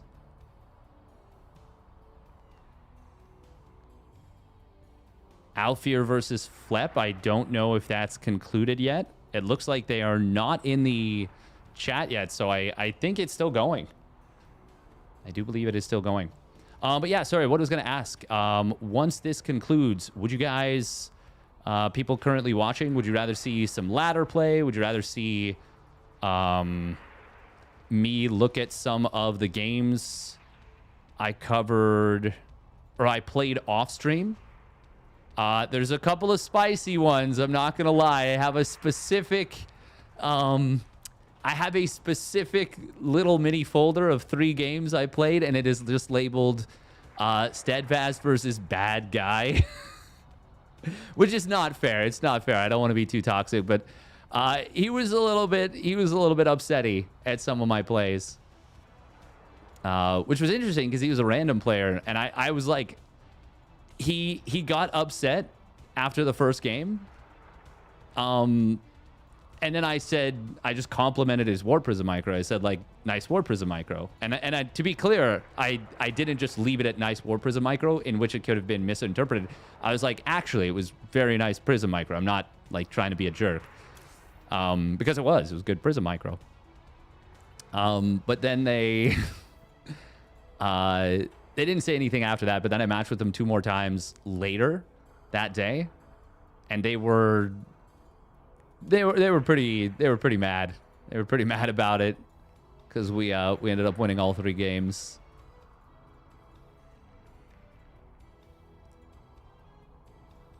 They did the cheeky thing of trash talking or like, you know, being, well, it wasn't even just trash talk, like saying some, like, you know, not terrible, but definitely some pretty salty stuff and some pretty less than ideal stuff into immediately re-blocking so that you can't respond. Yeah, so those would be an option. We could obviously go over those. I have some games just in general that I think were pretty good games. Ones that I can maybe, like, look at and be like, hey, here's what I could have done differently. And then there's the games I played against Grubby, which would be kind of neat because then he can look at them if he's so inclined.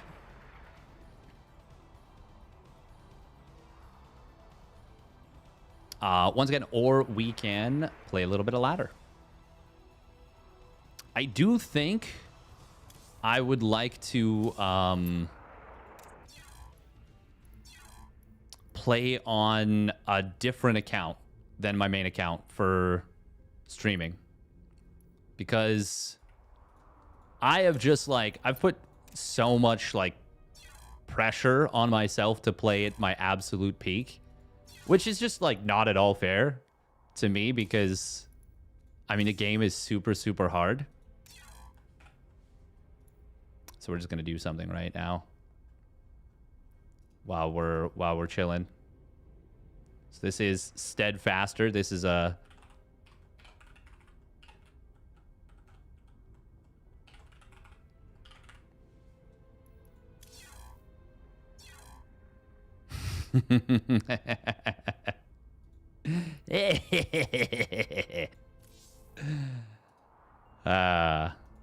and we'll see if that ends up being true. Results are in. All right. That was a very good game, yeah.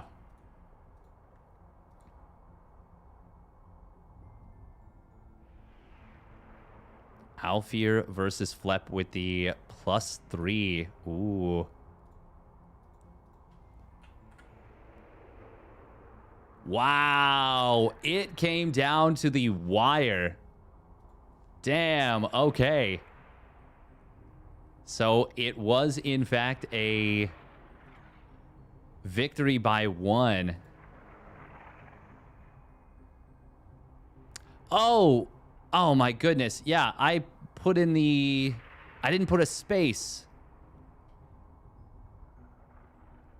How did I not realize I didn't put a space? Oh my goodness. I would have thought someone would have said something. I didn't even realize. This whole time, I did not notice that there was no space. Welcome, Patches.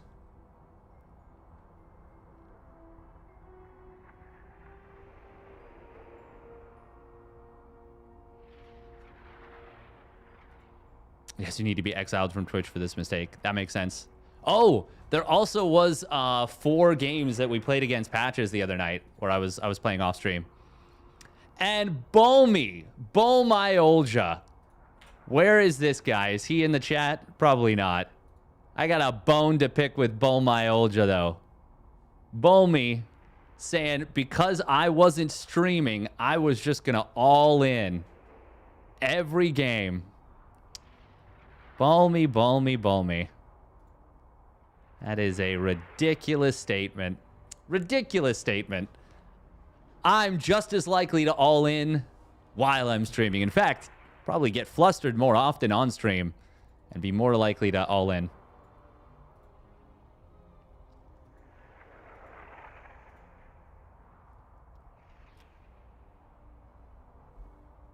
Got tilted AF off of game 1.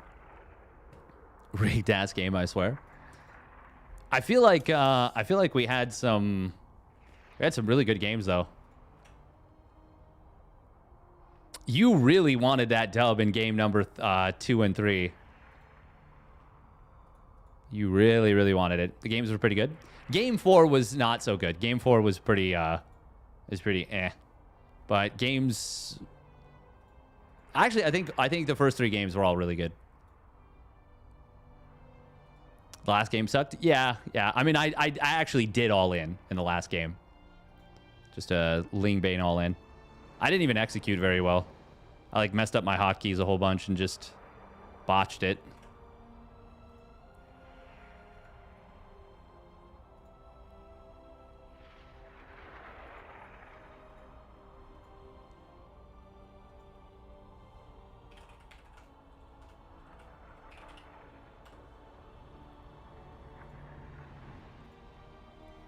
All right, so that does bring us to a close. The official winner of this one is Team Groovy with 11 points. Big Green Savages, Creatures team with 10. Nico Systems, second company, Nico's team with 8. And then Eon and GamerRichy's teams each picking up 3 points at the end there.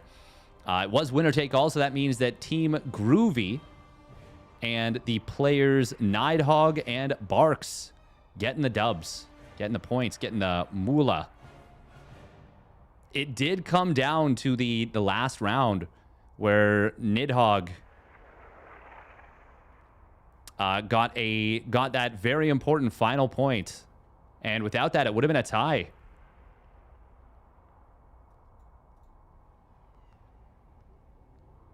Of course, it was Team Creature that was down 3 going into the last one. So the fact that they picked up a big upset and got +3 for that was pretty big too.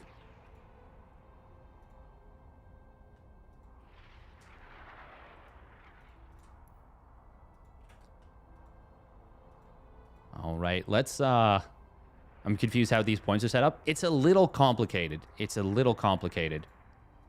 But I'm not going to lie, I am also confused a little. All right. With that, let's play a little bit of ladder. We're going to do 3 minutes of ads. We will do one last run of the Ladder Legends video.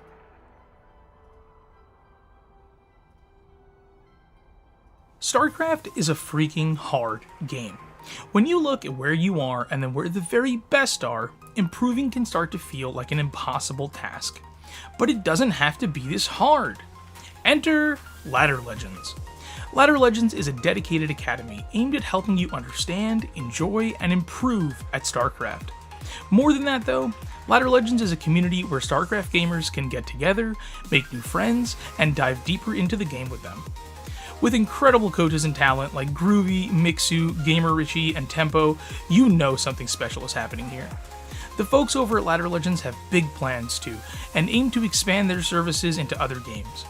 Potential titles include Apex Legends, Valorant, Heroes of the Storm, League of Legends, and more. Join their Discord to let them know what you want to see out of them. And if you only care about StarCraft, join their lively and active Discord anyway. They've also recently launched a fabulous website for their academy, which sports a VOD repository, masterclasses, a build order library, the ability to book one-on-one coaching, and more. Check it out by clicking the link in the video description or by scanning the QR code on screen. All right, there we go. And with that, we are going to, I think, switch off the YouTube stream for now. We'll cut the VOD there for YouTube. And if you're watching on YouTube, thank you very much for tuning in. Hope you had a good time. Hope you enjoyed it. And I think we'll be back Monday. Which, by the way, we will be starting with the masterclass. Rainer's going to be doing a masterclass, talking about Zerg. Talking about Zerg and what you can do with it. What you should and shouldn't do. Maybe, I don't know. But I'm actually going to be joining that. I'm going to be streaming it. It will be just at the time. So if you don't catch it live, I am delisting the VOD. Just a heads up. I am delisting the VOD. So if you do want access to those VODs, if you're not able to watch it live at 10 a.m. EST, I believe, or is it, what is the time of it? Is it 4 p.m. Greenwich Mean Time? If it is, that's 11 a.m. EST. Either way, if you want to catch it live, yeah, be there Monday morning, Eastern Standard Time. And if you are not able to catch it live, the only way you can watch it is by subscribing to Ladder Legends, joining the community and becoming a paid member. But if not, you can even watch it in their Discord for free if you don't want to watch it on my thing, which is totally fine. Totally fine. And I would even recommend that, in fact.